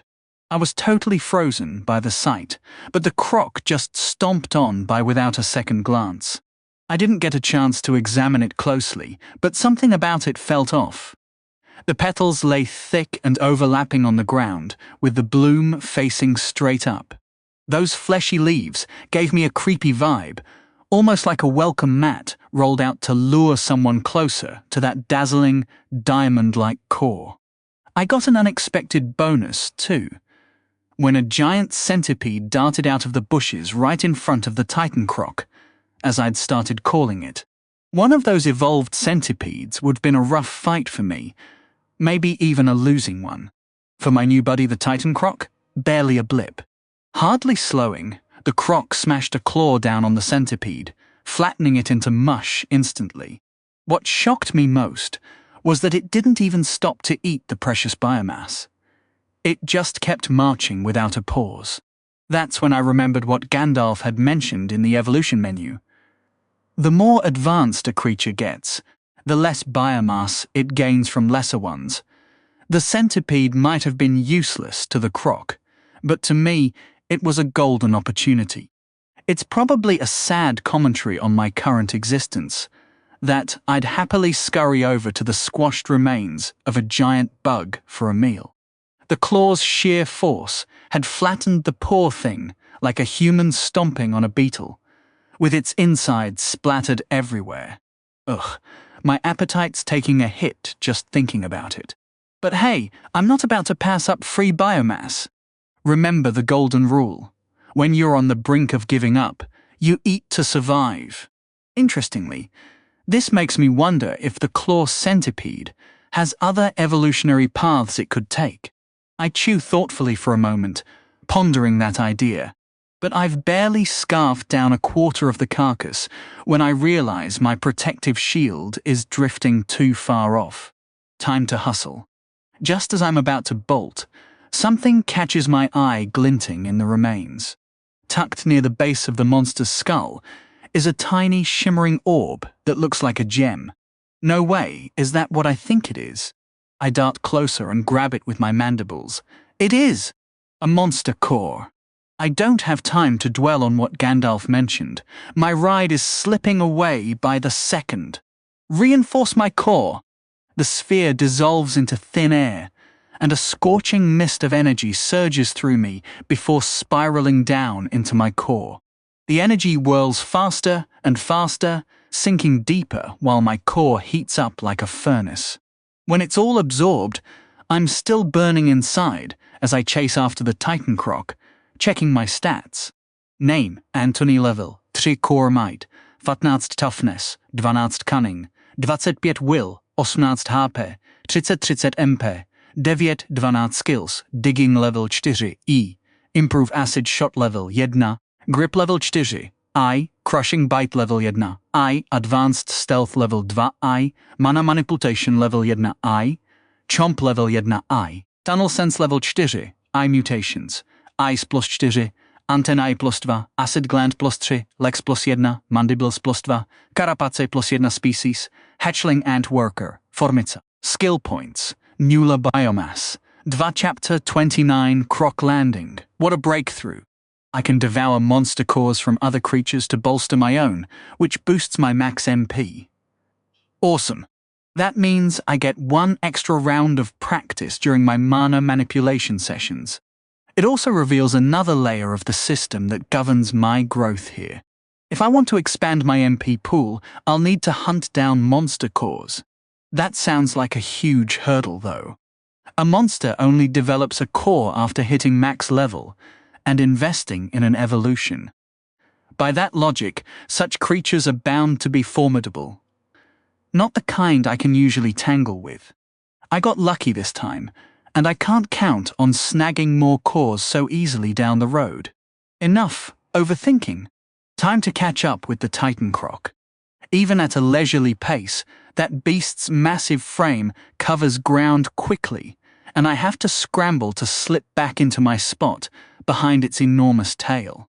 Before long we arrive at the destination, this unstoppable force has been heading for all along. The forest thins out, revealing a breathtaking open view. It's a lake, a vast expanse of water glowing with an almost unnatural radiance, occupying the heart of a wide clearing. After an hour of travel, we've reached the center of this cavern, but something tells me we're nowhere near its true depths. The lake stretches at least 100 meters across, with little streams and tributaries branching off from its edges. I reckon the water bubbles up from an underground spring beneath the rocky floor, spilling over to carve out these mini waterways. What really captivates me are the twisting strands of blue light that coil around each other in a graceful, almost hypnotic dance inside the water, resembling a double helix. These ropes seem to stretch all the way back to the lake's very origin, drifting and twisting as if pushed along by some unseen force. Mana! I'd seen this same sight in the rock pool higher up, but it had been far weaker there, the threads nearly invisible to the naked eye. Even so, that water had been thick with mana, pulling monsters from every corner of the cavern to drink deep and soak up the energy, hoping to solidify their cores.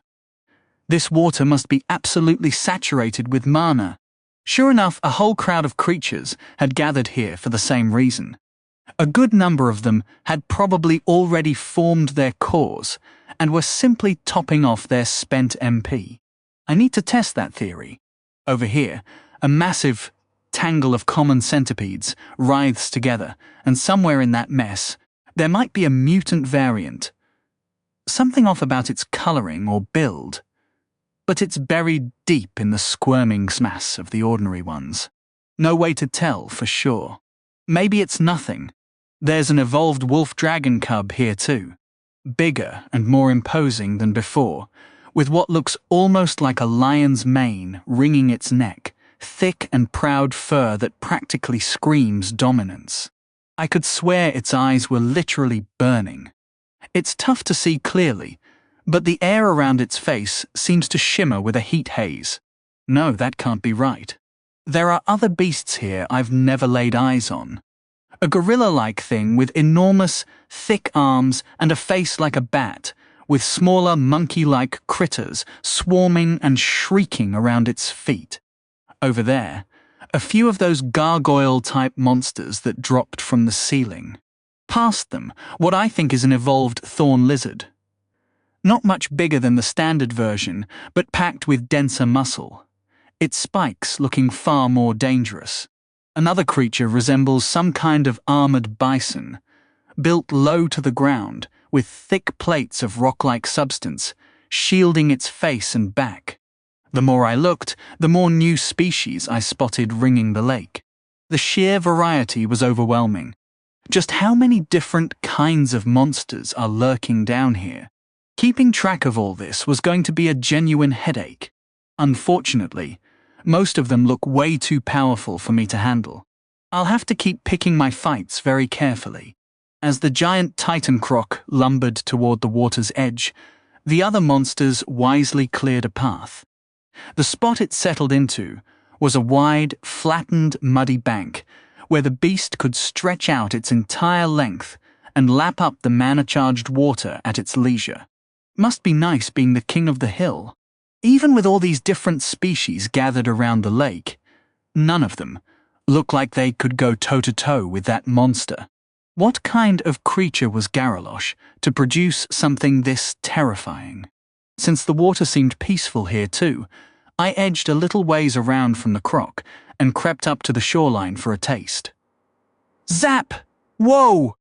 That familiar tingle, that burning jolt, slammed through me with full force.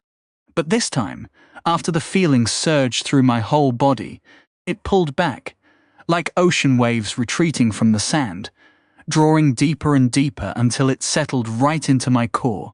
I checked my status. My MP had ticked up by 2 points. Nice. I took another sip to top myself off and sat there a moment, letting the intense sensation fade. Since I'm here at this lake and can basically refill my MP for free, this is the perfect chance to grind my mana manipulation skill. I can train non-stop until hunger finally drives me out to hunt. Pumped, I started scouting around for a spot soft enough to dig out a basic hidey hole. I found a decent location not far from where the Titan croc was lounging. My thinking is that having the dominant predator nearby will keep others from sneaking around looking for an easy meal. With my tiny chamber hollowed out, I dive straight into practicing mana manipulation, pulling the energy from my core and guiding it up to my throat, letting it swell before I release it in a soft burst of magical force. Whew! It's still brutally hard, demanding every ounce of my focus just to get it right. Luckily, after my third try, Gandalf throws in a few words of encouragement. Finally.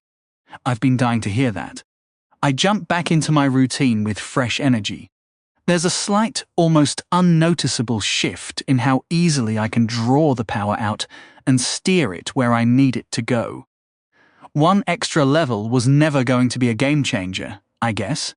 But with my boosted skills backing me up, I managed to push through 6 full rounds of practice before my mana and my brain are completely tapped out. Totally spent, I haul myself back to the lake and start gulping down water to restore my MP.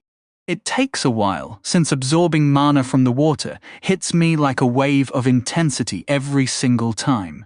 The one thing bugging me is that despite all the ground I covered chasing that Titan croc around, I never picked up a single trace of the pheromone trail the colony's scouts left behind. Not even a hint. I mull it over while I keep drinking. Hold on. If monsters from all over this part of the cavern swing by here for a drink, there's a real chance some of my colony's members have stopped by too. There's no way a scout would pass up a mana-rich spot like this without flagging it for the rest of the group. This might be my shot. Once my MP is topped off, I waste no time racing around the lakeshore, tapping my antennae against the ground, hunting for that familiar, welcoming scent of my kin. My severed antenna has been regrowing nicely, now about halfway back to normal, thank goodness. Other creatures give me wary looks, but I ignore them, even accidentally stepping right over a wolf dragon's tail without noticing. Fortunately, the beast was too stunned to snap at me and too wary of breaking the water truce to make a move. About halfway around the lake, my antennae start buzzing with a response to that scent I know so well. It's here! 30 juniors. Handle the grunt work. The operation had gone off without a hitch so far, which Mirren was deeply thankful for. The Royal Guards and the Legion had worked together to sweep through the upper floors, taking out hundreds of weaker monsters to prep for the incoming wave. For warriors of this caliber, moving through this stretch of the dungeon was usually a breeze. To the elite legionaries, this place was basically a joke.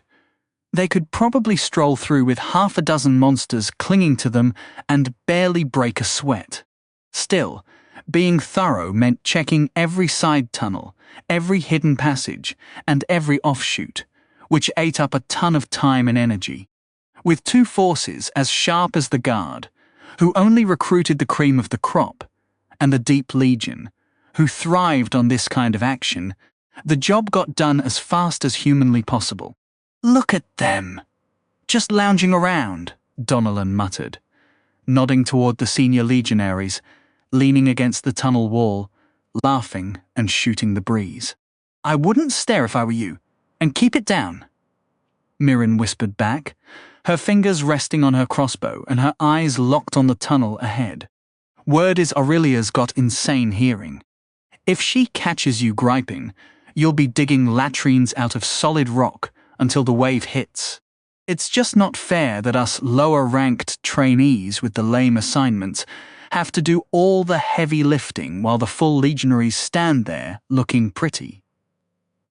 I've chucked so many fireballs in the last 10 hours, my fingers are practically charred, Donnellan grumbled. He wasn't usually one to complain on the job, but spending half a day fighting monsters and staying on high alert was enough to sour anyone's mood. To make matters worse, even the trainees were high enough in level that they barely earned any experience for using their skills or taking down monsters this deep in the dungeon. "Just hold on a little longer, you big baby," Mirin chided. "We'll reach the first expanse soon and get the advanced camp set up. Once the fortifications are done, we're scheduled to rest." "Great. More digging." Mirin could only shake her head at Donalan's endless grumbling. She couldn't really blame him, though. Fire-specialized mages like Donalan were often called blast mages because they excelled at clearing out large swaths of lower-level creatures. He'd been pushing himself twice as hard as she had. "How are you two holding up? Still awake over there?" laughed one of their centurions, Alexei, as he strolled over to check on them. The two trainees snapped to attention immediately. "Doing just fine, Centurion," Donalan announced, his voice brimming with energy. "I could easily serve another 10 hours. Alexei let out a snort. "No, you couldn't. In about an hour, you'll be nodding off on your feet." The sturdy officer gave them both an encouraging pat on the shoulder. "Remember, for you and the other trainees, this mission is a rite of passage. Expect to be pushed harder than you've ever been pushed. By the time we're finished, you'll feel like you've died and been reborn all at once." Mirin flinched, and Donalan let out an audible groan, which only made Alexei laugh harder. "Don't worry too much. Once we hit the first expanse, me and the old-timers will start carrying more of the weight." Alexei leaned in and lowered his voice, as if sharing a secret. "Here's something you might not know. Us higher-ranked legionaries are built to operate much deeper in the dungeon than this. It's honestly hard to show what we can do up here." Donalan stifled a laugh. "What, because the monsters are too weak?" "No," Alexei drawled. "Because the mana up here is too thin. The ambient level in the expanse is just barely enough to work with.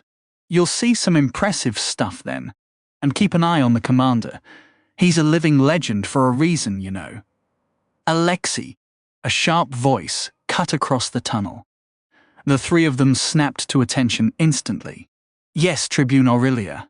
The older woman was staring at Alexei with an intensity that felt almost physical. "If you're done running your mouth with the trainees, Centurion, then I suggest you take them to the supply cart and grab 3 shovels. We'll need latrines dug once we reach the expanse." Donalan nearly broke down in tears. As the 2 trainees trudged off, silently cursing their chatty centurion, Titus was chuckling quietly to himself. "You think I'm being too hard on them?" Aurelia asked, raising an eyebrow. Titus shifted the massive axe resting on his shoulder, and instead of answering her question, he asked one of his own. "Do you remember your promotion expedition?" Aurelia let out a grunt. "How could I forget? You ground us into dust, put us back together, and then ground us down all over again." Her answer drew a fierce grin from the commander. "And now you're one of the finest officers I've ever seen. We don't coddle legionaries, Aurelia. We liquefy them so we can pour them into the mold. If those kids aren't crying themselves to sleep tonight, then we haven't worked them hard enough." "And what about Alexei?" Titus frowned. "I'll have a word with our talkative centurion myself," Aurelia winced. After a chat with Commander Titus, Alexei wouldn't be doing much talking for a while. The healing alone could take weeks. "Is the Royal Guard clear on their duties until the wave, Tribune?" Titus asked. "Yes, Commander. They'll handle protecting the dungeon entrance and the upper tunnels. I'll have to thank the Queen personally when we get back. Her guards really know their business." Titus grunted. It was true the guards were highly skilled, but he still wasn't convinced it was the best move for the Queen to send her most capable defenders into the dungeon to manage the upper tunnels. With all of the tunnels cleared, it was time to push forward into the expanse. Here is the rewritten text. The dungeon's true potential, and its staggering wealth began to surface at this depth. Monster cores were merely one of the many precious resources waiting to be claimed from these shadowed halls. Minerals, rare crystals, and the raw experience points granted by each defeated creature all held significant value in the markets above. As the expedition pressed deeper, Titus found his stride with increasing ease. After years of relentless campaigns, the quiet monotony of surface life, drafting correspondence, balancing ledgers, attending to bureaucratic trifles, had caffed at him relentlessly. He wasn't suited for that world. With his axe gripped firmly and mana surging through his bloodstream, he was exactly where he belonged. Within the hour, the entire company was ready to push onward. Titus positioned himself at the vanguard, his legionaries marching in tight formation behind him as they moved toward the tree line ahead. For 10 minutes they advanced, pausing only occasionally to crush the scattered monsters that dared cross their path, until the tunnel finally yawned open into a breathtaking underground vista, known as the Forest Expanse. A glowing forest stretched before them in a sweeping arc, the blue luminescence casting an eerie, beautiful glow across every face in the column. In disciplined silence, the legionaries fanned out to establish their encampment. Earth mages raised defensive walls with practiced efficiency, shaping the soft cavern floor into formidable barriers. Meanwhile, the trainees found themselves saddled with the less glamorous duties, hauling supplies from the carts, pitching tents, and digging the necessary latrines. Titus surveyed the bustling scene with a discerning eye, watching his people execute their tasks with precision. The expedition numbered 100 legionaries, 20 of whom were trainees undertaking their promotion delve, with the remaining 80 being seasoned veterans. 25 auxiliaries accompanied the force, handling medical support, logistics, and meals. The Deep Legion's plan was straightforward. Construct a forward fortification here, barricade the tunnel leading toward Lyria, and hold the line when the wave struck. From this stronghold, they would also dispatch scouting parties to track down the ant colony's location. A thunderous roar tore through the forest's edge, shattering the calm. Bursting through the underbrush came a mature, lightning fist ape, its colossal gorilla-like fists pounding the stone floor as it barreled toward the Legion with pure, mindless fury. Titus could only shake his head with a weary sigh. At these shallower depths, it was almost laughable how often monsters displayed such abysmal cunning. A lightning fist ape charging headlong into an entire legion was a textbook example of suicidal stupidity.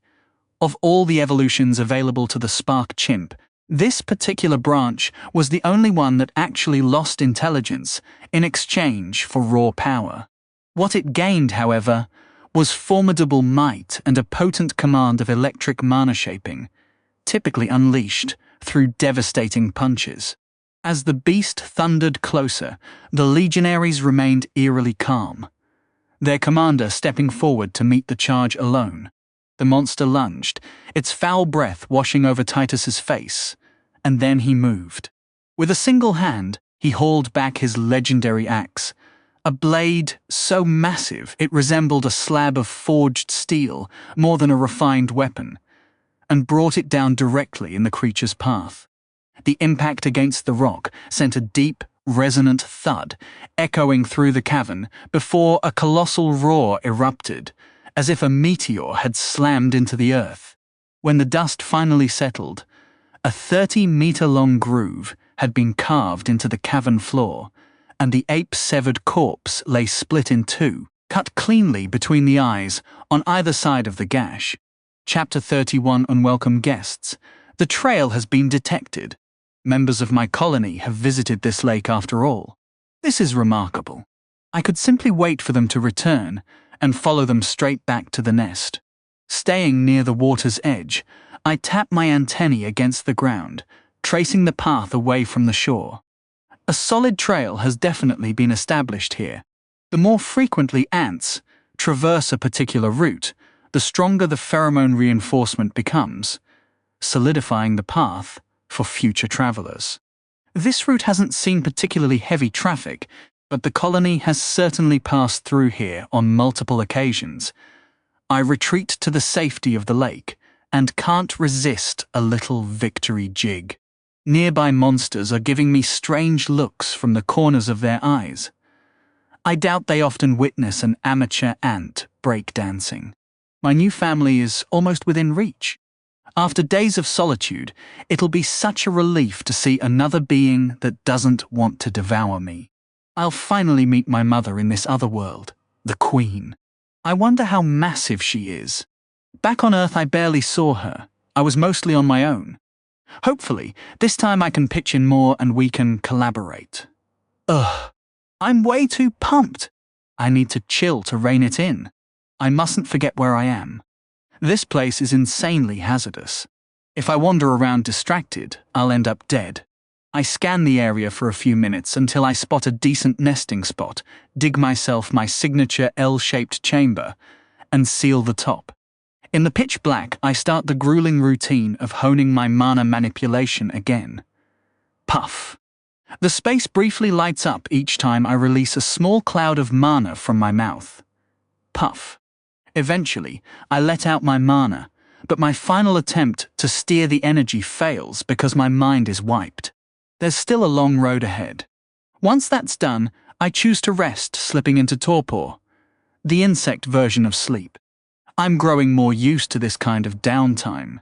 No eye closing, just staying still and zoning out for a while. When I wake, I feel refreshed and calm. Phew, so many thrilling things have happened. I need to keep taking it slow and assess my situation. My initial plan to stay here and boost mana manipulation is solid. The bonus now is that if I keep an eye on the lake, I might link up with some colony members and trail them back to the nest. The other choice is to strike out on my own and follow the scent trail. But I'm hesitant to take that gamble when it might not be necessary. I'll stay put and keep leveling up a few skills. The other one I want to improve is digging. It's not the flashiest or best for combat, nor particularly handy for much, but I enjoy it. If you asked me what the ants' core skill is, it's their amazing knack for building nests. And digging like a pro is at the heart of that. Plus, it's a breeze to level. All I have to do is dig. With that goal, I start expanding my small chamber, carving out narrow tunnels in several directions just below the surface, weaving around rocks, or halting a tunnel when I strike stone. Oddly enough, the work is calming. I'm practically humming to myself as I haul loads of dirt back and forth with my mandibles. The ground here is pretty damp too, so I have to move away from the lake. It's not long before I hit tree roots and the buried stems of giant mushrooms in my paths. Every so often, I burrow up to the surface to make a small air vent and check out what's happening above. These mini exits also give me a handy spot to dump my soil. I get so wrapped up in digging that I don't even notice when the level up notification pops up. When I stop and try to gauge how much time has passed, I realize I've been at it for nearly 6 hours. Digging level 5. If only I had a skill point.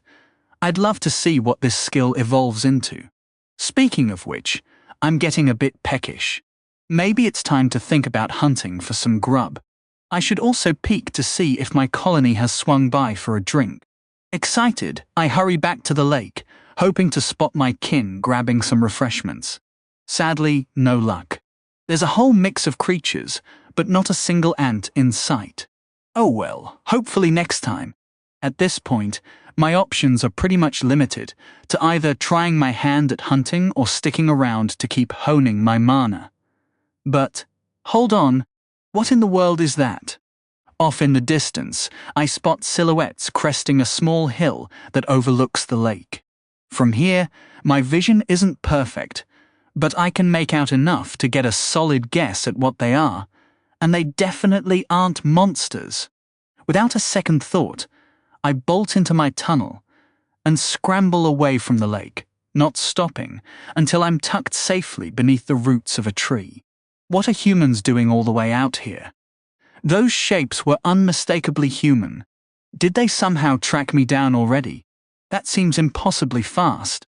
I took the most direct route possible, dropping straight down a shaft, while they probably had to navigate a maze of winding tunnels just to reach this spot. Even though I didn't get a clear look, something about these humans felt off compared to the ones I encountered in the tunnels above.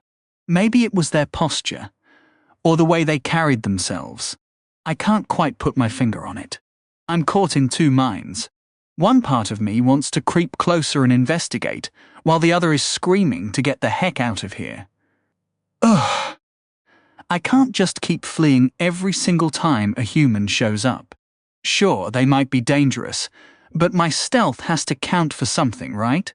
I've learned plenty by tailing monsters, but shadowing these humans could open up a whole new world of knowledge. Decision made. Deep breath, Anthony. I crawl back through my tunnel, find a gap, and cautiously poke my head out. My antennae have mostly regrown by now, though I'll need to refuel before the last bit regenerates. At least my senses are still sharp enough. Okay, the coast is clear. I slip above ground, fully cloaked in stealth mode, keeping low and hugging whatever cover I can find. Arsing wide, I circle around to the back of that hill, staying well out of their sightline. There they are. I edge closer, burying myself in thick brush with just my antennae peeking out. 5 humans, all facing away from me, staring down at the lake, or, more specifically, at the monsters gathered around it. Since their attention is locked elsewhere, I take the chance to creep in a bit more. I love you, Gandalf. These feelings come from the heart. Please accept them. I can almost catch fragments of their conversation, though it sounds like no language I've ever heard. They're chatting and pointing down toward the water. Wait, looks like they've reached some kind of agreement. I freeze as the 5 split up and arm themselves. One raises a staff and starts focusing, blazing runes swirling around its tip, spinning faster and faster until a massive fireball forms, blazing brilliantly above the staff. The monsters below catch on and let out shocked roars, as if the idea of an attack here is utterly absurd. Before they can even react, the staff sweeps down and the fireball launches out of view. 30 were seeking but not finding. The fireball streaks off like a meteor, and the aftermath isn't a mystery for long. A massive tremor rocks the ground as an explosion lights up the area with a blinding flash. The monsters below erupt into a chorus of roars and screams. That blast must have wounded a good number of them, and riled up plenty more. The other 4 humans chuckle among themselves, brandishing their weapons, as they start advancing down the hill toward the lake. The spellcaster hangs back, and I'm pretty sure it's a woman, though my eyes are still too weak to tell for certain. She begins conjuring more spells, smaller than the last, whipping flaming lances out of thin air and hurling them into the chaos below. It feels deeply unsettling to watch the calm surface of the lake get shattered like this. Honestly, I shouldn't be taken aback, should I? Picture it. Humans stumble onto a treasure trove of immense value. Would they ever think of sharing it? If they had the power to seize and hoard it, would they simply step aside and let others benefit? Not a chance. They'd set traps and ambush anyone who dared approach. They'd erect barriers and walls to keep everyone else out. They'd clutch every last drop for themselves, building up their might to grab even more. The creatures lurking in this zone are utterly clueless. Glancing at the stats in the system, I'd bet most of the monsters I've encountered have a cunning score under 10. They're easy to fool, bait, and snare. Strangely enough, they never even consider seizing control of the Mana Lake's power. They don't fight over it, letting everyone, friend or foe, tap into its benefits. From a human perspective, that's just foolish. And really, what are monsters to humans anyway? Nothing more than loot and experience points. If I had been born human, I'd be doing the exact same thing, wouldn't I? I'd be slaughtering monsters for XP, ripping out their cores to sell, and partying all night. But I wasn't born human in this world. I came into existence as something else, a monster. And for some reason, watching these humans here, shattering the lake's serenity, it just grinds my gears. I don't overthink it. I spin around, lock my sights, and let loose. Pow! A searing glob of acid tears through the air, aimed straight for the back of the female mage's head. Splash! It smacks into some kind of protective ward, spreading out to reveal a shimmering, dome-shaped shield encasing her. She whips around, startled, scanning for the source of the sudden assault. I've already melted back into the underbrush, completely out of sight. My heart races as I worry she might pull off a detection spell like those crystal-wielding guards in the upper cavern. But after a long, hard stare at the brush, she pivots back to the chaos unfolding below. Pow! Another acid bolt arcs out, splattering against the barrier. It hisses and crackles, trying to eat through the magical defense. The mage spins angrily, hurling a stream of fire from her palm, torching the area behind her and sweeping the flames in a wide arc to incinerate any cover nearby. I'm not that close, thankfully, but the heat still stings my still-healing antennae. Good grief, that's blazing.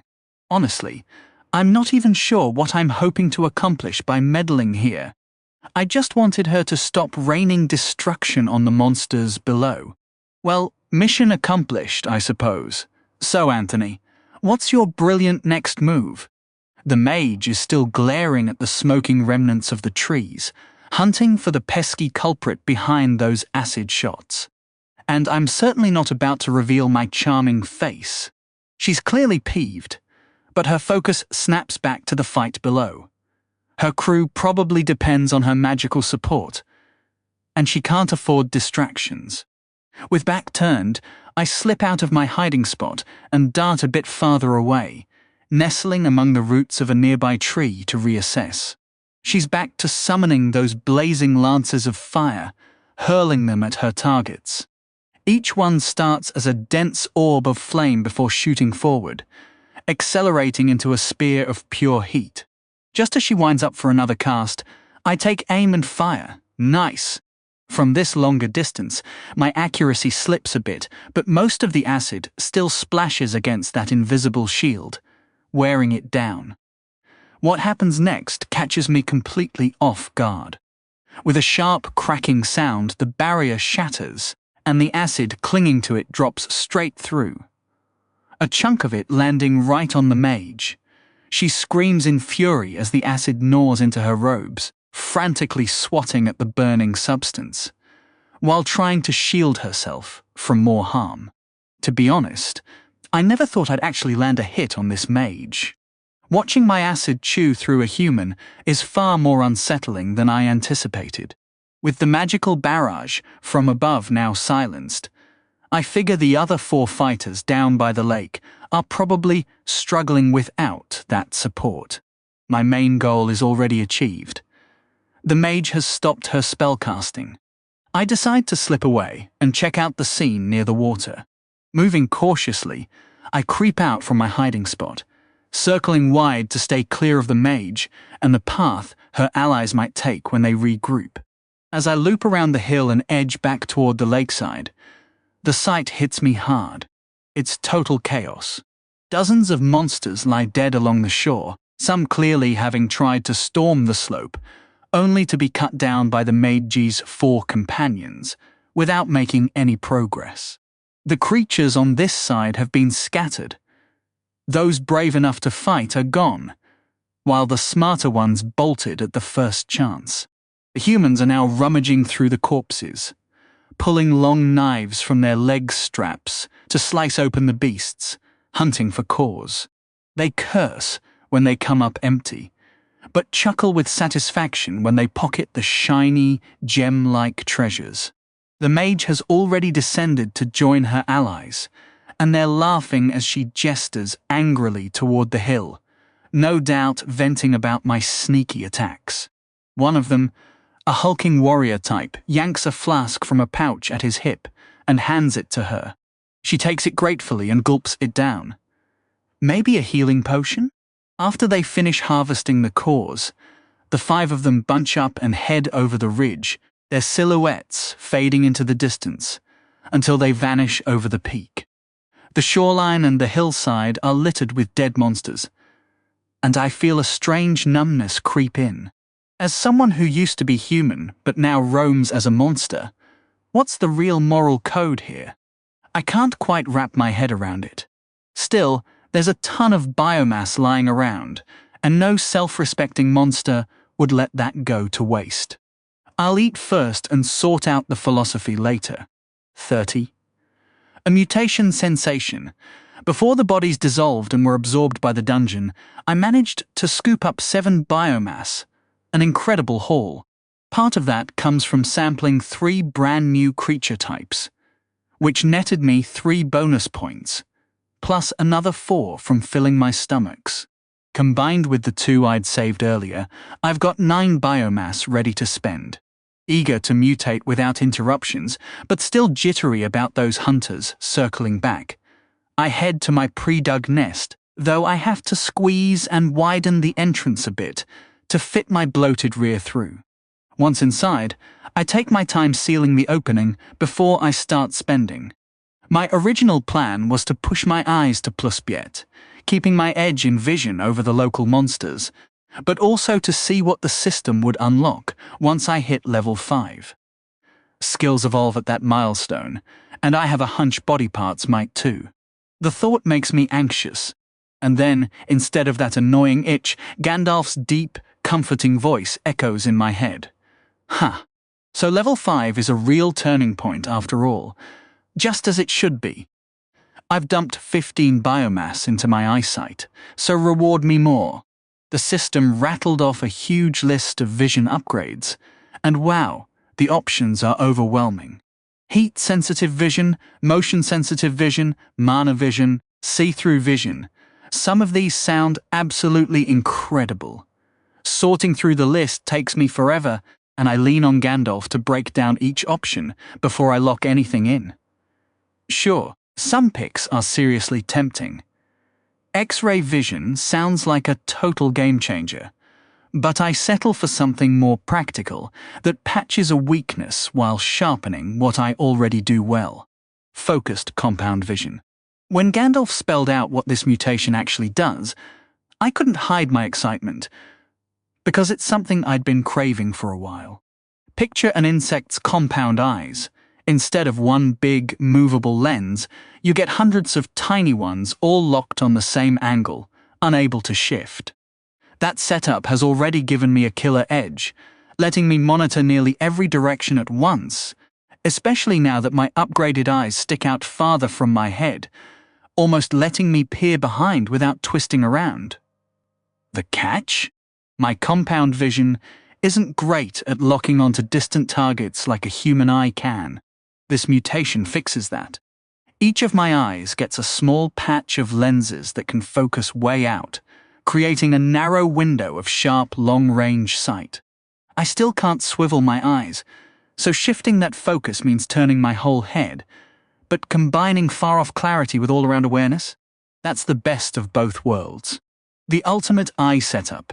I eagerly confirm my choice. Oh no, I completely spaced on the itty tach. A brutal, searing tingle erupts from deep in my skull and surges forward. The sharpest, most agonizing itch I've ever felt.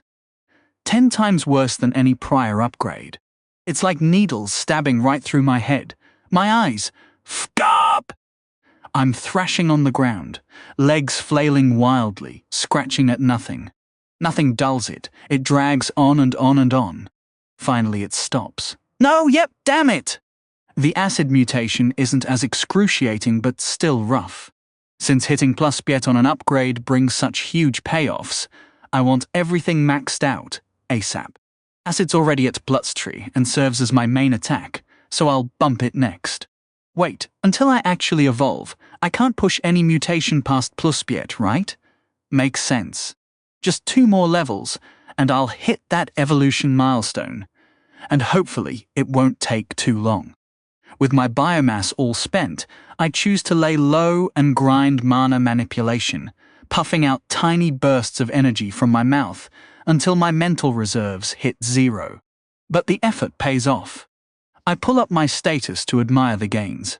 Name, Anthony level, 3 core, might, 15 toughness, 12 cunning, 25 will, 18 HP, 30, M1 skills, digging level 5 improved acid shot level 2 grip level 4 crushing bite level 1 advanced stealth level 3 chomp level 1 tunnel sense level 4 mana manipulation level 3 eye mutations focused eyes plus 5 antenne 2 acid gland plus 4 legs plus 1 mandibles plus 2 carapace plus 1 species hatchling antworker formica.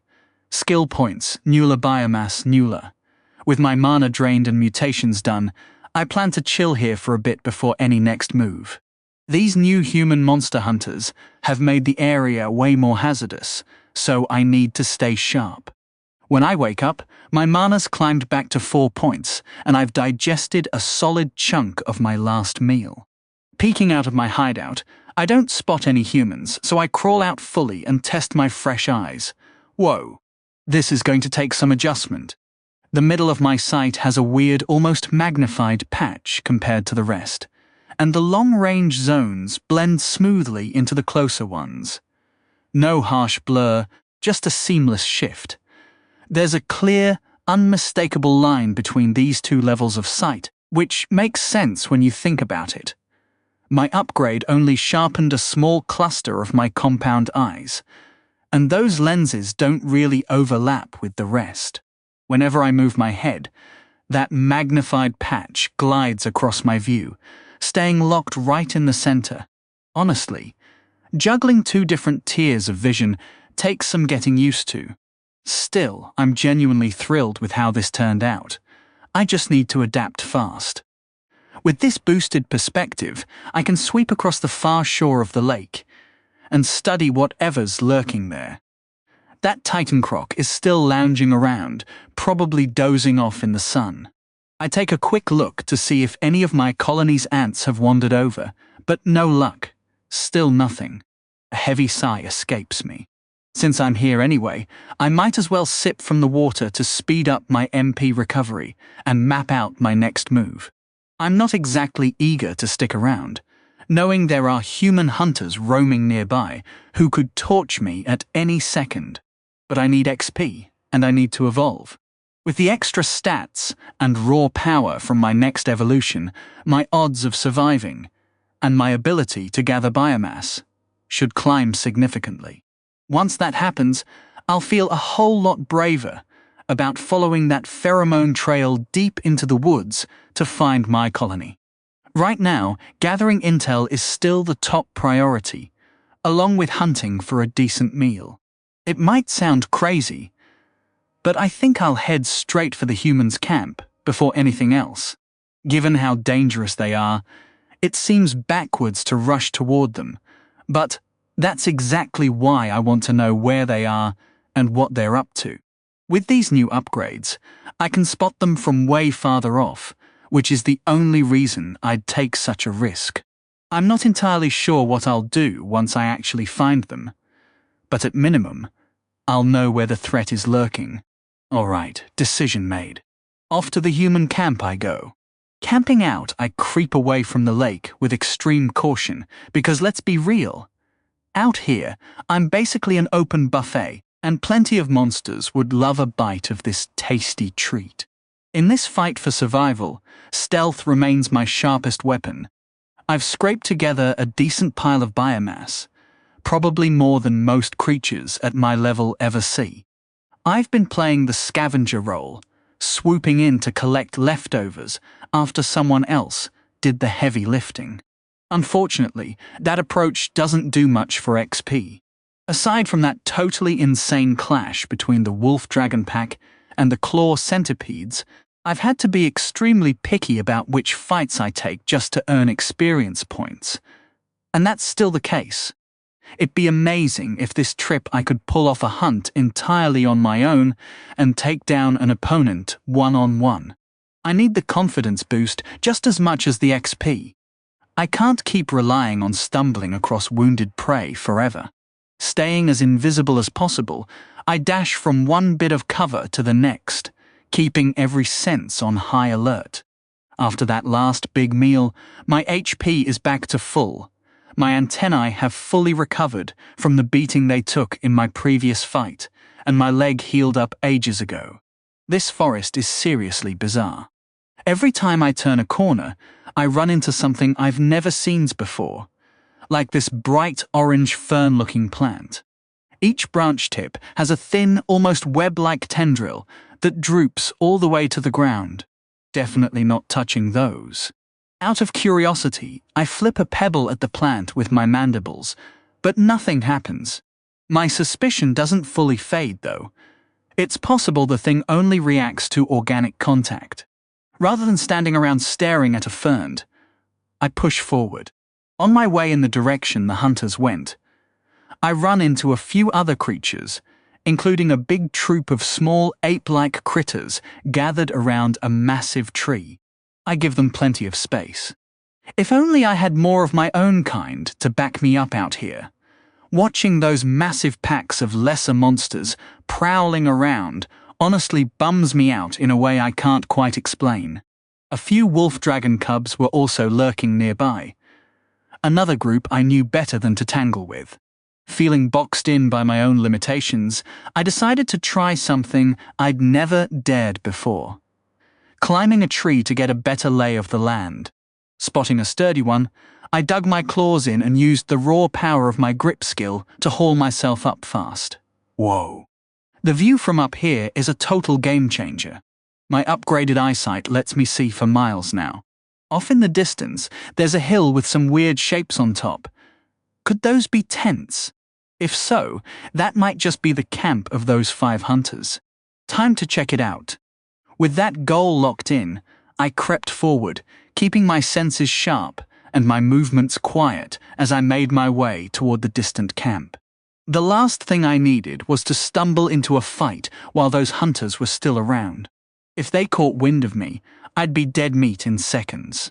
Eventually, I reached the base of the hill and slowed way down, slipping from shadow to shadow, making sure not to make a peep or leave any trace of my presence.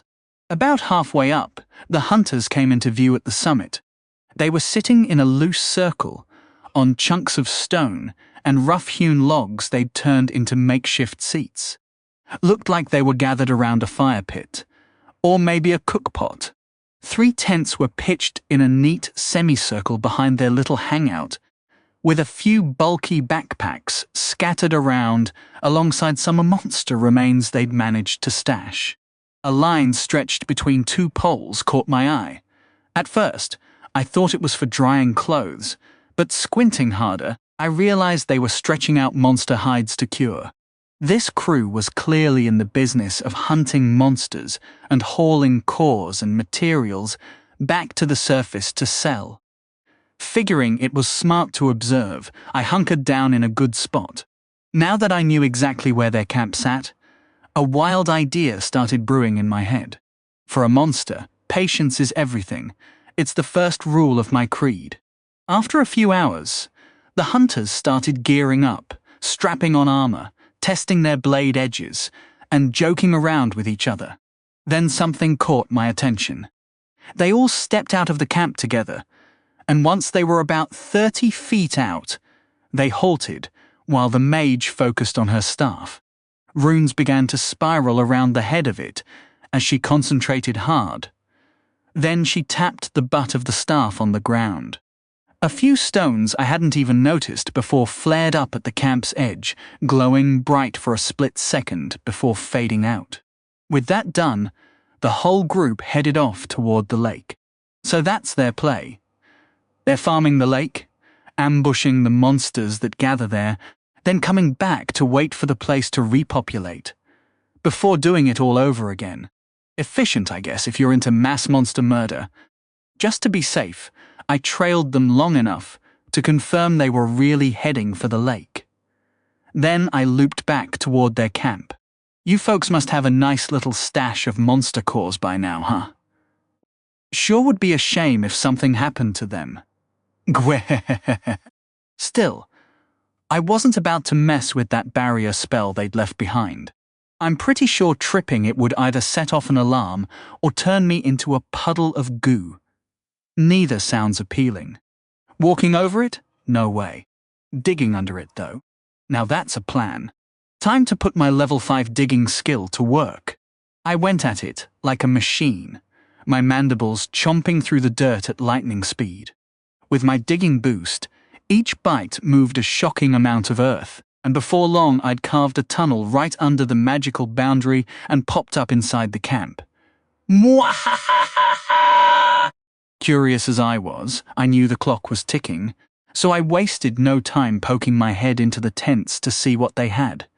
The tent they shared was stuffed with supplies, food sacks, gear, and all sorts of odds and ends. But I wasn't after their rations. Since I lack hands, I had to get creative, grabbing each bag with my mandibles and shaking them like a mutt with a chew toy. It took a solid 10 minutes of roughhousing before I struck gold. Tucked deep inside, one pack sat a small leather pouch, cinched shut with a drawstring. That string wasn't fooling these jaws. I bit through it, and the prize spilled out. A stash of monster cores, gleaming and ready. Over 20 of them. Finders keepers, right?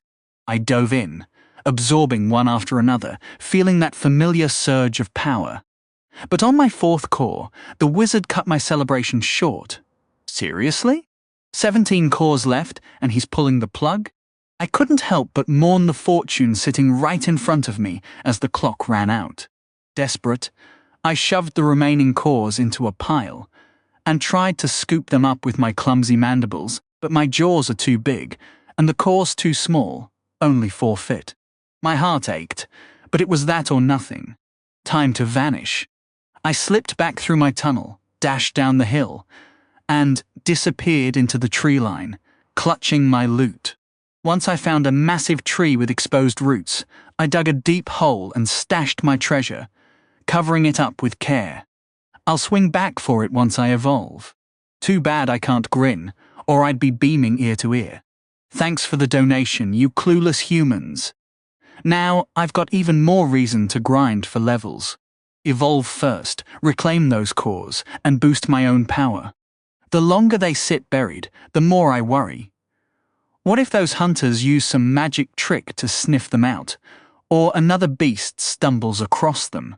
I have to evolve, no excuses. First, I need a target. Plenty of creatures are still out of my league, even with all my progress.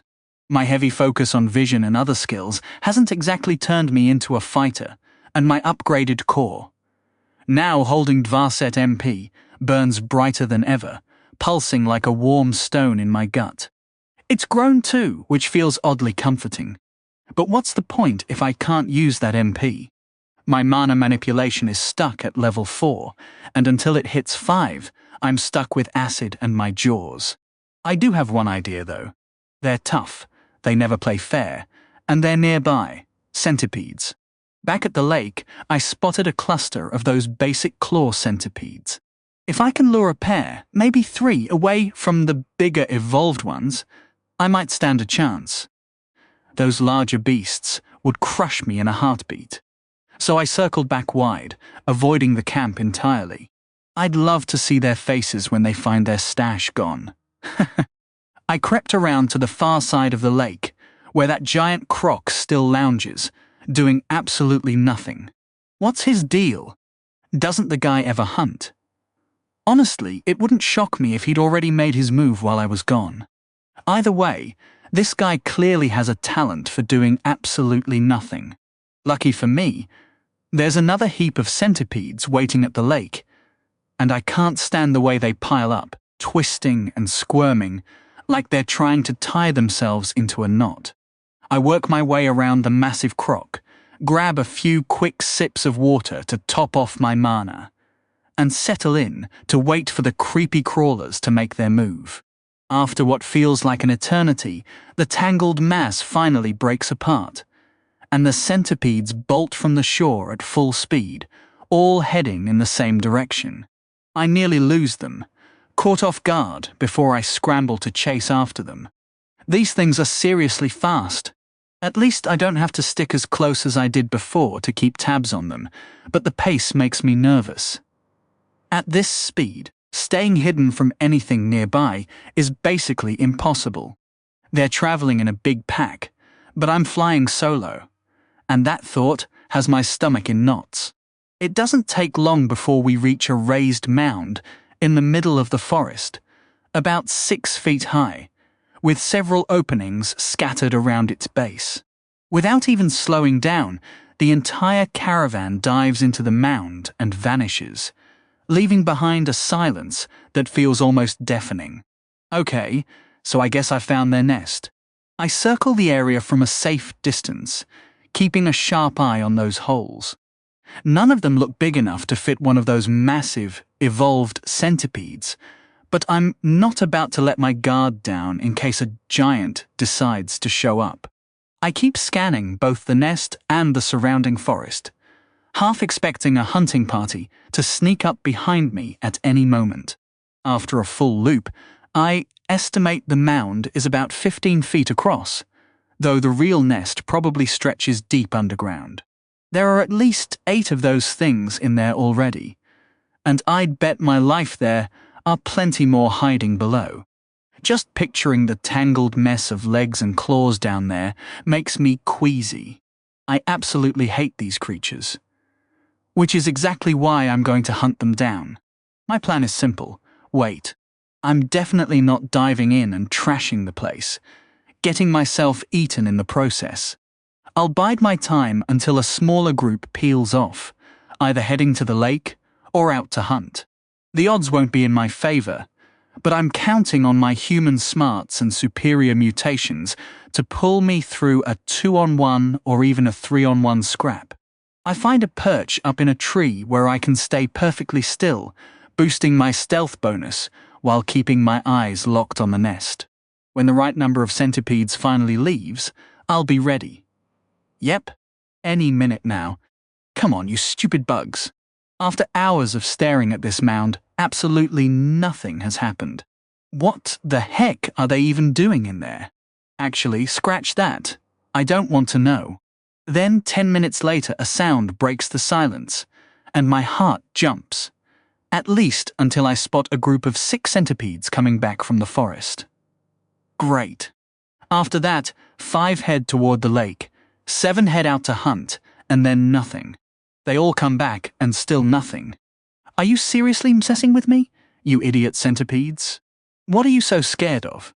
Just as I'm about to lose my mind from sheer frustration, 4 of them crawl out of the mound, their claws clicking, and line up in single file before heading into the trees. This is my chance. I'm way too impatient to sit in this tree for days, waiting for the perfect opportunity, and it's clear they never move in groups smaller than 4. I'll have to take this fight, even if it's a worse deal than I wanted.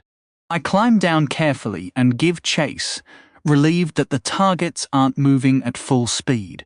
They're creeping along, scanning for prey, and doing their best to stay under the radar, which works out perfectly for me. I'll have to bide my time until they're a safe distance from the nest before striking. Getting overwhelmed by backup is the last thing I need. As I trail behind this parade of creeping nightmares, another dilemma gnaws at me. Should I ambush them before they locate their target, or hold back and hope to catch them weakened on their return trip? The logical play would be to wait. But here's the problem. If I stall too long, these centipedes might get wiped out by something even bigger and meaner, leaving me with nothing to show for my trouble. That's a risk I can't take. So I'm going the hard route, taking all 4 of them on before they run into any other predators. Decision made, time to move. I pick up speed and swing around to their flank, watching the 4 of them crawl single file on my left. Staying low and out of sight, I hustle ahead to get a slight lead on them. All right, I'm set. Locking in my aim, boom! A burst of acid rockets through the air, fired straight from my business district. Hitting a moving target at this distance isn't exactly easy, but all that practice pays off, and my first shot lands dead on the lead centipede. The thing screeches to a halt, thrashing and twisting on the ground, while the others scramble around it, snapping their claws wildly at the empty forest. Boom! My second shot, launched from my commercial enterprise, smacks into another one, and it joins its buddy writhing in the dirt, trying to shake off the burning goo. Time to stop hiding. I step into the open, turn to face them, and start clacking my mandibles like I'm inviting them to a fight they can't win. Bring it on! Battle! For Darwin! The two unharmed claw centipedes take the bait almost instantly. Spotting a lone hatchling ant, they don't hesitate. They charge at me with everything those tiny legs have got. Perfect. Exactly what I wanted. The second they get close, I spin around and bolt, but I'm not running far. I'm headed straight for a tree I scouted earlier. And when I reach it, I latch on with my claws and scramble up the trunk. The two furious centipedes follow, snapping and hissing at my heels. Back on the ground, I can see their injured buddies starting to recover and limp toward us. I glance back just enough to eyeball the crazed monster climbing right behind me. Getting a good look, are you, buddy? Maybe you should think twice about getting this close to what my enemies call the corporate zone. Boom! Point-blank acid splashes straight into the centipede's face. It shrieks, loses its grip, and tumbles to the dirt, rolling around at the base of the tree. That leaves one healthy centipede on the tree with me. 1-on-1. Ant versus whatever this gross wiggly thing is. Being on the tree actually gives me an edge. The centipede's nastiest weapon, that poison stinger, is nearly useless on a vertical surface. They can't exactly let go with enough legs to swing that spike over their heads without falling off. So this is going to come down to claws against mandibles. The last foe keeps charging upward, its pincers snapping furiously as it closes in. The claws on this one look bigger than normal. It must have mutated them. Great. Still, I brace myself and get ready to meet it head on. We go back and forth for a few tense seconds, trading strikes, one stepping in while the other steps back. I lunge forward, but my footing slips, a tiny stumble at the worst possible moment. I can see the triumph flash in my enemy's eyes, triumph mixed with pure blazing rage. The centipede lunges with fangs and claws, ready to end this. And when it strikes, nothing but empty air. Gotcha! That was all a feint, you dumb centipede! I pull back at the last possible instant, my grip skill and strong legs keeping me perfectly balanced on this vertical battlefield. Once the centipede fully commits to its attack, I surge forward with my mandibles stretched wide. Feel the wrath of my ancestors. My mandibles flare with energy and slam shut with overwhelming force, empowered by the chomp skill. The blow shatters the carapace, pulverizing the monster's head completely. It tumbles lifelessly from the tree. 1 down, 3 left. Yet the wounded prey aren't deterred by my show of insect dominance. They press the assault. In their limited brains, this remains a 3-on-1 fight against a lone ant. They swarm up the tree together, each taking a different side. This is bad. Groping for traction, I edge out onto a branch, distancing myself from the trunk.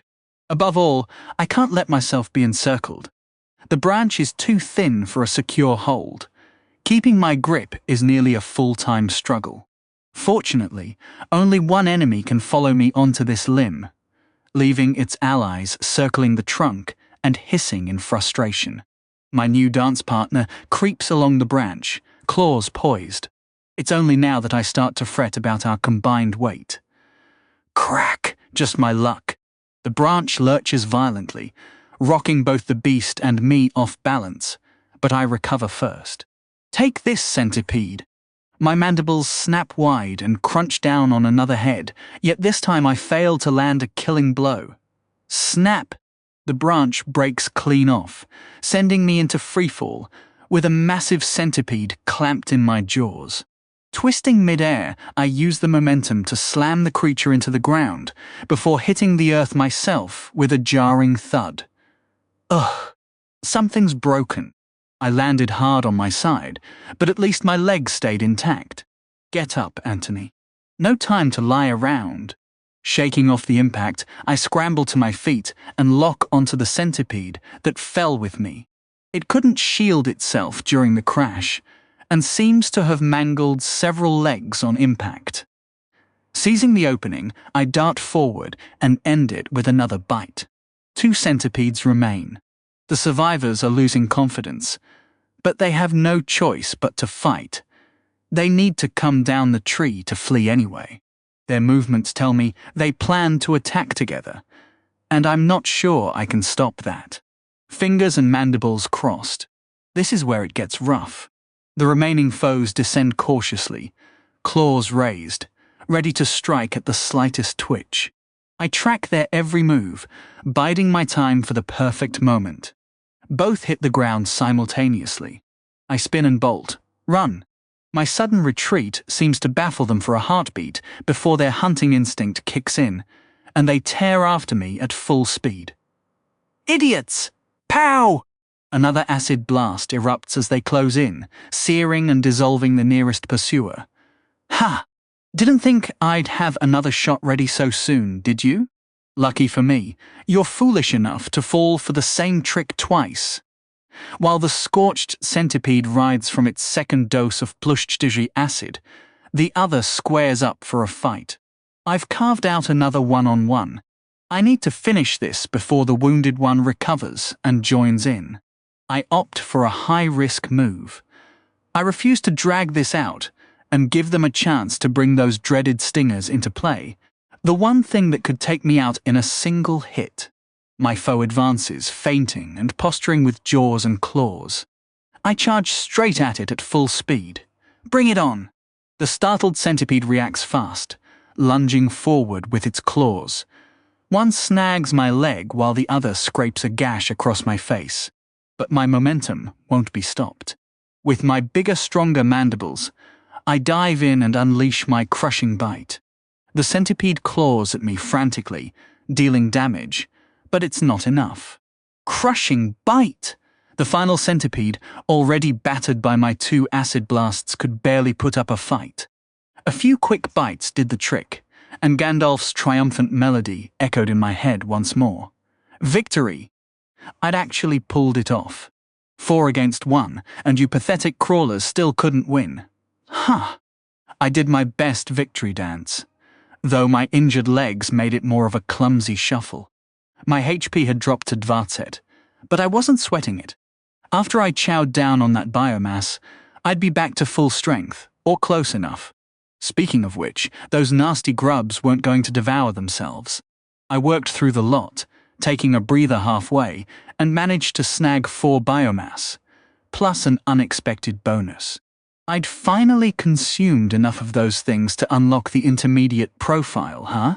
Well, that was secondary. The real win was hitting level 4. Just one more level and I could evolve at last. It was so close I could practically taste it. Time to strategize. 37 I hunt, therefore I ant. I scrambled back up a tree and tucked myself into the leaves to plot my next moves. My bloated abdomen made the climb a real chore, but after some serious effort, I made it. All right, first order of business. What to do with my skill point? I could boost digging, or I could hold on to it in case something juicy popped up when mana manipulation hit level 5. After mulling it over, I decided to just go ahead and upgrade digging. I mean, what kind of ant doesn't prioritize being able to dig? Cost 1 SP. Enhances the ability to shift large volumes of material in less time. Done! If I need to save a point later, I can always bank the next one. There's no way I'll max out mana manipulation before leveling up again. I'm gonna keep hunting centipedes until I do. Once I evolve, I'll feel way more confident heading back to the colony along that trail. Plus, I can finally grab those hidden monster cores. Now the biomass. 4 is such an annoying number. Just one more and I could push my acid gland to +.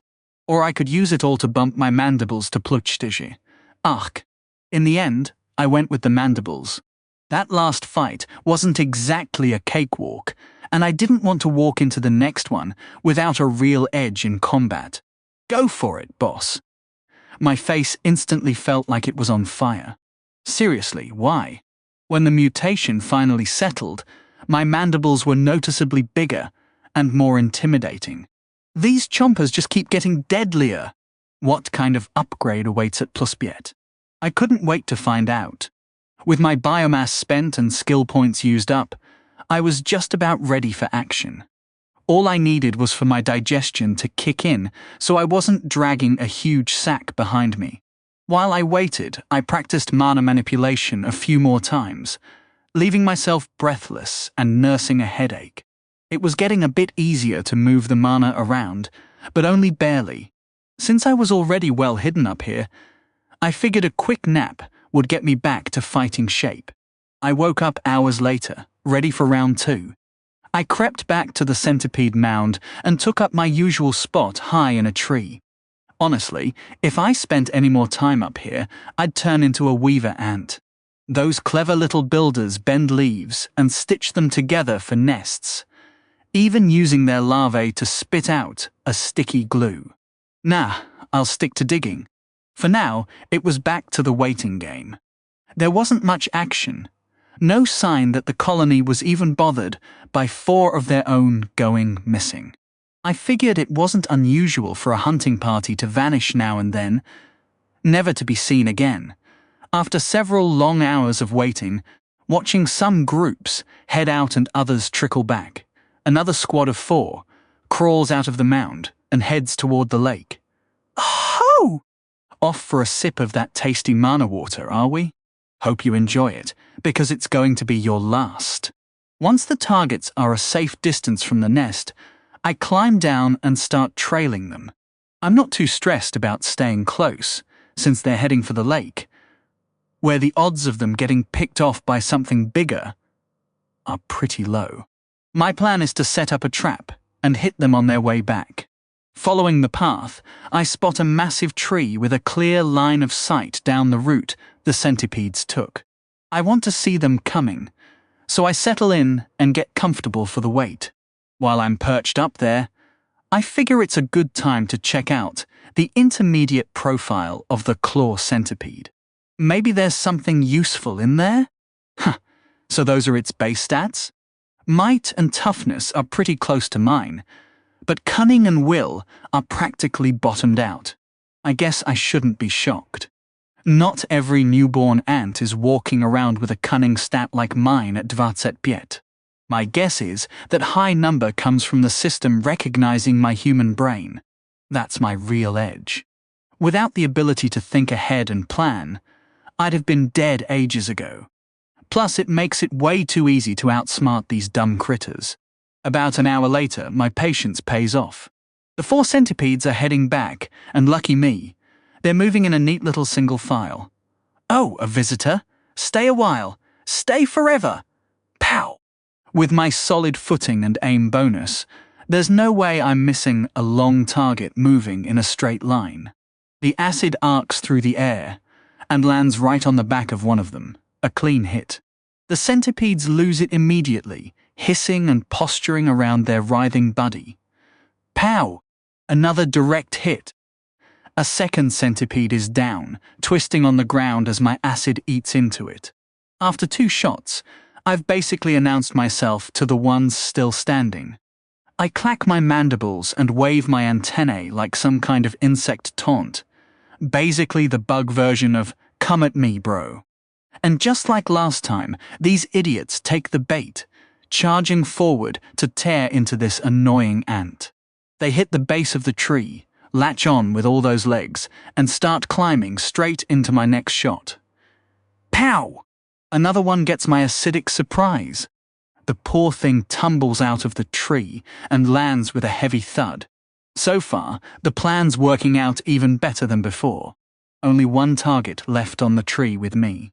I pull the same trick again, a fake slip that looks totally real, and the centipede falls for it hook, line, and sinker, letting me land a solid bite. It's not a killing blow, but the cracked shell and twisted shape of its head tell you just how hard that hit was. The thing hisses in pain and swings its claws, catching me with a glancing blow to the head. But I'm already closing in for the final crushing bite. 1 down, 3 hurt and scrambling. I check my status as the remaining 3 make their way up the trunk. Only 1 point of damage so far. Still good to go.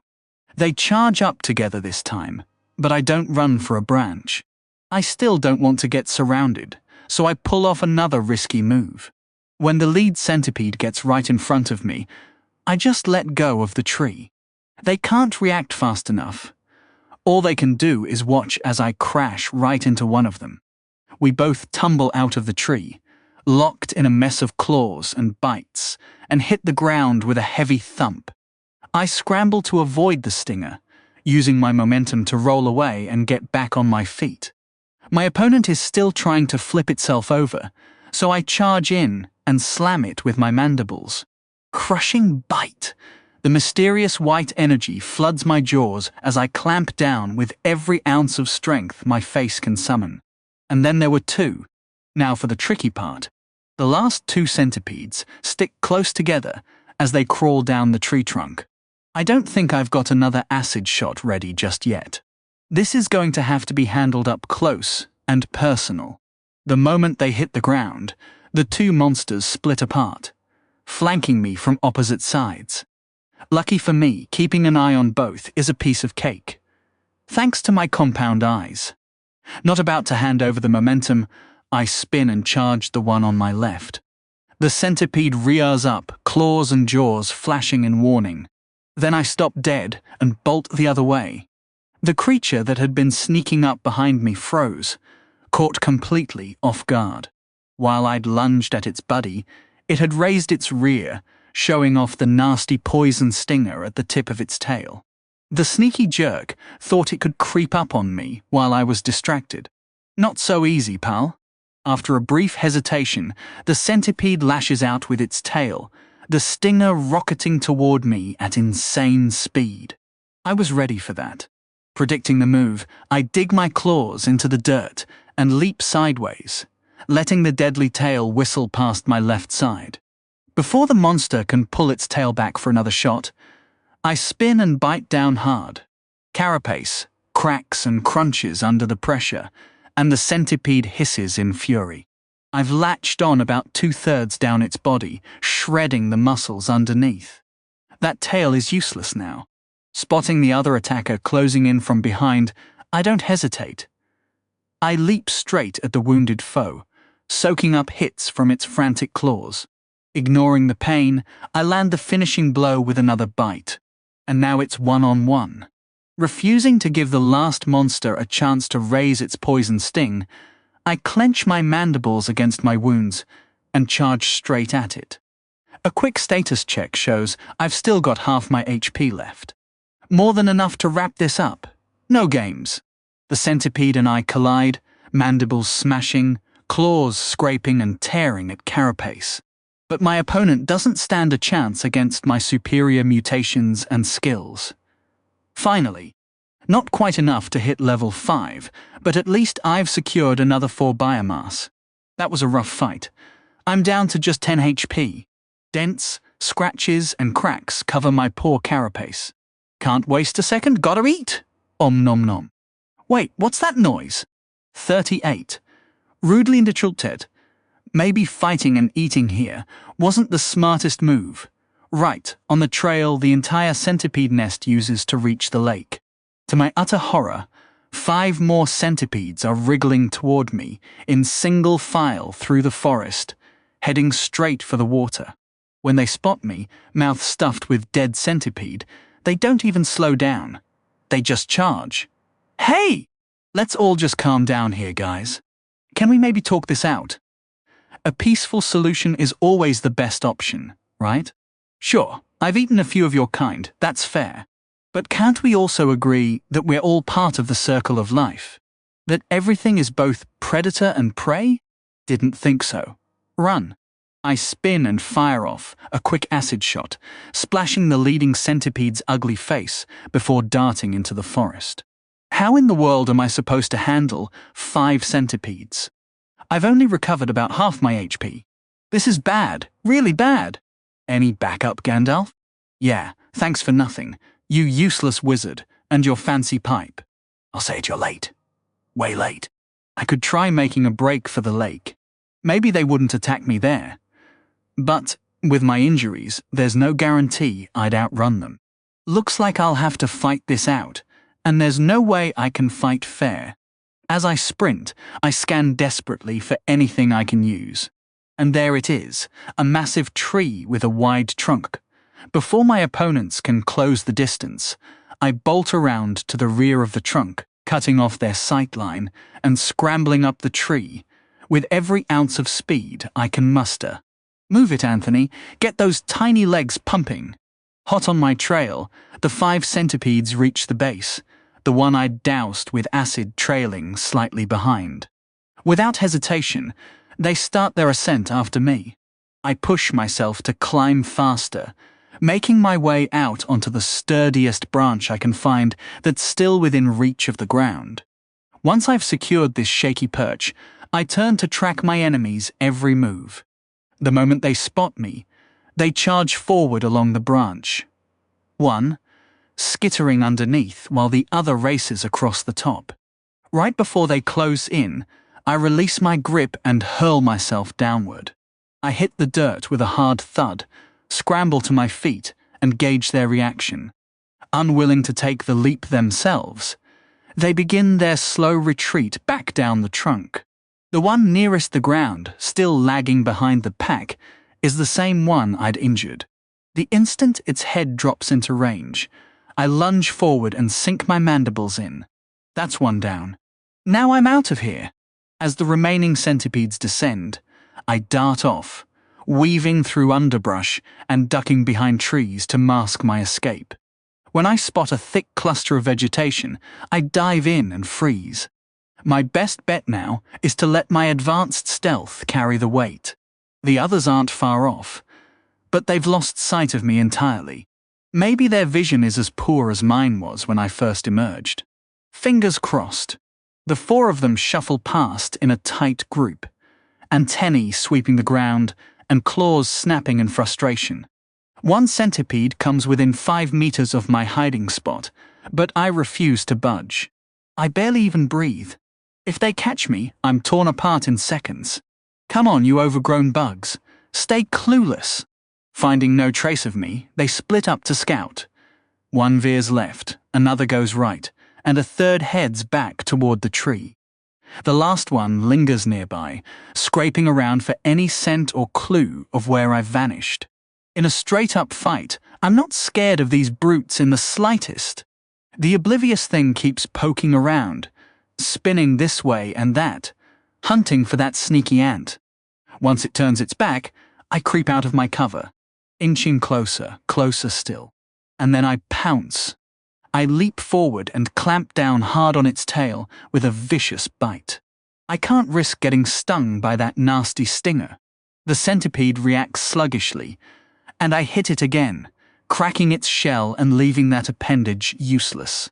I grip the tail and haul it toward me, staying clear of those snapping claws, then deliver another bite right behind the head to finish the job. Still not level 5? Seriously? Well, at least I've cut the herd from 5 down to 3. Eager to restore my health, I start devouring the carcass as fast as I can. Forget worrying about extra biomass, my dangerously low SP is the real priority. Luckily, I'm not disturbed while I feast. A quick check of my stats shows health back up to 16. Better than nothing, I guess. With the centipedes scattered and their numbers shrinking, my confidence is climbing. If I play this right, I can take them all out. Maybe I'll rack up enough XP to hit level 5 and finally evolve. I've also managed to recharge a couple of acid shots, giving me more options. You thought you were hunting me? You poor misguided fools. You're all prey now. I chuckle to myself and head left from where I was hiding. It doesn't take long to run into the one that went that way, coming back empty-handed. Looking for me, buddy? I've been right here the whole time. As soon as it spots me, it hisses and rattles its claws in fury before charging straight into my line of fire. Bam! Acid right in the face. The creature lets out a horrible screech, but I don't give it a second to recover. I leap straight into its claws and deliver the final crushing bites. Gandalf's words are still echoing in my mind when I suddenly pause. Did I just see Sumith? Oh crap, in a decidedly unant-like maneuver, I fling myself sideways, tumbling as a vicious tail spike slams into the dirt, where I stood a heartbeat earlier.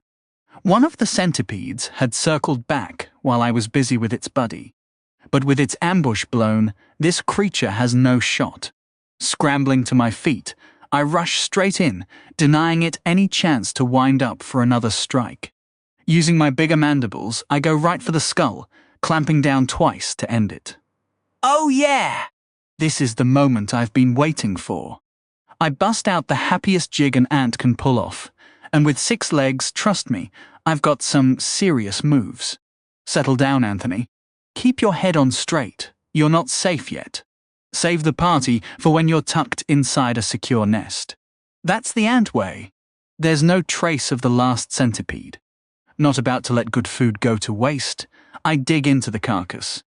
All this brawling has really gotten my digestion going.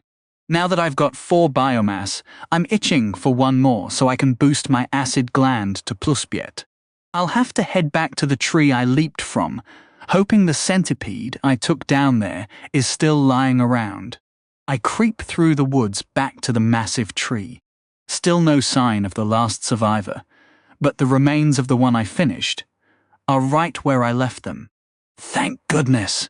Let me be real here. If I never have to swallow another one of these nasty bugs, I'll die a happy ant. After forcing down these horrible things multiple times, I'm utterly repulsed by them. I don't even bother hunting for the other 2 bodies. I'm completely full anyway. Looks like that last centipede got away clean. Lucky break. I make my way back to the lake, sticking to the Titan Croc side of the water, and scan around to find my old hiding spot.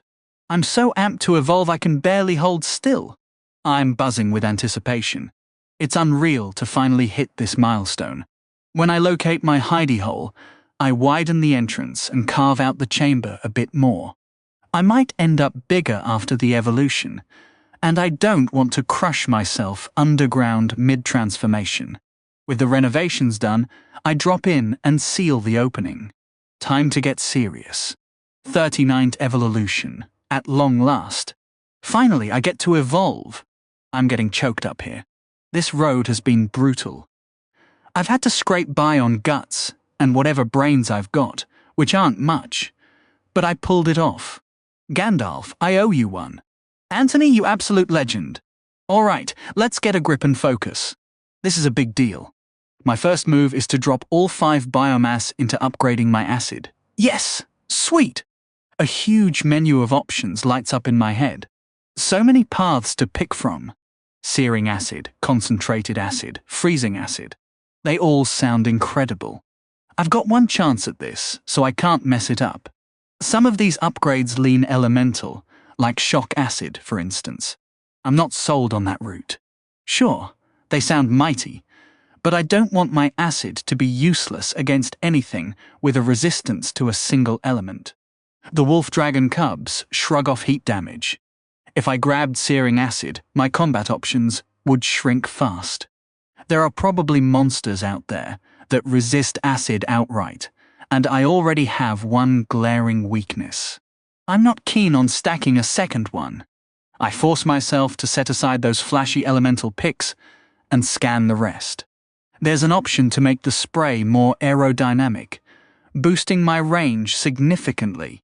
I don't see the point. My current range works fine. Another choice keeps the acid burning longer, stretching out the damage over time. Extra damage sounds appealing, but waiting around for it to tick away won't save me in a tight spot. Oh ho, this option catches my eye. It's a solid pick. Not only will the acid cling to my target, stacking up my damage output, but it'll also gunk up the enemy, slowing their movements. Hit a bigger foe 3 times, and I might actually slow them down. Hit a smaller one once, and they become way easier to dodge. That boosts my crowd control game. Confirm restrictive acid. Oh man, that +bit mutation is something else.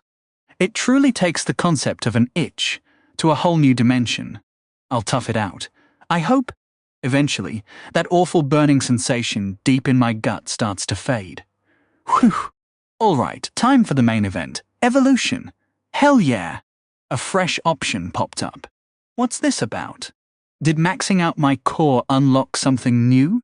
So, my path is either to mature into a full-grown version of my current form, sticking with the Formica species, or to become some kind of monstrous ant, without any specific species.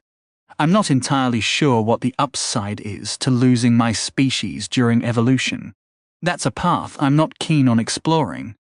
If I gave up my species, I doubt my colony would take me back. I'd be stuck surviving solo in this dungeon, and even my own kin would treat me like prey. That's brutal. A life like that would be freezing cold, literally and figuratively. I'm already exhausted from the constant vigilance and fighting off every creature that crosses me. It'd be a relief to find something that doesn't see me as a snack. I'm sticking with my species and heading back to my people. Choose mature worker ant, Formica. Aha. So, forming and upgrading my core means I can push my stats even higher when I evolve? Looks like condensing that core was the right move after all. Okay? My head floods with info, and a massive window shows up with evolution steps and stat allocation screens. Why are there so many choices? I was actually hoping to coast through this without picking anything. Gandalf, you tricky wizard. Fine then. Being able to manually allocate everything does give me more control over how this evolution goes. That should be a plus. Let's dig in. There's a fixed pool of evolutionary energy, boosted by my core, and I need to spend it to reshape myself during the process. If I'd skipped manual evolution, the system would just make every call for me, I guess. As part of this upgrade, I'm getting a new organ, the pheromone gland. Sweet! Now I can lay down my own trails. That'll be clutch when I get back to the colony. I can mark fresh paths to guide my fellow workers to food and such. Plus, I get to pick one more new organ. It's a bit odd shopping for body parts, honestly. Let's check out the list. You've got to be joking. A huge menu opens up with everything from extra legs, a second set of mandibles, wings, more eyes, camouflage skin, stink glands, even that coral slug mucus skin is on there. Or I could add a tail. What would an ant even do with a tail? If you kept mixing and matching over multiple evolutions, you'd end up as a seriously twisted-looking monster. There's also a ton of internal organs and glands to browse, and some of them I can't even guess at their function. The adrenal hyperstimulator supposedly triggers some kind of frenzy, a berserker state. That sounds dicey. It takes me about 10 minutes to scroll through everything before I land on one I genuinely love. With this little gem, I can trade blows with tougher monsters and still walk away on top. It's also a lifesaver for emergencies. If I'd had this gland when those 5 centipedes found me wounded, I could have regenerated a few HP points and avoided that deadly spot. Cranking this gland up to +bit might let me heal a ton of HP fast and unlock some other neat perks. I lock in that pick and shift my focus to my stats. Alright, let's break down those stats. Might 15, toughness 12, cunning 25, will 18. First up, might. I've got 2 paths. Bulk up my overall muscle mass, which would make me physically bigger, or go for denser muscle tissue. That second option costs more energy, but keeps my profile lean, which is a huge plus for a scout. Next, toughness. I can either harden my outer shell or boost my internal resilience. For cunning, whoa, that's pricey. My high cunning stat makes upgrading it a real investment. But the options are wild. I can boost my processing speed, or even increase my actual brain matter. That's freaky. I can literally add another brain. Apparently, I can create smaller, self-contained brain sections to handle specific tasks. Like an octopus, which has a separate brain for each leg, or how humans have a ton of nerves in their gut. I could attach one to my acid gland to handle aiming automatically, giving me a built-in targeting system. But that costs way too much. I'll pass for now. Will is out too, since it's already pretty high. So, I'm dumping everything into might and toughness, splitting it badesat par desat. If I went all in on size, I'd be a bigger target and lose my sneaking ability. This balanced approach sacrifices raw power for flexibility, which I think is the smarter play. I hope. Once I'm done, the manual process is over. I think I'm ready. The world fades to black. *40, check out my new ride! Do monsters dream when they evolve? I can't even close my eyes, let alone sleep. Evolution itself is a total void. No time, no sensation. I just confirmed my choices and then nothing. All my thoughts vanished, like my brain was switched off and rebooted. Whoa, what the heck? I feel different. My core is gradually cooling, like it was on fire a moment ago. It's really strange. It's not like you could go to sleep as a human and wake up in a new body. I can already tell I'm significantly larger than I was before. Forget this, time to check the status. Name, level, 1, might, 31, toughness, 22, cunning, 25, will, 18, HP, 50, MP, 020. Skills, excavation level 1. Improved acid shot level 3. Grip level 4. Eye crushing bite level 2. Advanced stealth level 3. Chomp level 3. Tunnel sense level 4. E. Mana manipulation level 3. E. Mutations. Focused eyes +5. Antennae +2. Restrictive acid gland +5. Lex +1. Mandibles +4. Carapace +1. Regenerative healing gland. Pheromone gland. Species mature ant worker. Formica. Skill points. 1. Biomass. Nula. Behold. Witness my power. My strength has grown by leaps and bounds. I more than doubled my might and got a solid boost to toughness. Evolution is clearly a game changer for monster growth. Just one evolution and my stats are through the roof. That's also thanks to my brilliant decision to condense my core and max it out before evolving. That core bonus was no joke. My evolution wouldn't have been nearly this powerful without it. I have to make sure I max it out before the next evolution too. Ha! I haven't even seen my new body, and I'm already planning the next upgrade. Time to get out of this chamber. Chuckling with glee, I dig myself out of my now cramped chamber and burst into the forest. The evolution did a lot. I'm significantly larger, probably twice as tall, and maybe the same for length. That would put me at roughly 2.5 feet tall and about 6 feet long. Good grief! If you spotted an ant that size back on Earth, you'd probably have a full-blown panic attack. The transformation has done more than just change my dimensions, though. My mandibles are noticeably bigger now, with a sharper edge to them, which should make slicing through enemy armor a whole lot easier. I can also sense that my acid gland has grown right along with the rest of me, maybe enough to pack 5 or 6 blasts before needing a refill.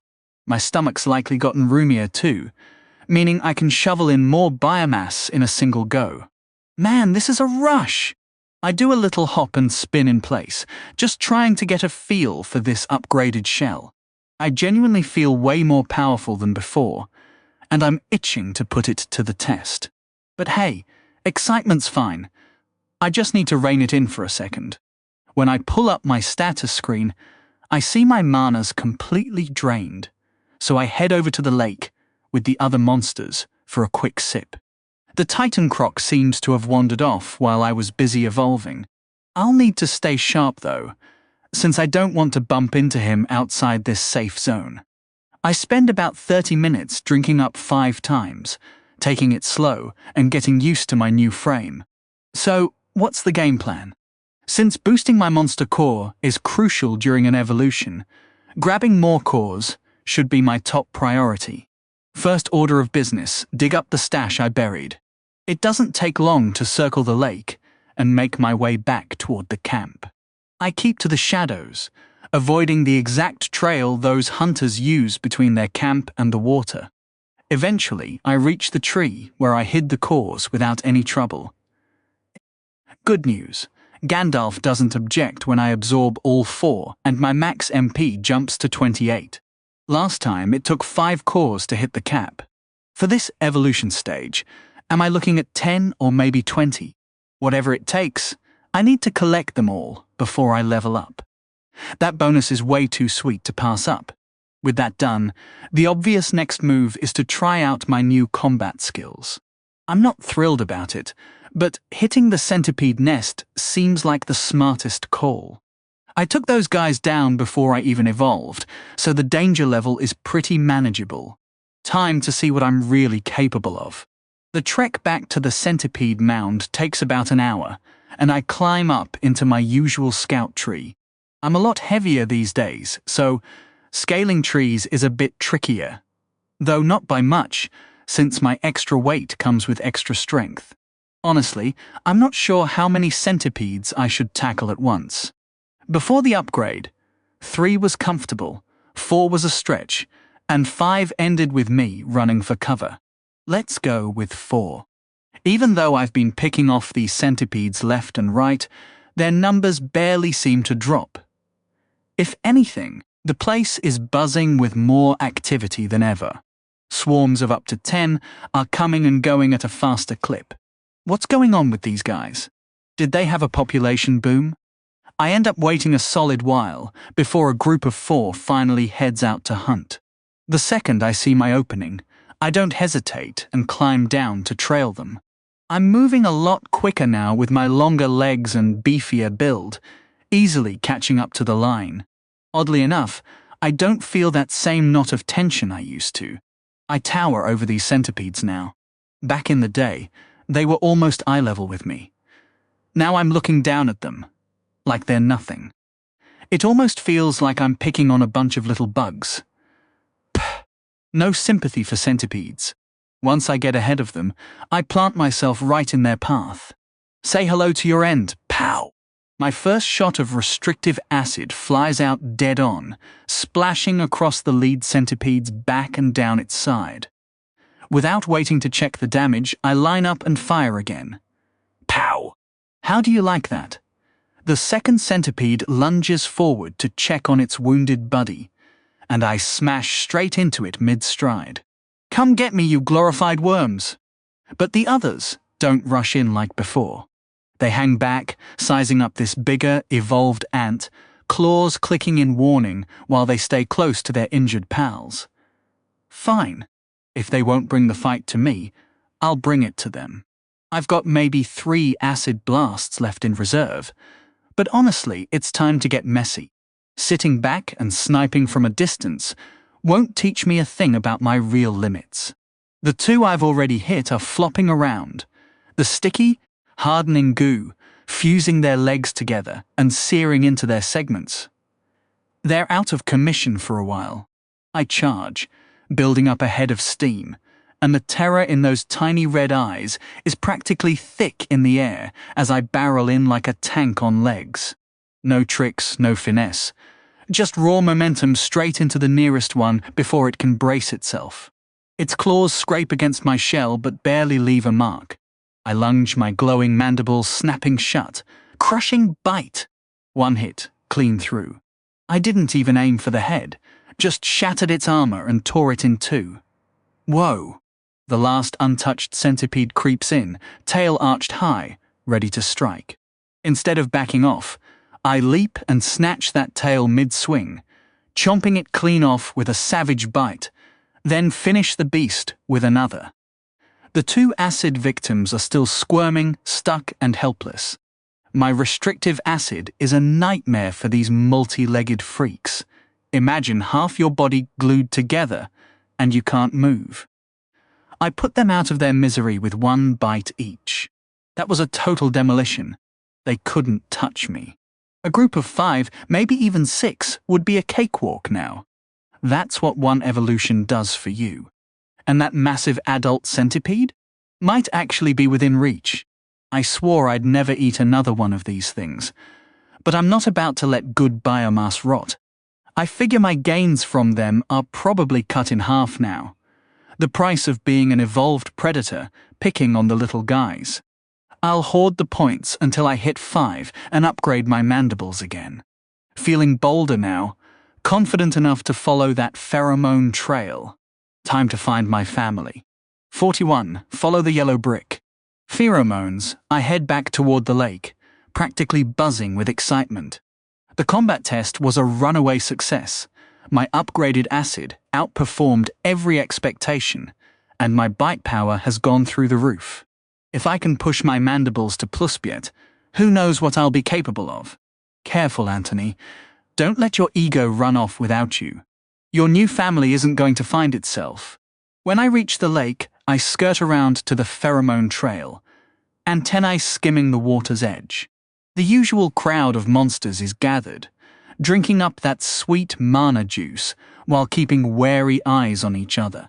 The lake itself looks more stirred up than before. Those weird underwater formations are churning faster, and I swear the whole place is glowing brighter. Everything in this world just keeps getting more luminous. Maybe it's a seasonal shift? Like we're coming out of some underground winter and heading into summer? No way to know except to wait and watch. I pick up the scent trail and follow it away from the shore. The pheromones have faded a bit over the past day. No ants have come through to refresh them. That means I'm on my own out here, and I need to move fast before the trail disappears entirely. Honestly, I'm a little relieved about that. It means none of them wandered in while I was distracted, which would have been a real downer. The chemical trail might be fainter than it used to be, but it's still clear enough to follow straight into the tree line. A spark of excitement hits me as I push into uncharted territory.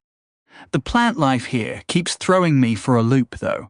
The trees in this stretch are shorter, maybe just a few yards tall, but they're shaped like upside-down Christmas trees. Broad at the top, tapering to a skinny base. The branches at each level seem to sway in the breeze, except every tier moves in a totally different direction. Strange.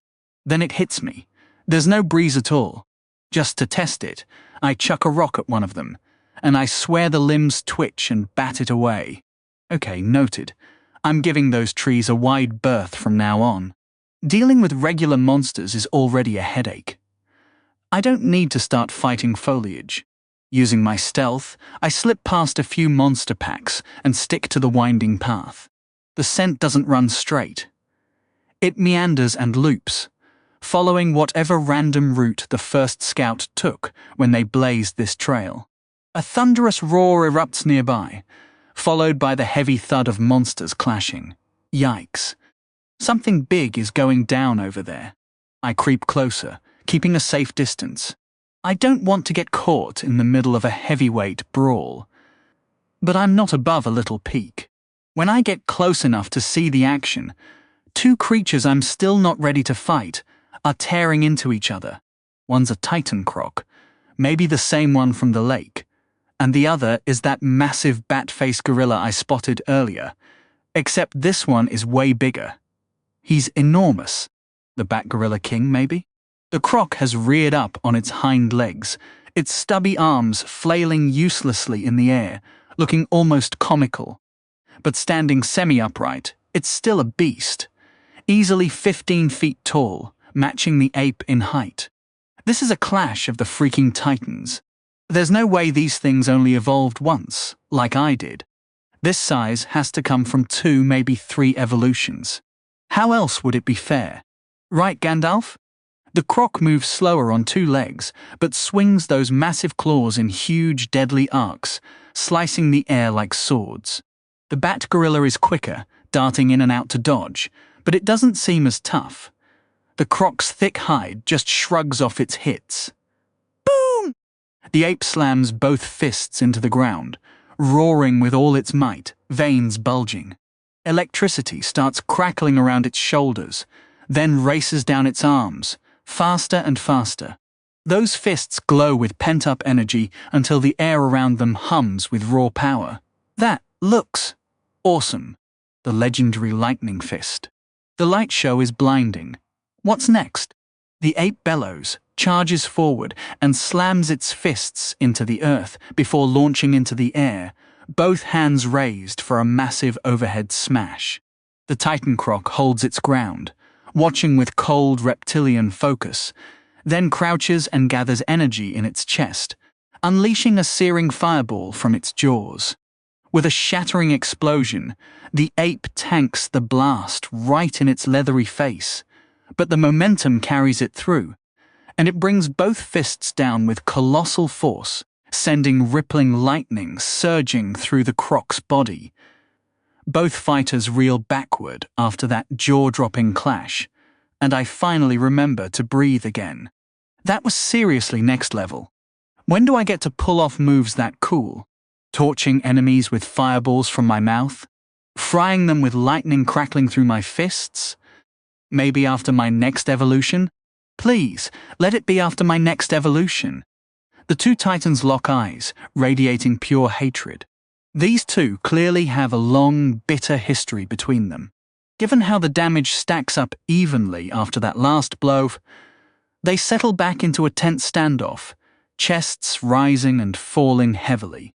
Some might think this is my golden chance to sneak in, blast them with acid while they're drained, and scoop up a mountain of experience and biomass. To those folks, I'd say, are you completely insane? I'm not touching those monsters with a 10-foot pole. Have you seen what they can do? I'd end up flattened like a pancake. Or well, a bug, I guess. Hold on a second. What's that? A quick flicker of motion on the far side of the battle catches my eye. I whip my head around, desperate to catch another glimpse. I could swear I just saw antennae. There it is again. What I spot next makes my heart soar. First one, then another, then a dozen more ants pour out from the tree line, their antennae waving wildly as they scurry around each other. My kin! My tribe! My colony! Their coloring tells me everything. These are Formica ants, just like me. I've finally tracked down my family. They're roughly my size, though most are a touch smaller. A few young ones, like I used to be, are mixed in with the group. Must be a squad from the colony heading to the lake to soak up mana and work on condensing their cores. Good for you guys. Give it everything for the colony. But what I see next sends my soaring heart crashing into despair. The ants dart back and forth, then, as if on cue, raise their abdomens high and unleash a torrent of acid at the 2 massive fighters. You did? What? 40. Well, my family needs more education. I can't believe what my countless tiny eyes are showing me. What on earth are you all doing? Sure, there's a dozen or more of you, but those 2 are absolutely enormous. The Titan Croc alone could chomp through all of you in a couple of minutes. Before I can even process it, my legs are already moving. I don't fully understand why, but I absolutely cannot let these ants get wiped out. Not now.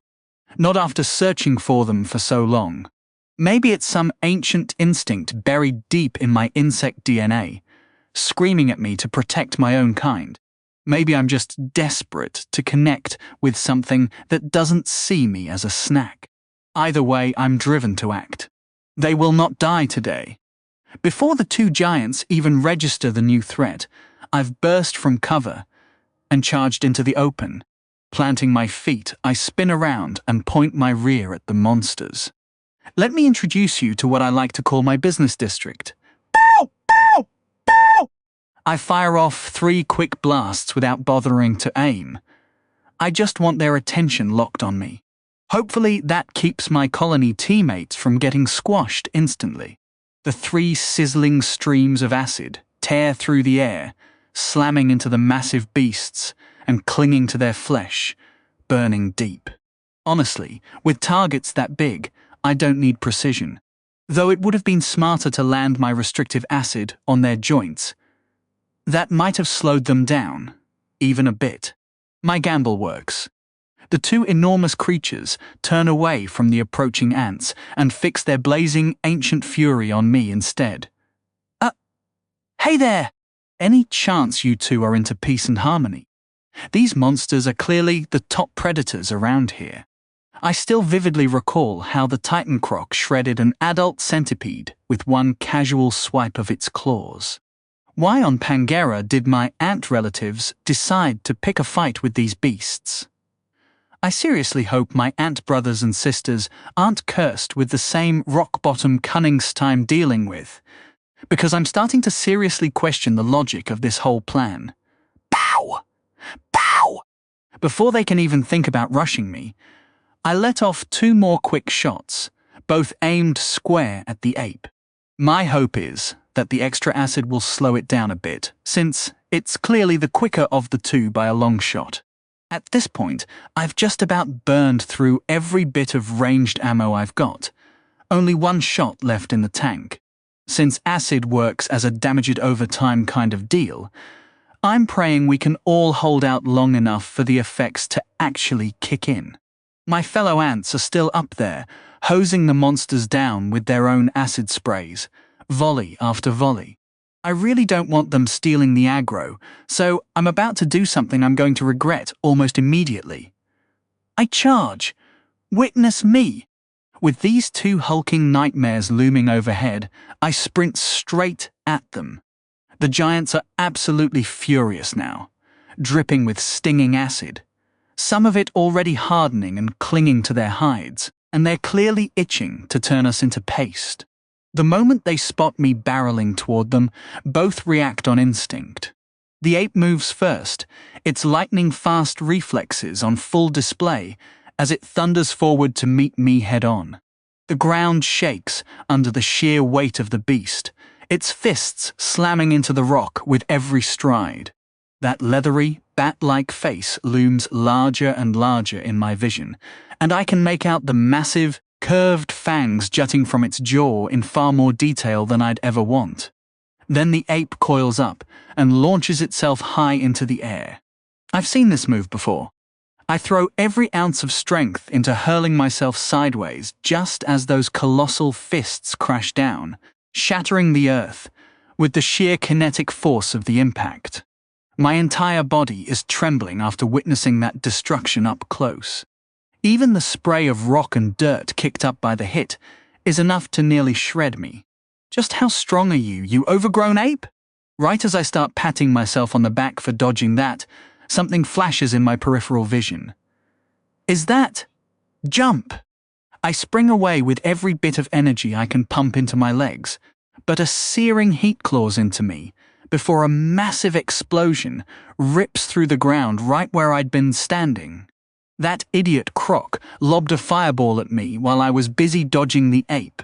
Since when did you 2 become the new colossal brothers?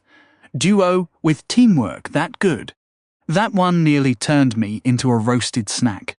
If I'd been even a single second slower, I'd be a charred corpse right now. I managed to get out of the way, but I still took some damage, and one of my legs is completely wrecked. It was closest to the blast when the explosion went off. I curse my rotten luck. I can't afford to lose my mobility. I don't have any other option.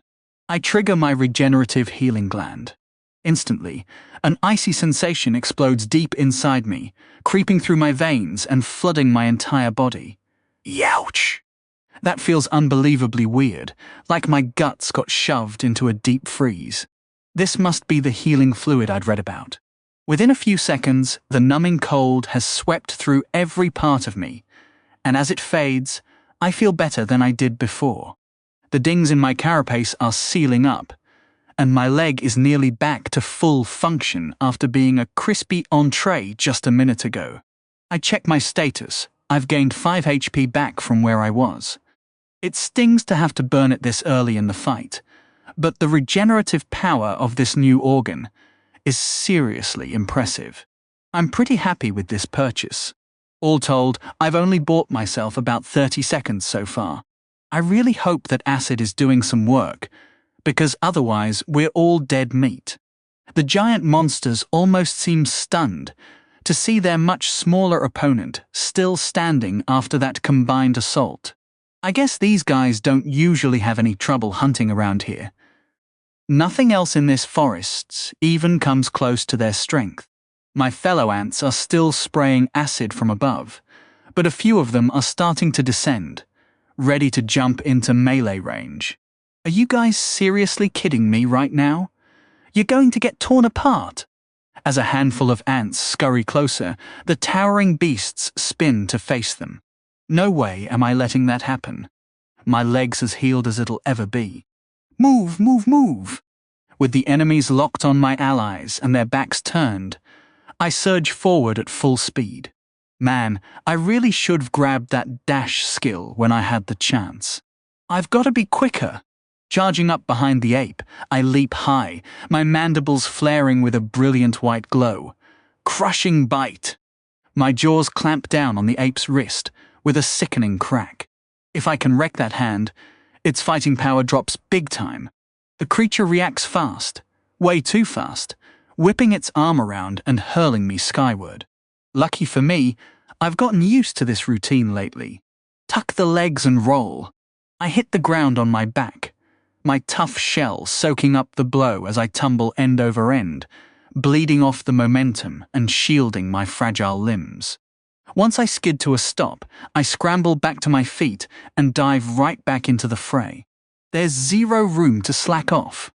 A few of my comrades have joined the battle now, charging in recklessly to sink their jaws into the giants, ignoring the danger entirely.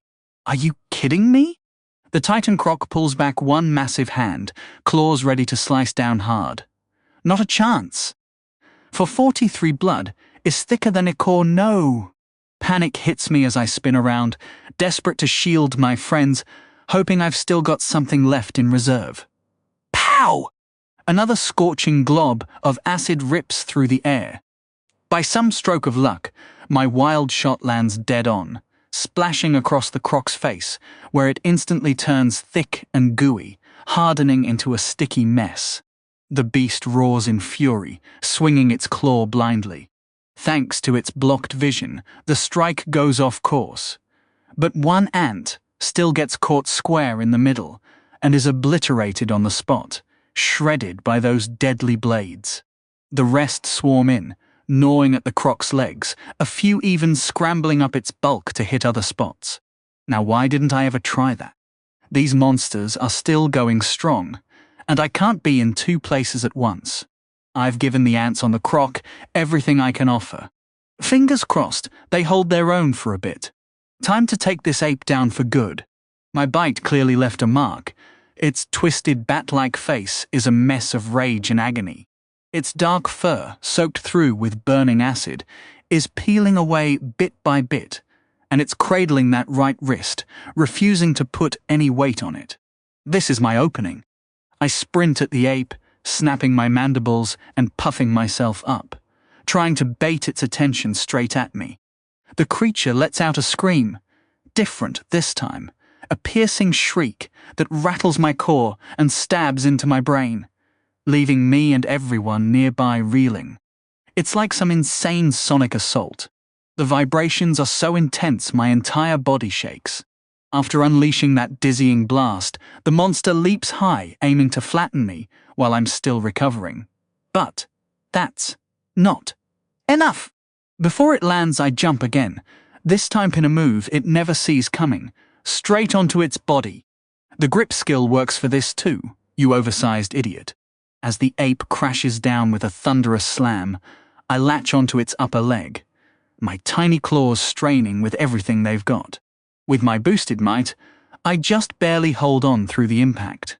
Good thing I beefed up my mental defenses when I raised my willpower, or I'd have been helpless against that stunt.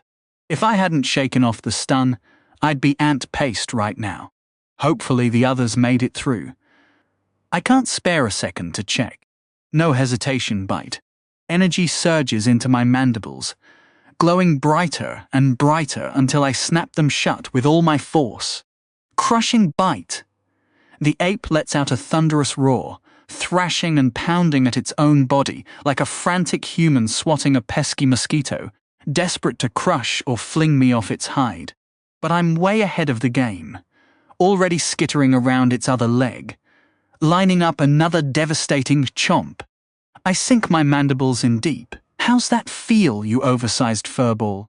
Clearly not great, judging by the way the monster goes berserk, shaking and slapping wildly to dislodge me. But I'm locked in, gripping with every ounce of strength I've got. Perfect. Enhanced grip, cost jedna SP. Your feet become more resistant to effects that will limit their ability to grip, such as water, momentum. I'll take that in a heartbeat. My claws dig even harder into the ape's thick, furry skin as I dart around its body, narrowly dodging the bone-crushing smacks of its meaty paws. I scramble up toward its neck, and before it can even react, I chomp down hard for a massive bite. The levels are pouring in. Guess that's the perk of tangling with a monster this beefy. The beast shrieks in agony, hunching its shoulders against my mandibles. But then, something weird starts building up inside it. My feet are practically buzzing. Wait a second, jump! Zap! A blinding surge of electricity erupts across the creature's entire body, crackling so loud it nearly deafens me and lights up the whole area. Holy hell! The thing just turned itself into a living bug zapper. A sharp, searing pain shoots through me. 2 of my legs are fried, and it stings like nothing else. But I'm not backing down. This bat-faced gorilla is going down no matter what. My peripheral vision catches a glimpse of the croc in the distance. Looks like he's been dragged to the ground, and maybe some reinforcements showed up, judging by all the shifting shapes. Stay focused. If these 2 teams ever teamed up, we'd all be crispy critters. The bat-faced monster is clearly on its last legs now, soaked in burning acid with visible wounds that must be pure torture. Without a tough shell, or even leathery skin for protection, the acid ate straight through its fur and is gnawing at the soft tissue underneath. And with no real defense to stop me, my bites have been tearing it up too. It's got to be on the brink. It has to be. These ants around me are my kin, born from the same queen. My brothers and sisters. Back on Earth, I never had much of a family. My parents were barely around, and I didn't have any siblings to lean on. Maybe that's why I feel so driven to shield these little critters. Call me a fool, but I refuse to let my clueless ant siblings get wiped out. So it's just you and me, ape. Only one of us is walking away from this fight. Red foam drips from the beast's gaping maw, its eyes blazing with pure, unhinged fury. You've got zero chill, ape, and that's your fatal flaw. My legs are still shaky from that electric blast, and my regenerative gland is running on fumes. If I make it out of this alive, I'm upgrading the heck out of that thing. No acid left in the tank either, so it's down to my mandibles to finish this. I steady myself, circling around to the side of its injured hand. The next move decides everything. I lock eyes with the monster as it glares back, practically mad with pain and rage. Come on, you big, dumb, bat-faced chunk of biomass. You've got a mug only a mother could tolerate. So get over here and let me take a chunk out of you. My damaged legs buckle and I stumble, face planting hard into the dirt. The ape howls with glee and charges forward like a maniac. You really are a sucker. Just as it towers over me, both arms raised for the killing blow, I launch myself forward and roll right underneath it, dodging by a hair's breadth. Now, I spring up beside its leg, mandibles crackling with power, and unleash a massive strike. Chomp! Right below the knee, my crushing bite rips through muscle and bone. The passive chomp letting my jaws punch through everything in their path. The ape howls in torment and swats at me blindly, catching my abdomen with a glancing blow, but I'm not letting go. Bite! Bite! Bite! Slowly my jaws sink deeper and deeper until snap. I've bitten clean through its leg. My enemy stumbles, its balance completely shattered before it crashes down with a thunderous impact. Even as it falls, it swings its wounded arm, driving a fist straight into my stomach. My vision swims and blurs as the shockwave travels through every nerve in my body. Despite being off balance and hurt, this thing is still impossibly powerful. My shell fractures in several spots from the sheer force of the blow. I cling to consciousness with everything I have. There's no way I'm dying here. My sight is shot, but I lunge forward, aiming blindly for its head. Just bite, Anthony. Nothing else matters. Just bite! Chomp! Chomp! More hits slam into me, and the world keeps getting darker, but I don't let go. Chomp! Chomp! I've lost all sense of where I am, or what I'm doing. Some primal part of me just knows I need to keep my jaw clamped on. Chomp. Darkness.